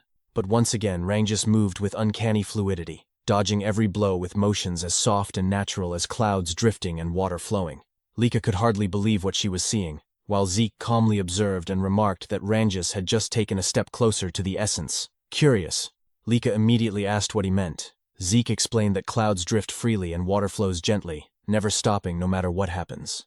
Like them, Rangus was learning to accept incoming force and let it pass through him, adapting fluidly with every movement. Zeke added that he himself had demonstrated a glimpse of it earlier, but Rangus had fully made it his own in this battle. Hearing this, Lika was left in awe, sweat forming on her cheek as she admitted she couldn't believe Rangus had achieved that in such a short time. However, Zeke pointed out that Rangus didn't even seem aware of it yet, and that his level of focus was truly extraordinary. Retin, on the other hand, could only curse in frustration as he watched everything unfold. For reasons he couldn't explain, fear began creeping into his heart. Shouting desperately, he warned Rangus not to come any closer as he unleashed a barrage of attacks. Yet, just like before, every strike was easily avoided. When Retin's sword finally clashed with Rangus's spear, he couldn't withstand the force behind it. As he prepared to attack again, Zeke suddenly laughed in excitement, saying that this was exactly it, because water doesn't always flow calmly. Seeing the attack Rangus was about to unleash, Retin panicked. He turned and ran, cursing and questioning how Rangus had become this strong. Meanwhile, Rangus slowly formed a swirling water tornado at the center of the arena. Zeke declared that once water grows wild, no one can stand against its current. The attack struck Retin square in the chest, sending him flying as he coughed up blood before losing consciousness. Seeing Retin's condition, Mentric immediately declared the match over and announced East Hall as the winner. Rangus stood there in shock, unable to fully grasp what had just happened. As he questioned everything, Lika and the others ran toward him, calling his name. Lika excitedly praised him, saying he was amazing and congratulating him on reaching the 3-star level and winning right after. She called it the best outcome possible. But Rangus, still confused, asked if she was really talking about him if he had truly broken through and won. When he looked over at Retin lying unconscious, disbelief filled his eyes. He couldn't believe he had defeated someone who had mocked and hurt him since childhood back in their village. Even so, he kept asking if he had really won. Celine happily confirmed it, saying his match was incredible. Stuttering, Rangus finally admitted that he had truly defeated Retin. As he stared at him, memories flooded back, and before he knew it, tears began to fall. Eric immediately put an arm around him and asked why he was crying, then curiously questioned what that crazy move earlier had been. Still unaware, Rangus asked what he meant. Lika added that she also wanted to know what that attack was. Reynold described it as a massive water dragon surging upward like a waterfall, saying it looked insane and incredibly cool. Rangus could only shake his head, insisting he didn't know any move like that, but Reynold was certain that was exactly what it looked like. Then Zeke finally spoke, revealing that the technique Rangus used was called Rising Dragon Pierce. Smiling, he explained that it originally came from the second volume of the Cloudwater Spear style, even though Rangus had only studied the first volume. Rangus was surprised, while Lika immediately questioned how Zeke knew about the second volume. Zeke, however, couldn't tell them that he was the one who had created the technique. Lika then realized just how incredible Rangus was. He had reached the second volume purely through self-study. Zeke went on to explain inwardly that the Cloudwater Spear style was a martial art he had created in his previous life, though he didn't remember ever writing it into a book. Most likely, later generations had documented and divided it into multiple volumes, hiding its true essence in the upper levels so immature fighters wouldn't access it. Yet despite that, Rangus had carved a path to that hidden essence through his own strength alone. To Zeke, it was a wonderful sight, such young talent blooming before his eyes. Just then, Mentric called out to East Hall, asking how long they planned to stand around chatting. Celine quickly apologized, while Eric suddenly suggested they ride this momentum and finish off their opponents. Celine nodded, agreeing to do her best. Starting from Rangus's match, East Hall's morale soared to its peak. However, West Hall also rallied after their loss, and the battles grew even fiercer. In the fourth match, Celine fought well but narrowly lost, leaving Vanille sighing in disappointment. But in the fifth match, Reynold pushed himself to the limit and managed to secure a hard-fought victory, bringing the outcome to the final rounds. As Rangus supported him, Reynold admitted he barely pulled it off, earning praise from Rangus, while Eric lifted his shield and sword with renewed determination. Celine apologized to everyone, saying that if she had won, the match would already be over. Lika reassured her, saying she had fought well and reminding her that the rule was to reach 4 wins. They were now at 3 wins and 2 losses. Victory was right in front of them. Lika confidently declared that all that remained was for her to win and end everything, telling them to leave it to her. At that moment, Zeke called out to her. When Lika asked what he wanted, she suddenly blushed as he stepped close to her, asking if she felt all right or if anything seemed off. Letting out a small sigh, Lika said she was fine and fully prepared as always, gently pushing him away and pointing out that he was standing too close. She assured him not to worry, promising she wouldn't lose. Rangus then cheered her on, asking her to do her best. Zeke, however, remained silent. As Lika walked toward the center of the arena, he couldn't help but wonder to himself what this strange feeling was, something unfamiliar stirring within him. Because his teammate had lost to Reynold, Alan was furious. Without hesitation, he kicked the defeated fighter and coldly called him a useless pawn.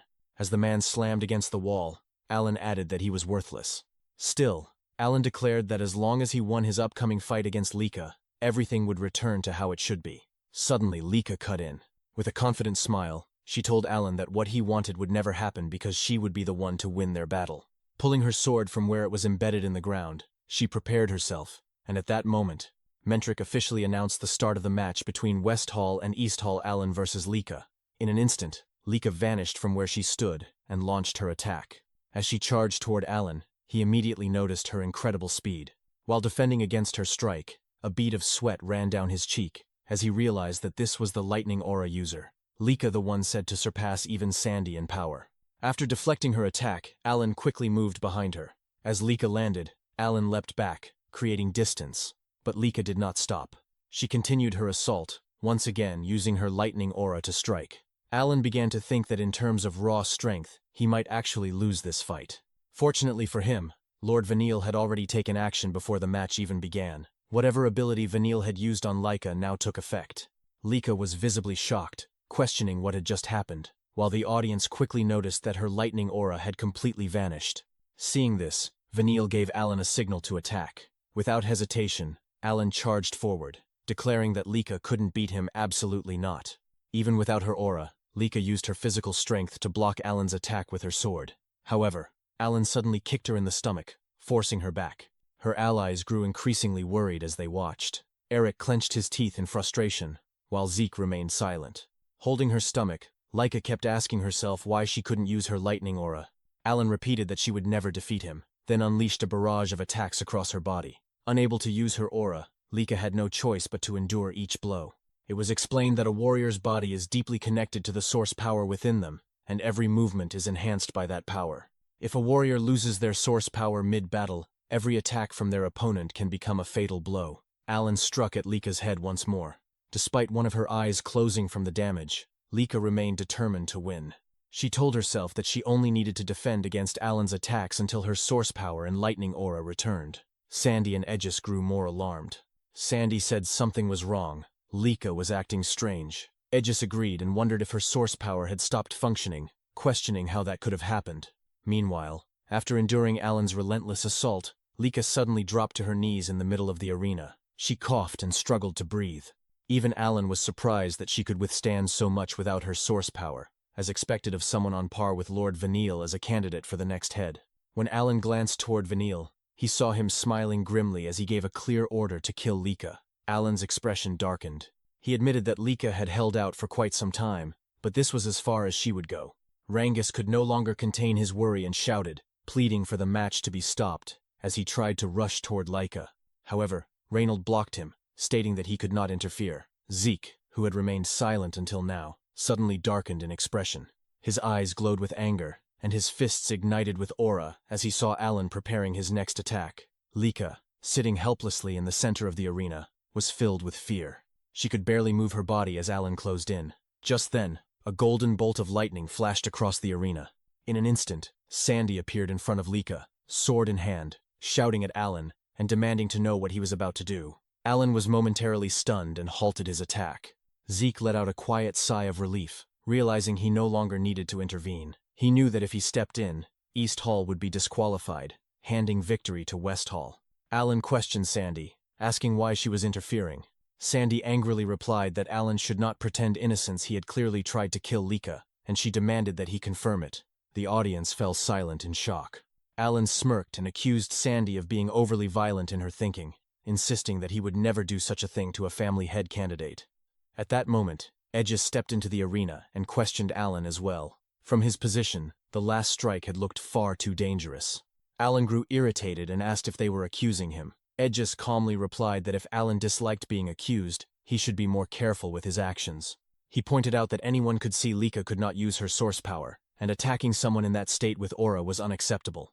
Vanille then approached, calling out to Edges and asking if he was interfering in the match just to complain about how they fought. He stated that in real combat, an opponent's condition doesn't matter, they simply crush the enemy completely.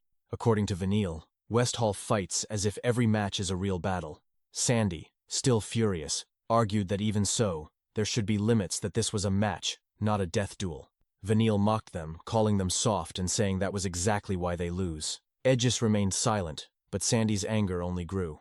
Vanille continued, saying they were not playing pretend war, they were fighting for real. He laughed, then added that while this was not a kill or be killed situation, they were still holding back, so it wasn't as if they were trying to kill Lika. However, with a grim expression, he admitted that something might have been a bit broken. Hearing this, Sandy reached her limit and released her lightning aura in anger. Before the situation could escalate, Mentric released his own aura, silencing everyone with overwhelming pressure. In a cold voice, he demanded to know when he had ever given permission for such pointless chatter. Despite this, Sandy insisted that Alan's earlier attack had clear killing intent.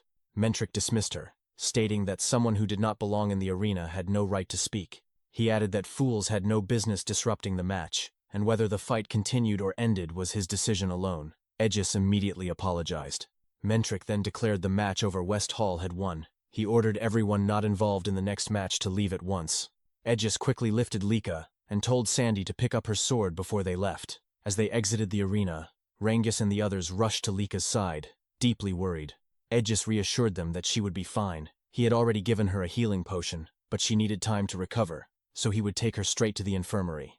Zeke remarked that Edges might face consequences for what he and Sandy had done. Edges simply smiled and told him not to worry, adding that he knew Zeke had also been ready to step in. Zeke jokingly denied it. As Edges carried Lika away, Sandy commented that something about all of this felt wrong. Alan was strong, yes, but for Lika to be overwhelmed like that was impossible. Edges agreed, saying that something had already felt off since the very first match with Lila. There was definitely something going on with West Hall. While Lika remained unconscious, Edges warned Zeke to be careful in his upcoming fight against Vanille. Zeke gave a slight nod, saying he appreciated the concern. As he walked toward the center of the arena, Vanille pointed his weapon at him and declared that it was unfortunate Zeke would never be able to defeat him, and East Hall's loss was already guaranteed. Zeke ignored him completely. Instead, he casually stretched right in front of him. Vanille fell silent, veins bulging on his face in irritation. Mentric then announced the 7th match between East Hall and West Hall. The moment he gave the signal to begin, Zeke moved. In an instant, he delivered a powerful punch straight to Vanille's jaw, causing him to spit blood. Zeke coldly remarked that Vanille's smug attitude really irritated him, and he wanted to see how long he could keep it up. The force of the blow sent Vanille flying into the wall at the far end of the arena, triggering a massive explosion. The audience was left in complete shock, their jaws dropping, while even Mentric widened his eyes in disbelief at what he had just witnessed. Zeke then added that for someone who talked so much about real combat, Vanille had left himself completely open and asked if this was the kind of real combat he liked. Before receiving a devastating attack from Zeke, Vanille first heard him ask and confirm whether those from the West Hall were truly fighting as if it were real combat. Because of this, confusion was clearly written across Vanille's face at the question from our protagonist, until Zeke stated that he would also fight Vanille in real combat mode, and asked if he was sure he wouldn't regret it. Vanille then questioned what Zeke meant, and arrogantly replied that Zeke would be the one to regret this battle, while silently wondering to himself what Zeke was talking about. Zeke then spoke again, and as he clenched his fists, his eyes faintly glowed while his expression darkened. Suddenly, Alan shouted, "Lord Vanille!" with both shock and concern. Although Zeke launched a powerful attack toward Vanille, the latter still managed to counter with a strong move of his own. a fast-moving sphere of wind rushing toward Zeke. However, before it could hit, Zeke simply tilted his head slightly, effortlessly dodging the attack as it crashed into the arena wall. When Vanille stood up, he cursed under his breath. Despite clearly feeling the impact of Zeke's strike, he couldn't understand how Zeke was still standing in the center of the arena. Vanille knew he had countered as quickly as possible when Zeke attacked him, so how was it that Zeke remained completely unharmed? Zeke then remarked that he now understood Vanille possessed wind-type source power, and asked if he was from one of the 4 great families. He also questioned whether that was the special source power of Vanille's clan. Vanille, still furious, simply called Zeke a bastard. In response, Zeke mocked him, asking how real combat felt, adding that he had even tried to match Vanille's style a bit for his sake. This only fueled Vanille's anger further. As he demanded an explanation, he suddenly froze. Zeke had already moved behind him in an instant. Glancing back slightly, Zeke's eyes glowed again as he calmly said, "That's the second time." He then struck Vanille at the back of the neck, sending him flying across the arena. As Vanille skidded to a halt, he questioned what kind of absurdity this was, how someone like him was being handled so easily by Zeke. When Vanille stood once more, Zeke immediately closed the distance again. As he prepared another attack, Zeke remarked that thinking in the middle of a real fight wouldn't help, and asked if Vanille had always felt safe until now. Then Zeke delivered another powerful punch straight to Vanille's chest. The impact shook his entire body. His eyes turned white as he coughed up blood, collapsing to his knees in front of Zeke. "That makes 3 times, Zeke said. Trembling from pain, Vanille demanded to know what Zeke was talking about, what exactly he was counting. Zeke simply replied that it was obvious. He was counting how many times Vanille had already died in this battle. Vanille, still confused, listened as Zeke explained. The first was when he struck his face, the second was the blow to his neck, and the third was the attack to his heart. Zeke added that the only reason Vanille was still alive was because of the rules. Enraged, Vanille shouted that there was no way that was true, but Zeke kicked him in the face mid-sentence, declaring that Vanille was right, this was real combat, and break time was over. Talking to your enemy wasn't part of it. The force of the kick sent Vanille rolling across the arena. Sandy's expression darkened as she watched, unable to believe what she was seeing. Sweat trickled down her face as she said that the battle between Zeke and Vanille could no longer be called a fight. Aegis agreed, adding that, compared to this, his own match with Zeke felt like nothing more than a friendly spar. He went on to say that Zeke's strength was unreasonable, that he was the very definition of unfair. Standing in the middle of the arena with a faint smile, Zeke asked Vanille if he was starting to understand what real combat truly was. As Vanille lay trembling on the ground, struggling from his injuries, Zeke acknowledged that crushing the enemy completely was indeed important on a battlefield, just as Vanille had said. He added that Vanille and the others from West Hall would likely become excellent warriors in the future. As Vanille tried to crawl toward him, Zeke briefly closed his eyes and pointed out that they were not on a battlefield. Their match was under the supervision of instructors, with healing potions readily available. He described it as a very soft environment for someone like Vanille to be talking about real combat. Vanille, still struggling, told Zeke to shut up, but Zeke continued, saying that the real combat Vanille spoke of was far removed from reality, that he was merely running away from his own weakness. He then asked if he was wrong. Instead of answering, Vanille shouted repeatedly for Zeke to be silent, his anger reaching its peak. Suddenly, a green whirlwind formed behind him, leaving the spectators stunned. Vanille declared that someone like Zeke, a bastard child, had no right to lecture him. Zeke calmly asked if Vanille was going through a rebellious phase, saying that if that were the case, nothing he said would get through anyway. He added that as Vanille's opponent, it was fine for him to release all his frustration. Vanille, preparing his attack, told Zeke to shut up and stop acting like he knew everything. He then unleashed his wind-rending fan art, Stormblade, sending a barrage of wind attacks at Zeke. Zeke easily leapt into the air, dodging every strike. While airborne, Vanille thought to himself that he only needed one chance, just a moment to touch Zeke. Elsewhere, Rangus, unable to understand what was happening, asked why the ground was tearing apart when he couldn't see anything. Aegis explained that it was Vanille's power, the wind aura of the Fanold family, one of the 4 great houses. He added that wind aura was invisible, so it was natural that Rangus couldn't see it. Sandy, still irritated, called it a nasty power that suited Vanille perfectly. Aegis laughed and told her not to say things like that, though he admitted that regardless of whether it was annoying, it was difficult to deal with. Vanille's continuous invisible attacks made him a tough opponent. Hearing this, Rangus grew even more worried. Meanwhile, in the arena, Vanille was baffled none of his attacks were hitting Zeke, even though Zeke couldn't see them. Zeke simply replied that he only needed to follow the flow of the air. Vanille couldn't believe it, calling it nonsense. Suddenly, Zeke struck Vanille on the head and pointed out that his defense was wide open again. Clutching his head, Vanille declared he had truly had enough of Zeke. He launched a rapid series of attacks, but Zeke avoided them effortlessly, hands behind his back and eyes closed, as if playing around. After being cursed at again, Zeke remarked that Vanille really was in a rebellious phase. When Vanille finally stopped attacking, Zeke asked if he felt better, but Vanille only grew more furious, threatening to kill him. Zeke responded that Vanille's stubborn will was admirable in a warrior. As he delivered another blow, he added that Vanille's body had long since reached its limit. Vanille dropped to his knees once more. Zeke suggested ending the match, saying continuing would only cause more suffering. But suddenly, a mysterious purple aura emerged, as Vanille grabbed Zeke's leg. Zeke didn't notice anything unusual at first, and asked if he still wanted to continue. As the purple aura intensified, Vanille's face darkened, and he began laughing like a demon. When Zeke questioned what was happening, Vanille gathered his aura into his weapon and declared that this would be Zeke's end. He unleashed Gale Bullet from his wind-rending fan arts. Zeke tried to use his source power to defend, but something felt off. He couldn't use it. With no choice, he blocked the attack using only his physical strength. Ranjis and Eric were shocked that Vanille had landed a successful hit. Edgis noticed something strange about Zeke and pointed it out. When Celine asked what he meant, Lika and Marin arrived. Lika, being helped to sit, apologized for worrying them. When asked if she knew what was happening to Zeke, she explained that rather than knowing, she realized he was the same as her. During her earlier match, she had suddenly been unable to use her source power. She added that Leela, who fought Vanille first, had acted strangely too. Perhaps she experienced the same thing. If that was true, then Zeke likely couldn't use his source power either. Back in the arena, Vanille laughed, convinced of his victory. He mocked Zeke for his earlier arrogance and declared he would ensure Zeke would never stand against him again. Gathering his power, he prepared his ultimate technique, Typhoon Falling to Dust. As Zeke stood back up, Vanille ordered him to die and launched his attack. Rangus could only shout Zeke's name in worry. Zeke, however, focused all his physical strength into his fist.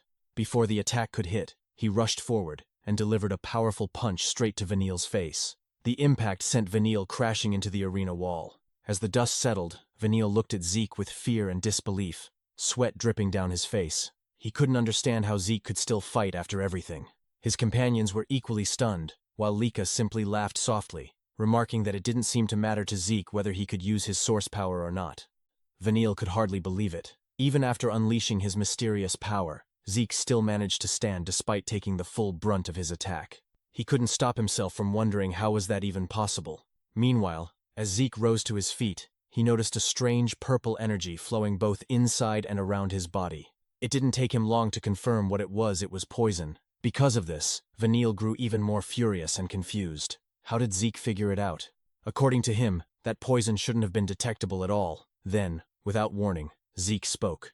He remarked that Vanille had finally scored a passing mark, and said that he now understood why everyone who fought against Vanille and Alan ended up losing so one-sidedly. Zeke added that he had figured out the poison only activates when source power is stirred. He admitted that it had even slipped past him until the moment he used his own source power. Still, he acknowledged that Vanille had done quite well in creating such a poison. Vanille declared that his poison had completely sealed Zeke's source power and demanded to know how he withstand his last attack. But Zeke responded proudly, saying that something like Vanille's poison was meaningless against a thoroughly trained body. Even if his source power was sealed, it was nothing more than a minor inconvenience. He added that someone like him, the strongest, would never be shaken by such a thing. Hearing his poison dismissed so easily only fueled Vanille's anger.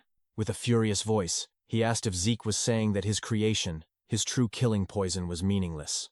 Zeke tilted his head slightly and asked if Vanille had made it himself. He observed that the poison seemed harmless to its creator, noting how Vanille could channel it into his opponent using source power without suffering any side effects.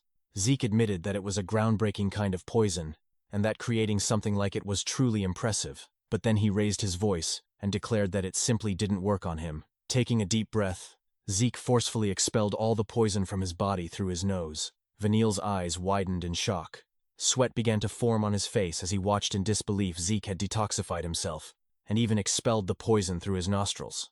Zeke calmly explained that while the poison was indeed unique and interesting, that was as far as it went. In the end, everything came down to his own strength. If Vanille relied entirely on his poison, then he still had a long way to go. Veniel froze for a moment, stunned by those words, before asking what Zeke meant. But instead of answering directly, Zeke simply asked if Veniel was satisfied now. That question only made Veniel grit his teeth harder. Memories began flooding his mind, memories of the harsh world he grew up in. He recalled his mother's cold words, telling him that no matter what, he had to become the next head of the Eldragon family, and if he couldn't, then he had no reason to exist. He remembered the constant praise surrounding Lady Laika, who had already mastered the family's secret technique. Everyone spoke of the candidates for the next family head as geniuses, everyone except him. Veniel knew it himself. He was ordinary. No matter how hard he tried, it only exposed how little talent he truly had. He could accept that his older siblings were stronger, but he could never accept that even Lika, who was younger than him, surpassed him so completely. He remembered his mother's harsh lectures, shouting at him, asking how he could fail at something so simple. Those endless days of scolding carved deep scars into his mind. But in the midst of that suffering, he had finally discovered his own talent poison creation. When he succeeded in creating this poison, he believed he had finally found his path. With it, he could become the next family head.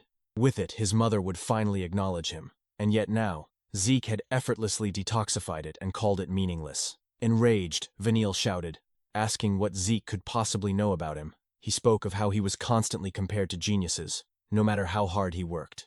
In front of their overwhelming talent, he was nothing, and still, the comparisons never stopped. That was why, no matter what, he had to struggle and claw his way upward. As he launched another attack, Veniel declared that someone like Zeke, who knew nothing about him, had no right to judge him. Zeke raised his left arm to block the attack, and used his right hand to grab Veniel's arm. But suddenly, Veniel flipped his weapon and unleashed all of his poison at once, covering Zeke in a dense, toxic mist. Zeke's companions grew anxious, while Edgis silently observed. Sandy, unable to hold back, asked what Zeke was planning to do. Inside the cloud of poison, Veniel spoke. He admitted that Zeke was right, he would rely on his poison. As long as he won, nothing else mattered. He knew he lacked talent in combat, but when it came to poison, he had confidence. As long as he had it, he wouldn't lose. In truth, he hadn't wanted to use this technique, but he had no choice. He explained that even he, as the creator, could barely detoxify this deadly cloud of poison needles. By using it now, he was forced to inhale some of it himself, but he was certain after going this far, his victory was guaranteed. Then suddenly Zeke grabbed his hand again. Veniel's eyes widened in horror as he saw Zeke catch the poison needles with his mouth, clenching them between his teeth. Zeke calmly asked if this was his final trump card. Veniel couldn't believe what he was seeing. As Zeke spat out the needles, Veniel collapsed to the ground in front of him. His face darkened, his eyes trembling as he watched Zeke's hands slowly move closer. But instead of attacking, Zeke placed his hands on Veniel's shoulders and spoke seriously, telling him to listen carefully. Kneeling in front of him, Zeke said that Veniel had one big misunderstanding. When Veniel asked what he meant, Zeke explained that becoming strong didn't require talent in martial arts, nor did it require special ability with source power.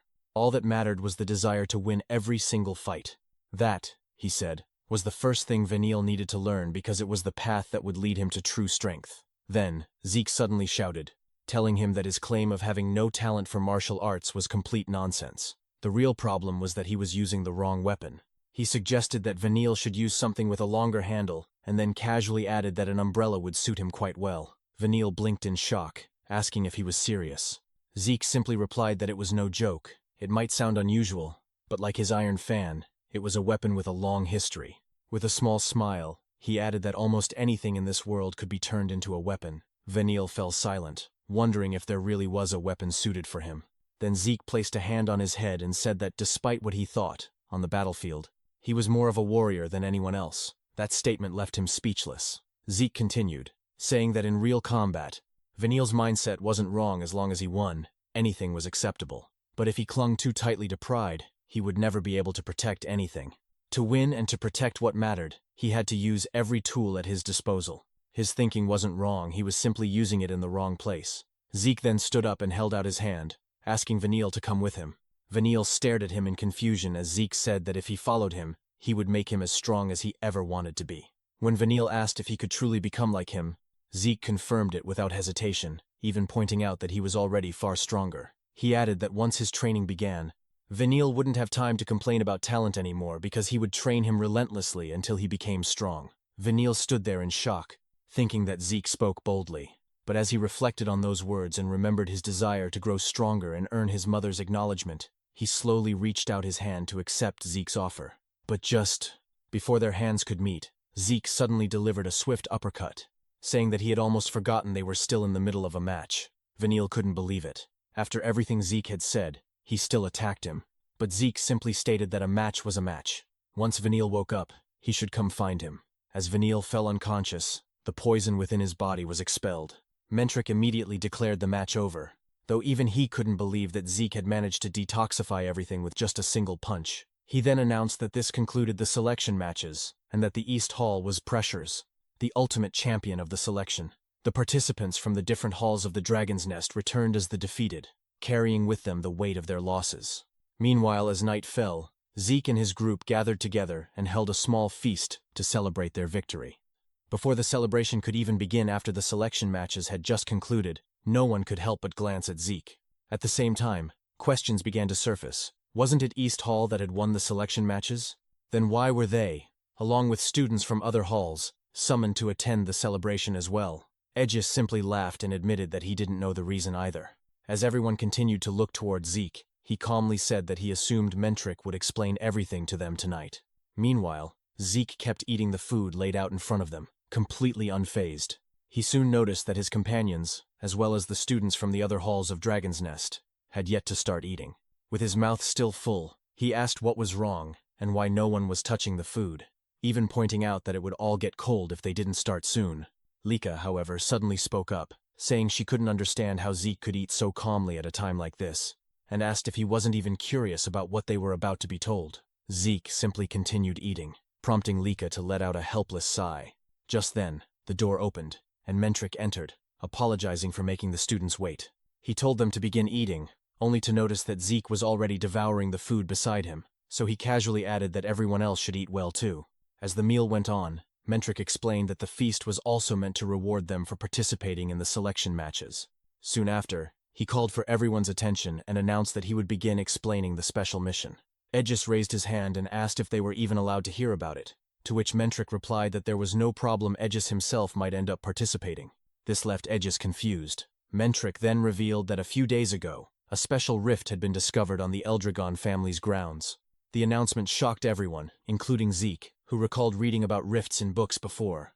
Mentric continued, saying that while everyone likely knew a bit about rifts, special rifts were different. Simply put, they could not be cleared by normal means. Lika asked what he meant, and Mentric explained that this particular rift would only allow 7 people to enter, and all of them had to be 3-star level or lower. Anyone 4-star or above, or exceeding the set number, would be forcibly pushed out. If the conditions weren't met, entry was impossible. Not even the family head could enter. Therefore, any attempt had to strictly follow these rules.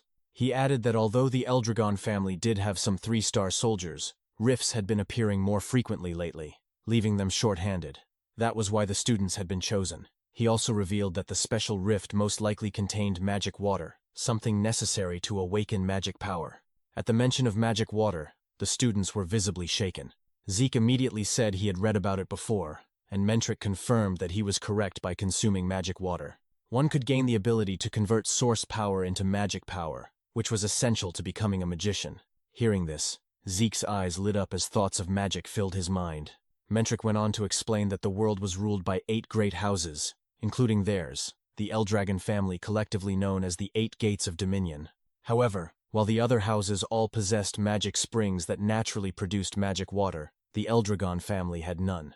That was why this mission was critical. They had to clear the special rift and retrieve the magic water. Failure was not an option. Mentric's expression then turned serious, as he added that the rift had appeared near the border of another of the 8 Gates of Dominion, the territory of the Kerberos family. It was almost certain that they would be targeting the rift as well. With that in mind, the selection matches had been held to identify capable 3-star and below individuals from Dragon's Nest. Aegis and Sandy exchanged glances, and Aegis pointed out that the 7 members of East Hall who had won would likely be the ones sent to clear the rift. Sandy smiled, seeing this mission as a major step toward helping Lika get closer to becoming the next family head. However, Mentric clarified that although East Hall had won, it didn't automatically mean all 7 of them would form the strike team. Even so, Aegis remained hopeful, while Sandy thought about how she could support Lika. Mentric then stood up and struck the table, declaring that from this point forward, Under East Hall's leadership, they would form the strike team regardless of wins or losses. The purpose of the matches had been to observe everyone's strengths and fighting styles as a basis for team formation. Glancing at Vanille, he remarked that some individuals hadn't been able to fully display their abilities. Then, turning to Zeke, who was still eating, Mentric declared that Zeke would choose the members of the strike team. This shocked Zeke, who immediately questioned why he had to make the decision. The room fell silent as Mentric asked why he found it surprising. As East Hall's representative, it was only natural that he would lead and choose the team. However, Zeke said that wasn't what he intended, and after glancing at Lika, he suddenly came up with an idea. With a grin, he suggested that Lika should choose the members instead. This startled Lika, who questioned why it had to be her. Zeke simply asked if he would be part of the mission, to which Lika replied that it was obvious he would be. She then asked if he was really okay with her making the decisions and leading the team. Zeke responded that whether it was okay or not, didn't matter if he were the one to choose, he'd just make himself the only member. This shocked Lika, who immediately pointed out that, knowing him, he'd probably enter the rift alone if it were possible. As Lika began thinking about who to choose, Zeke added that if she aimed to become the next family head, this was a perfect opportunity to train her judgment. He then asked Mentric if he minded letting Lika take the role instead.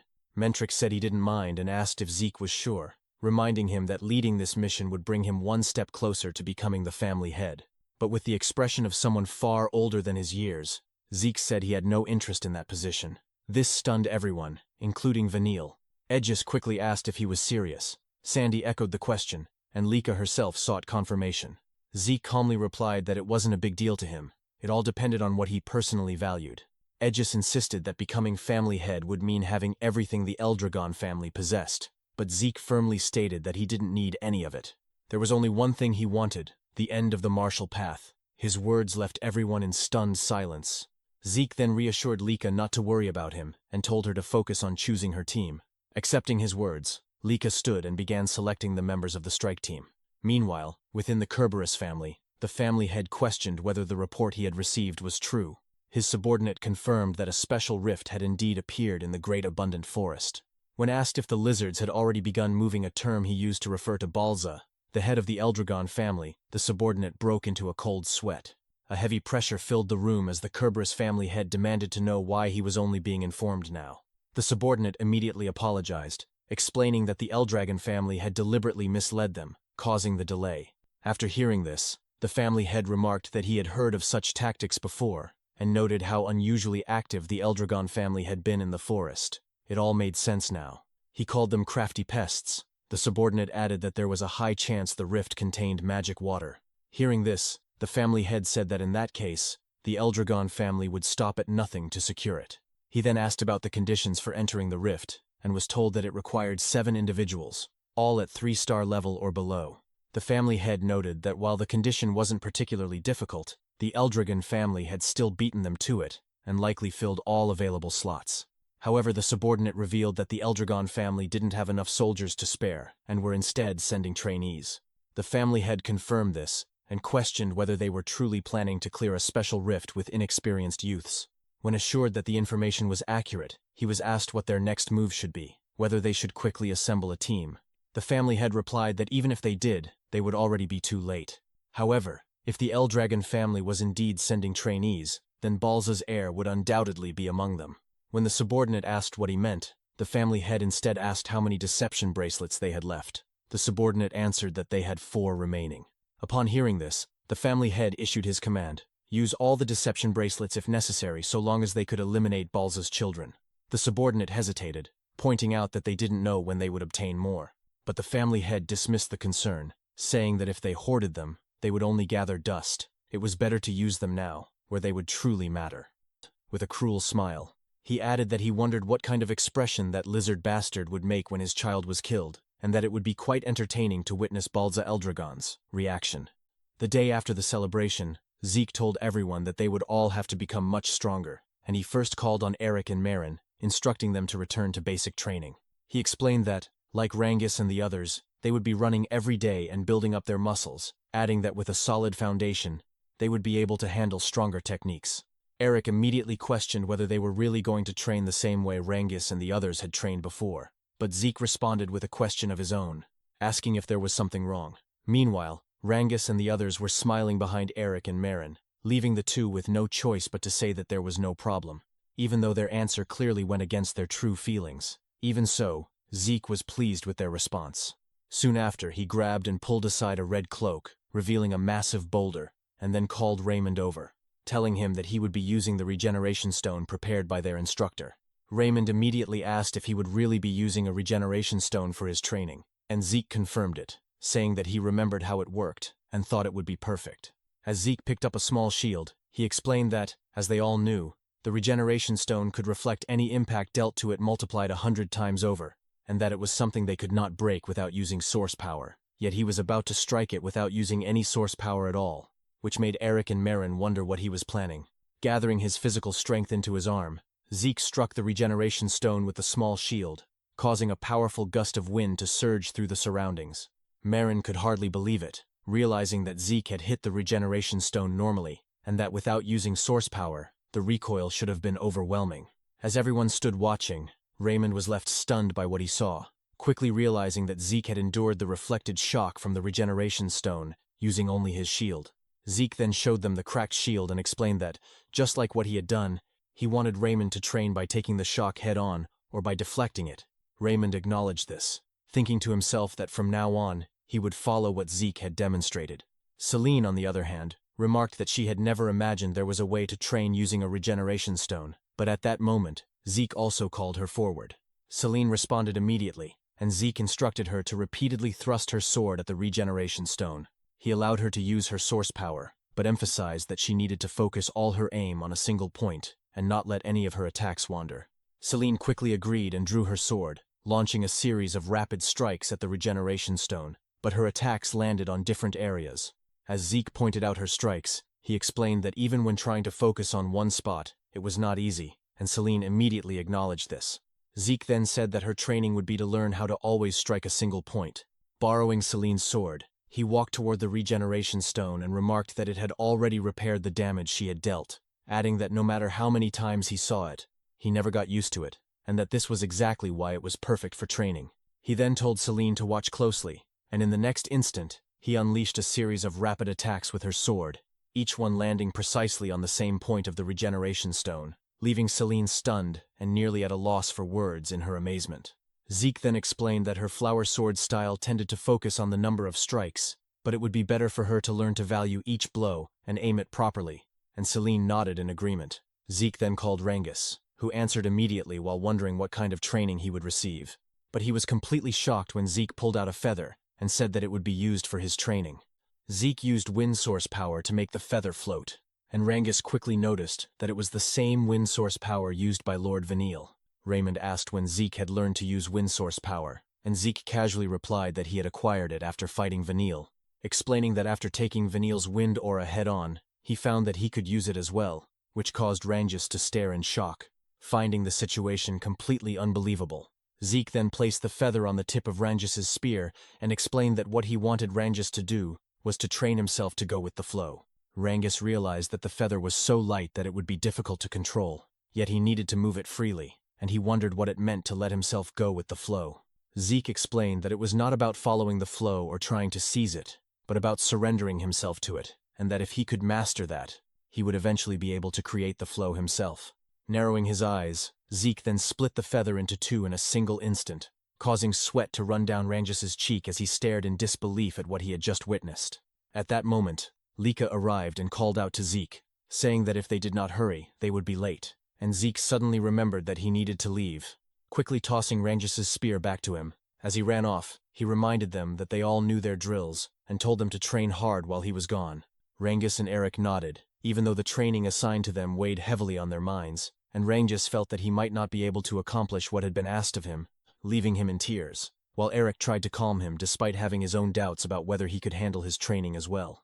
Meanwhile, as Zeke and Lika walked through a corridor, Lika asked what he had been doing that almost made them late, and Zeke apologized, explaining that he had been assigning training to Rangus and the others for the time they would be away. He then shifted the topic, commenting that Lika's lineup for the strike team was quite interesting, and Lika proudly declared that her lineup was perfect, calling it the best team she could assemble. As they continued walking, they were spotted by the rest of the strike team assigned to the special mission, and Aegis greeted them while Lika apologized for being late, explaining that she had to fetch Zeke.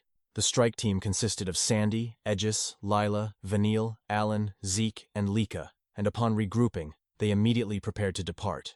Earlier that day, Mentric had informed Balza that the strike team had already set out, adding that they had also received word that the Mutts had detected the presence of the special rift.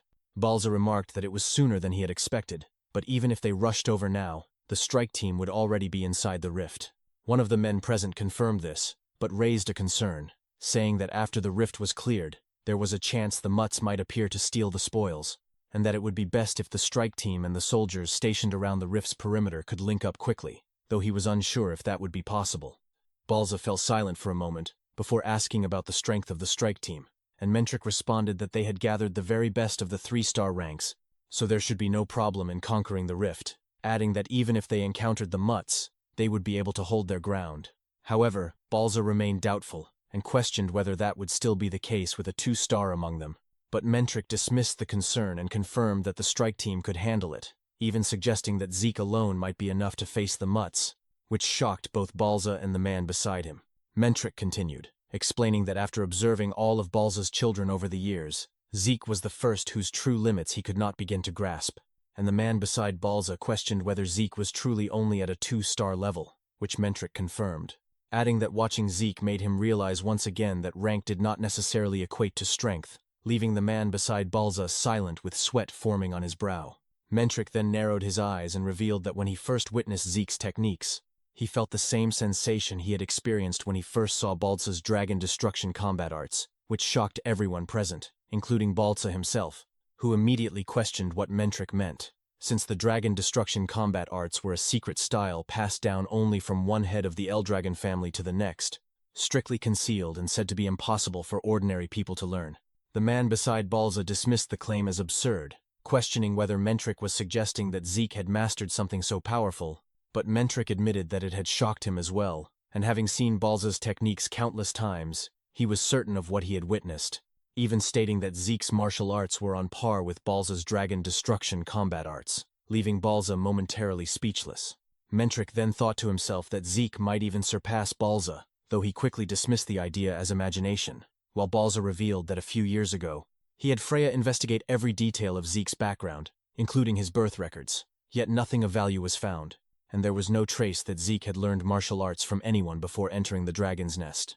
The man beside Balza wondered if that meant Zeke had learned everything on his own, but Mentric instead looked up at a portrait of the first patriarch, Gilphus Eldragon, and remarked that it was almost as if Zeke were the reincarnation of both the first patriarch and the 15th head, which caused Balza's expression to darken as he repeated the word reincarnation in a questioning tone. Balza stood up from his chair and gazed at the portrait of Gilphus Eldragon, the first patriarch of the Eldragon family. Under his breath, he muttered the word reincarnation, dismissing it as a ridiculous idea. Silence fell over Mentric and the captain standing beside him, until Balza let out a faint smirk and remarked that if Zeke truly possessed that level of power, then those wild dogs from the Kerberos family wouldn't even be worth worrying about. 1 week later, at the location where the special rift had appeared, soldiers of the Eldragon family had already gathered. Freya was searching for the vice-captain of the Black Dragon Corps, but one of the soldiers reported that the vice-captain had suddenly disappeared at some point. Another soldier quickly ordered the others to begin searching. Freya then commented that they were also supposed to receive reinforcements, expressing her concern that the situation might turn into a problem. Just then, she noticed a group approaching and said that it looked like they had finally arrived. As the group drew closer, Freya pointed out that if they had sprinted the entire way, they could have arrived faster, asking if they were aware of that. Lika responded calmly, saying they had no intention of exhausting all their stamina before the mission even began. She addressed Freya as Instructor Freya and asked why she was there. Freya replied that she was currently on duty and not acting as an instructor. She explained that she had been assigned to guard the special rift and its surrounding domain. Lika murmured in realization, noting that this must be the special domain. Freya elaborated that certain special rifts can influence the outside world, forming a domain around them, and that this rift was one of those cases. As Zeke observed the pitch-black trees within the domain, he was reminded of the anger boar he had fought before. The eerie dark mist surrounding the area felt identical, leading him to conclude that the creature's power had likely originated from a rift as well. Zeke then asked why Freya herself was guarding the domain. She answered that it was to keep the Kerberos family in check and interfere with their plans. When Lika asked what she meant by interfere, Freya explained that if they managed to clear the rift and obtain the magic water, the Eldragon family's military strength would increase significantly, something the Kerberos family wanted to prevent. She added that they were also dealing with monsters being spit out from the domain. When Zeke asked what that meant, Freya explained that the special rift only allowed 7 fighters of 3-star level to enter. Aegis confirmed that he had heard the same information before. To demonstrate, Freya reached out and touched the barrier of the domain, only to be repelled immediately, explaining that those with higher star levels were rejected. She continued, saying that the same applied to monsters any creature 4-star or above could not enter. Entry into the rift was strictly first come, first served, and until the group inside either cleared it or was wiped out, no one else could enter. When Zeke reached out to touch the barrier himself, he immediately recognized it as something that chose who could pass through. He also recalled being told that it was impossible to break it by force, but hearing that only made him want to try. Noticing his expression, Freya began to sweat and warned him that he should listen properly when people explained things. Zeke simply winked and gave a thumbs up, insisting that he had been listening, though Freya knew better. She then said that since they didn't know when the Kerberos forces might arrive, it would be best for them to enter immediately if they were ready. When she asked if they were prepared, Lika and the others confirmed that they were. Without delay, they stepped into the special domain, while Freya wished them luck. Inside, animals corrupted by the black mist began attacking the team. Vanille faced one of the monsters head-on, standing firm with his new weapon. Channeling his wind source power, he unleashed a devastating strike that crushed the creature's head. Watching the display, Alan applauded enthusiastically, praising Lord Vanille as brilliant as always, but Vanille remained silent, staring at his unfamiliar weapon. Aegis, who had also witnessed the fight, clicked his tongue as he recalled seeing Zeke and Vanille speaking in the hallway before the mission. Back then, Vanille had asked what exactly Zeke had given him, and Zeke simply replied that he intended to train him, just as he had mentioned during their previous fight. After handing over the new weapon, Vanille had questioned whether Zeke was serious, to which Zeke confidently affirmed that he always followed through on his words. He explained that this mission presented a rare opportunity for real combat, and for that reason, he wanted Vanille to use the staff. Vanille had immediately grown irritated, asking if Zeke truly expected him to use a weapon he had never touched before on such a critical mission. Zeke confirmed it without hesitation, which only angered Vanille further. In frustration, Vanille threw the staff to the ground, accusing Zeke of mocking him, then turned to leave, muttering that he had no intention of using such a strange weapon. Before he could get far, however, Zeke infused the staff with wind source power. Feeling the surge of wind aura behind him, Vanille turned back in confusion, asking why Zeke was using wind energy. Zeke dismissed the question and simply told him to use it. Vanille refused again, visibly annoyed, but Zeke persisted no matter how many times he declined. Eventually, the argument escalated to the point where Vanille dropped to his knees in frustration, saying they weren't getting anywhere. He pointed out that Zeke had mentioned umbrellas back during the selection exam. Zeke confirmed it, explaining that since they didn't have umbrellas here, the staff would serve as a substitute, as the handling was similar. For the time being, Vanille would train using it. As Vanille stood, he questioned how he was supposed to train with a weapon he had no experience with, pointing out that he lacked even the most basic fundamentals. Zeke, however, confidently assured him that there was no need to worry, as he had already created a fighting style specifically tailored for him called the Ghost Umbrella style. In Aegis's mind, the idea sounded absurd, as creating a martial art from scratch was no simple feat. Yet, as he observed Vanille's movements, he noticed they were sharper than before, blending perfectly with his wind aura. Vanille himself couldn't help but wonder if Zeke had truly created a brand new martial art just for him. Zeke then praised Vanille's last strike, while Alan eagerly asked if the Ghost Wind Umbrella style was real. When Zeke confirmed it, both Alan and Vanille exchanged glances, with Alan questioning what kind of person Zeke really was to create martial arts so effortlessly. Vanille admitted that he had no idea. Nearby, Lila had been quietly listening. When Zeke noticed her, he asked if her name was indeed Lila, and she confirmed it. They fell into a brief silence before Lila asked if Zeke had truly created the new style. As usual, Zeke confirmed it casually, and when she asked how, he simply replied that it was obvious because he was Zeke. Lila clapped in amazement, while Sandy scoffed, saying Zeke was talking nonsense again, insisting that creating a martial art from scratch was impossible. Aegis chimed in, pointing out that it somehow made sense, given what they had witnessed. Changing the subject, Sandy looked at Vanille and warned that regardless of the new style, he shouldn't drag them down. Irritated, Vanille asked her to repeat herself. With a mocking tone, Sandy said he couldn't even fight properly without poisoning his opponents. questioning whether he really intended to use an unfamiliar style in such a mission. Her words quickly escalated into an argument. Alan, who had been holding back, finally spoke up, telling Sandy to watch her mouth. Unfazed, Sandy asked if the truth hurt, suggesting that if Alan was Vanille's attendant, he should keep his master under control. Laika quickly stepped in, urging Sandy to stop, while Aegis reminded them that this wasn't the time to argue. They were part of the same team on a dangerous mission and needed to cooperate. Sandy, however, refused, stating that she couldn't work with people who had poisoned Laika and nearly killed her. With her eyes glowing, she declared that she had opposed this team lineup from the beginning. As the argument continued, Zeke quietly asked Lila if she was truly okay with all of this. Lila responded that it didn't bother her. She was simply glad to be part of the mission.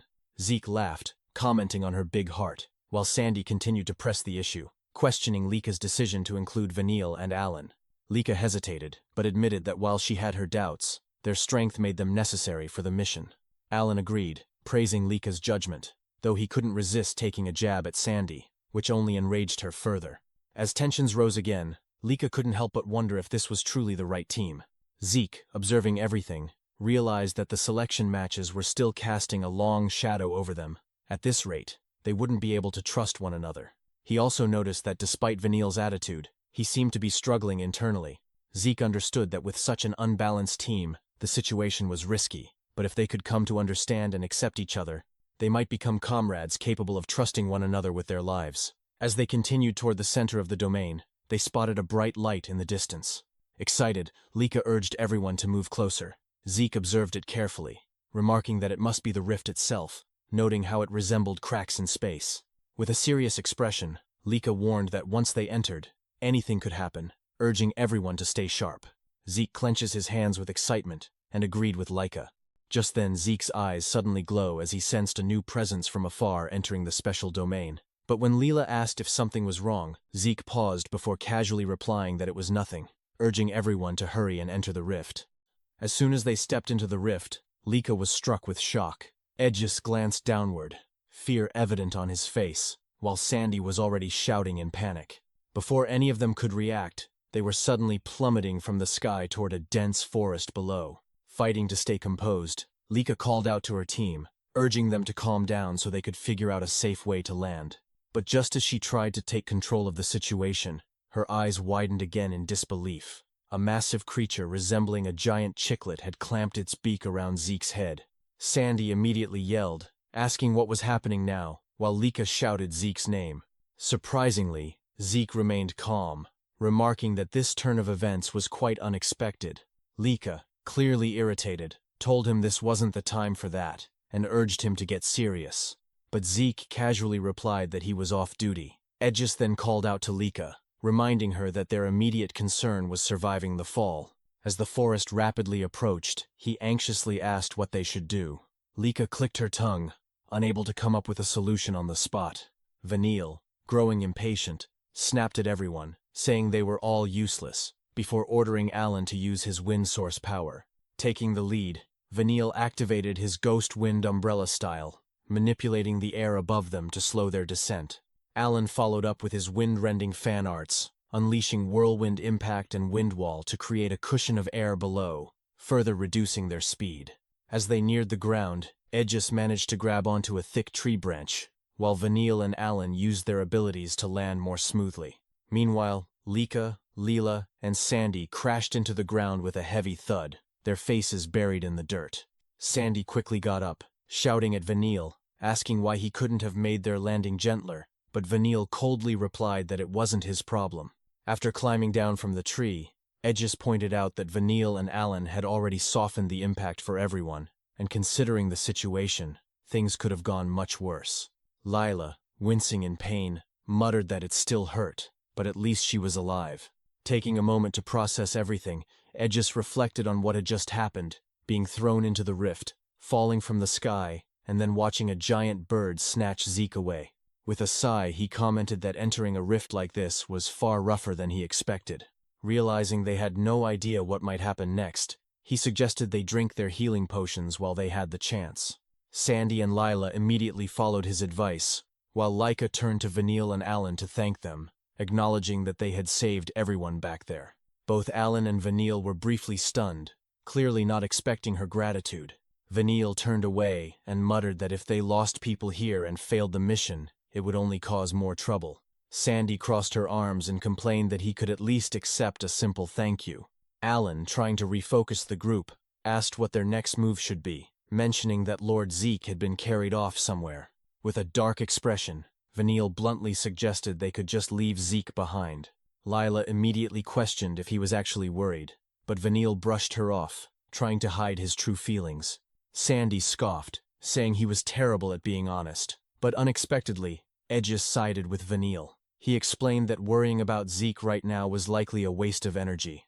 Annoyed, Sandy demanded to know how he could agree with Vanille, but Lika also backed him up, calmly stating that if it was Zeke, he would be fine on his own. In fact, they were probably the ones in more danger. Sandy fell silent for a moment before asking what they even thought of Zeke. One by one, they all paused, recalling his overwhelming strength, and then, almost in unison, they answered that Zeke was a monster. Sandy blinked, wondering if she was the strange one for thinking otherwise. Edges then added that regardless, they would need to regroup with Zeke eventually, but their current problem was that they had no idea where to go. At that moment, Lila called out to him, saying that while they were falling, she had spotted something in the distance, a pillar of light. Alan nodded, saying he had seen it too, but after the chaotic fall, he couldn't keep track of its direction. Unexpectedly, Lila pointed confidently ahead, saying the pillar of light was in that direction. Alan looked at her in disbelief, asking if she had really managed to track direction even while falling. Lila confirmed it, explaining that she had taken a quick look around and memorized it. Lika added that the bird carrying Zeke had flown toward that same light, so while they still needed to reunite with him, their best course of action for now was to head toward the pillar. She reasoned that there was no way Zeke would ignore something that unusual, and both Vanille and Edges immediately agreed. Meanwhile, high above, Zeke was still being carried by the giant bird.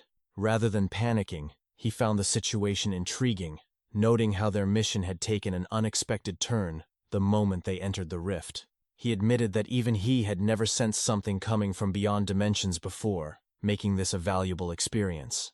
Despite being separated from Lika and the others, he was confident they would manage somehow.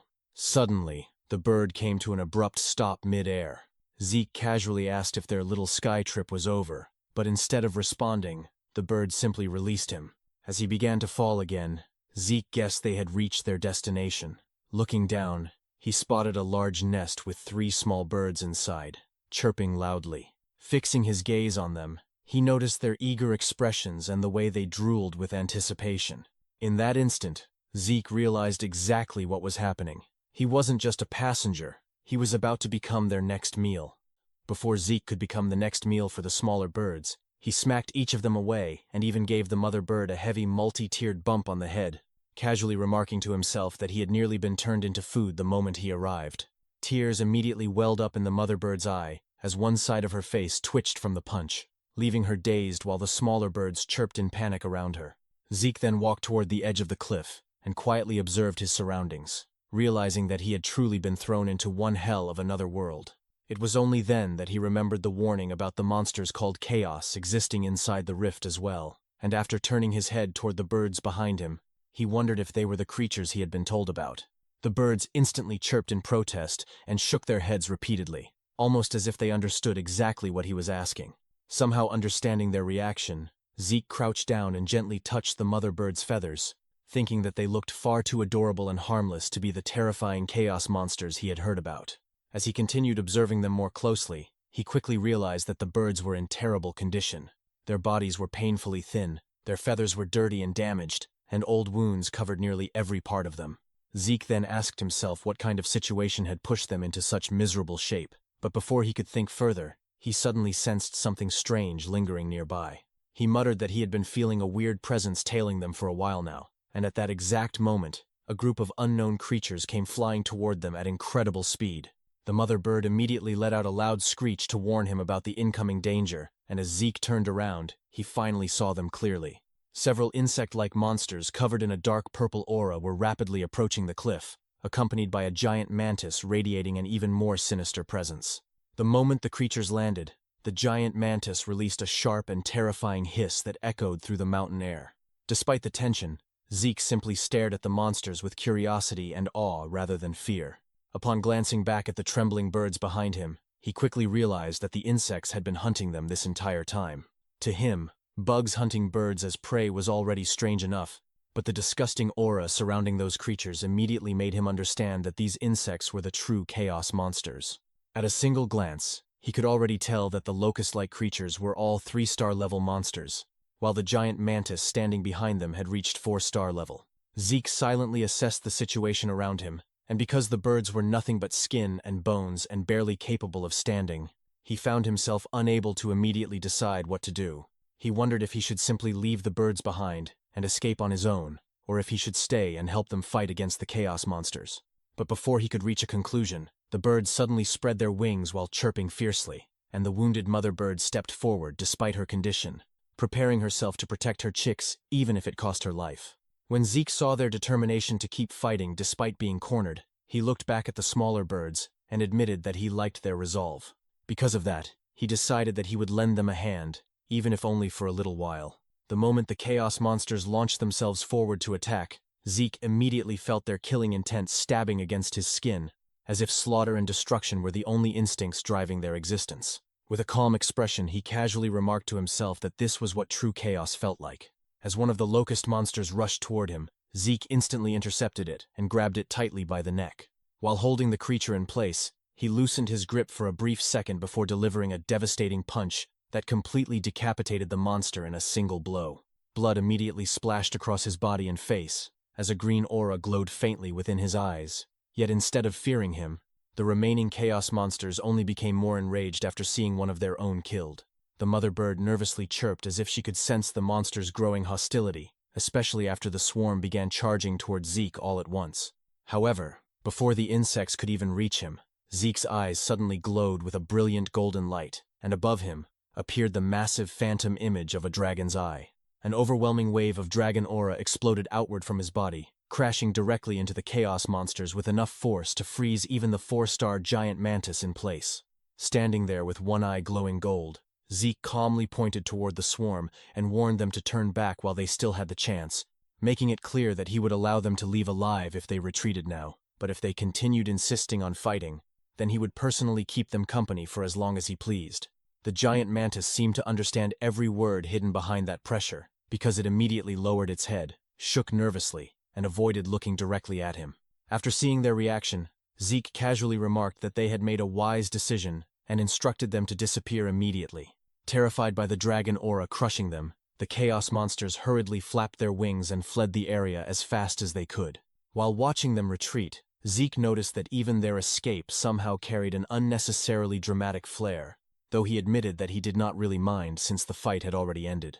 Wiping the sweat from his face, he quietly realized that unleashing dragon pressure in his current weakened state was still somewhat exhausting for him. The mother bird then chirped softly to get his attention before gently bowing her head and pointing her beak toward the dead chaos monster lying nearby, while the smaller birds chirped beside her, excitedly. Slightly confused, Zeke wondered what they wanted before realizing that they were asking for permission to eat the corpse. He casually told them that they could eat it if they wanted, and the smaller birds immediately rushed toward the dead locust and began devouring it hungrily. As Zeke silently watched them eat, he gradually pieced together what must have happened. The starving mother bird had most likely flown into the forest, searching desperately for food for her chicks, only to be ambushed by the chaos insects and barely managed to escape back to the cliff alive. Then, during her desperate retreat, she had luckily caught what she thought was prey, only for that prey to turn out to be him. After the chicks finished eating, they quickly fell asleep from exhaustion, and while quietly observing the sleeping birds, Zeke thought to himself that although he had almost become bait for them earlier, perhaps meeting them was still some kind of fate. At that moment, he decided that he needed to do something for them. He then asked the mother bird if they were still hungry, and the bird tilted her head in confusion as if she did not understand what he meant, until Zeke suddenly declared that they were going hunting. The mother bird instantly let out a loud, shocked chirp upon hearing his words, but Zeke simply smiled widely and announced that he would personally whip her into shape so she would never have to worry about food for her chicks ever again. Meanwhile, deep within the mountains hidden inside the rift, another group was casually slaughtering chaos monsters blocking their path. Not long after, members of Kerberos finally came into view, one of them sighing while holding a pocket watch as he stared at the strange rift that stretched high into the sky itself. He calmly adjusted the position of his hat before informing his companions that now that the chaos monsters surrounding the area had been dealt with, it was finally time for them to begin the lizard hunt.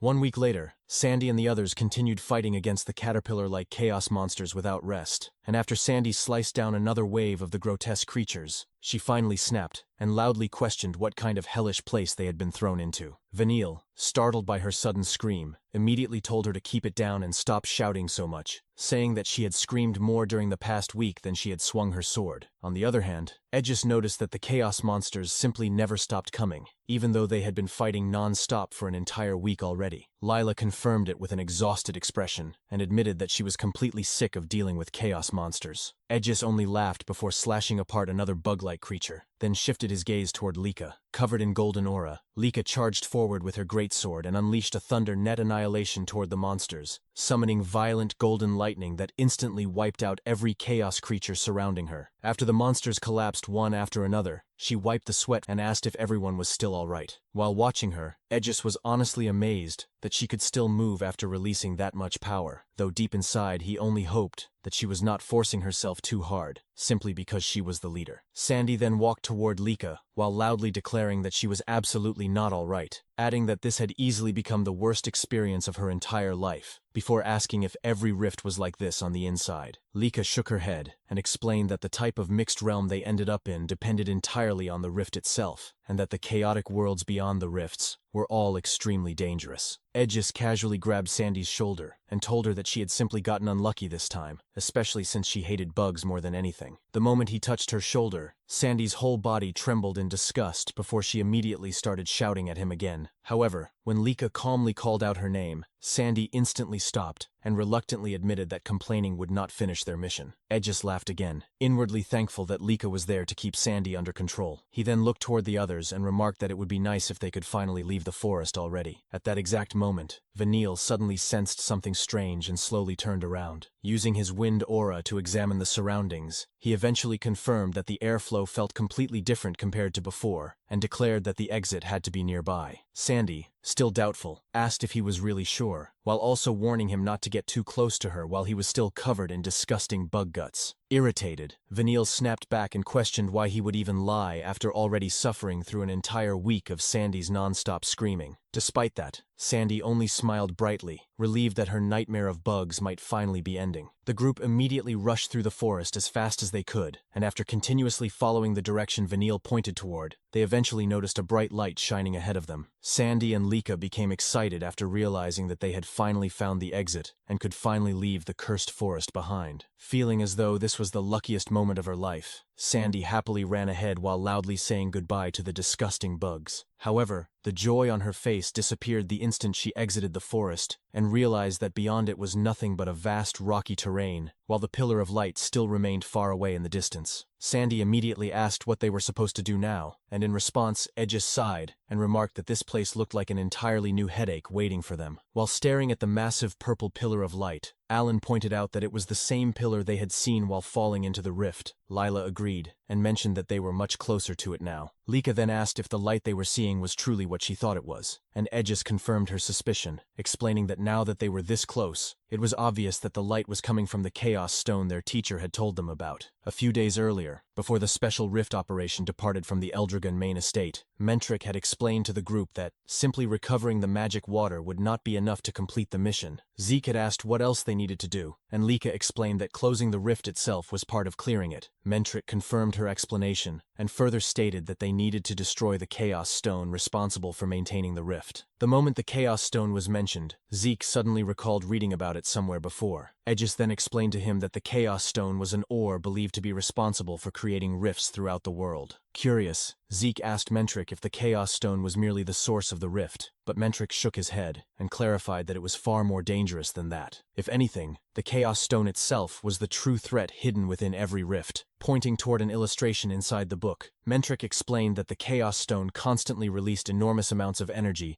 in order to keep the rift open. That same energy slowly devoured the surrounding ecosystem inside the mixed realm, twisting every living being it touched into chaos creatures. And chaos itself possessed only a single instinct: slaughter. They endlessly slaughtered and devoured entire worlds before eventually seeking another world to invade. Once they found a path through the rift, they would cross over and begin invading Earth itself. Sandy commented that it sounded like an absolutely horrible thing to deal with, especially since they needed to search for both the magic water and the chaos stone at the same time. However, Edgis explained that the situation was not necessarily that troublesome. Showing her another image inside the book, he explained that magic water naturally formed near chaos stones. Mentric confirmed it and instructed them to prioritize finding the chaos stone first. Although every chaos stone looked completely different from one another, they all shared a single trait. They constantly emitted powerful energy. Once someone got close enough, they would immediately recognize it as a chaos stone. Back in the rift, Vanille pointed toward the massive pillar of light and stated that all they needed to do now was follow the light directly to its source. Sandy silently glanced at Vanille and Alan from behind, secretly amazed that the two of them were actually capable of discussing something other than trash for once. But when Vanille suddenly asked what she was staring at, she immediately ignored him. Edgis then commented that it would be perfect if they managed to reunite with Zeke near the Chaos Stone itself. Meanwhile, Lika quietly hoped that Zeke had already noticed the Chaos Stone by now. Lila glanced toward Vanille and asked if he was worried about Zeke, but before she could even finish speaking, Vanille immediately told her to shut up. Sandy happily pointed out that at least there were no bugs in this rocky area, unlike the nightmare forest they had just escaped from. Lila also admitted that she was thankful for that, because she was already exhausted from fighting bugs non-stop for an entire week. However, Edgis quickly brushed aside their optimism and warned them that according to the information they received, powerful chaos monsters usually gathered near chaos stones after being twisted by its energy. Vanille clicked his tongue and called the entire thing a complete hassle. At the same time, Lika suddenly felt an unpleasant chill from the area and warned everyone to stay alert as they carefully advanced toward the pillar of light. The group slowly explored the rocky terrain while remaining cautious, and after some time even Vanille and the others became surprised that they had managed to make it all the way there without running into any danger. Standing before the giant chaos stone radiating a sinister purple aura, they were all amazed by its enormous size and the overwhelming evil energy surrounding it. Feeling strangely confident, Sandy asked where all the monsters were and remarked that the whole thing was becoming anticlimactic. But at that exact moment, a massive beetle-like shadow suddenly leapt across the rocky cliffs above them. Lika immediately sensed it and warned everyone that something was overhead. The group instantly drew their weapons while searching the cliffs for enemies. Then suddenly, a violent explosion erupted directly in front of them. Lika immediately tensed up and prepared herself for battle, but when the smoke slowly cleared away, they were shocked to see Zeke casually standing there while waving at them with a bright smile on his face. Relief instantly spread across the group as they realized he was safe. Aside from Vanille and Alan, everyone quickly rushed toward him while expressing how glad they were to see him alive.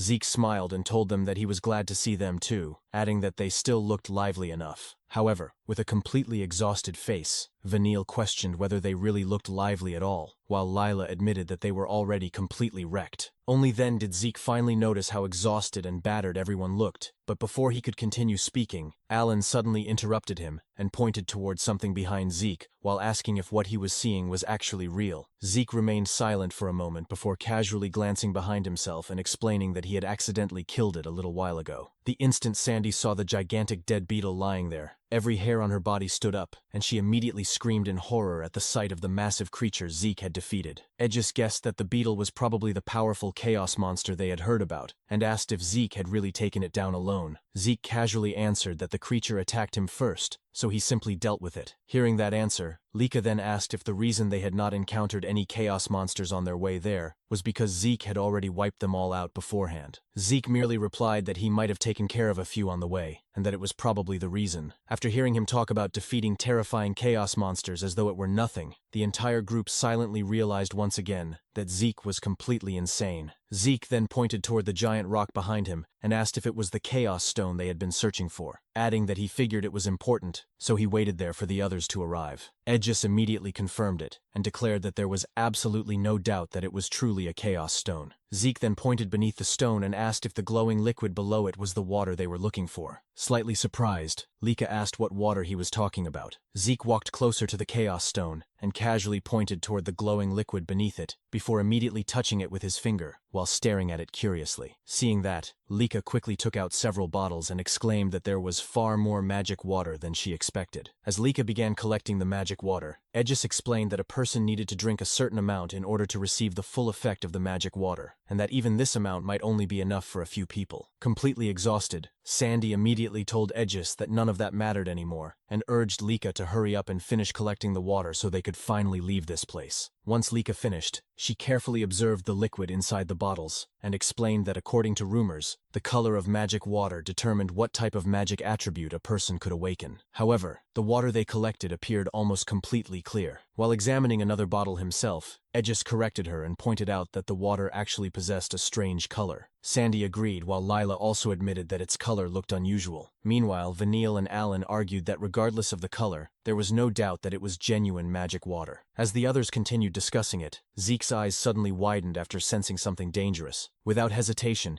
he immediately grabbed Lika and pulled her down to the ground to evade. Confused, Lika quickly asked what was happening, but in the next instant, a golden beam of light violently shot past them. The attack exploded exactly where Lika had been standing moments earlier, instantly making her realize that she would have died if Zeke had not reacted in time. Moments later, a group of men slowly emerged from the rocky terrain. The leader of the group, who had just launched the sneak attack, mockingly questioned how the little lizards had managed to dodge his attack. Aegis and the others instantly drew their weapons and prepared for battle against the members of Kerberos, while Zeke simply smiled with excitement at the upcoming fight and remarked that it had taken them long enough to finally show themselves.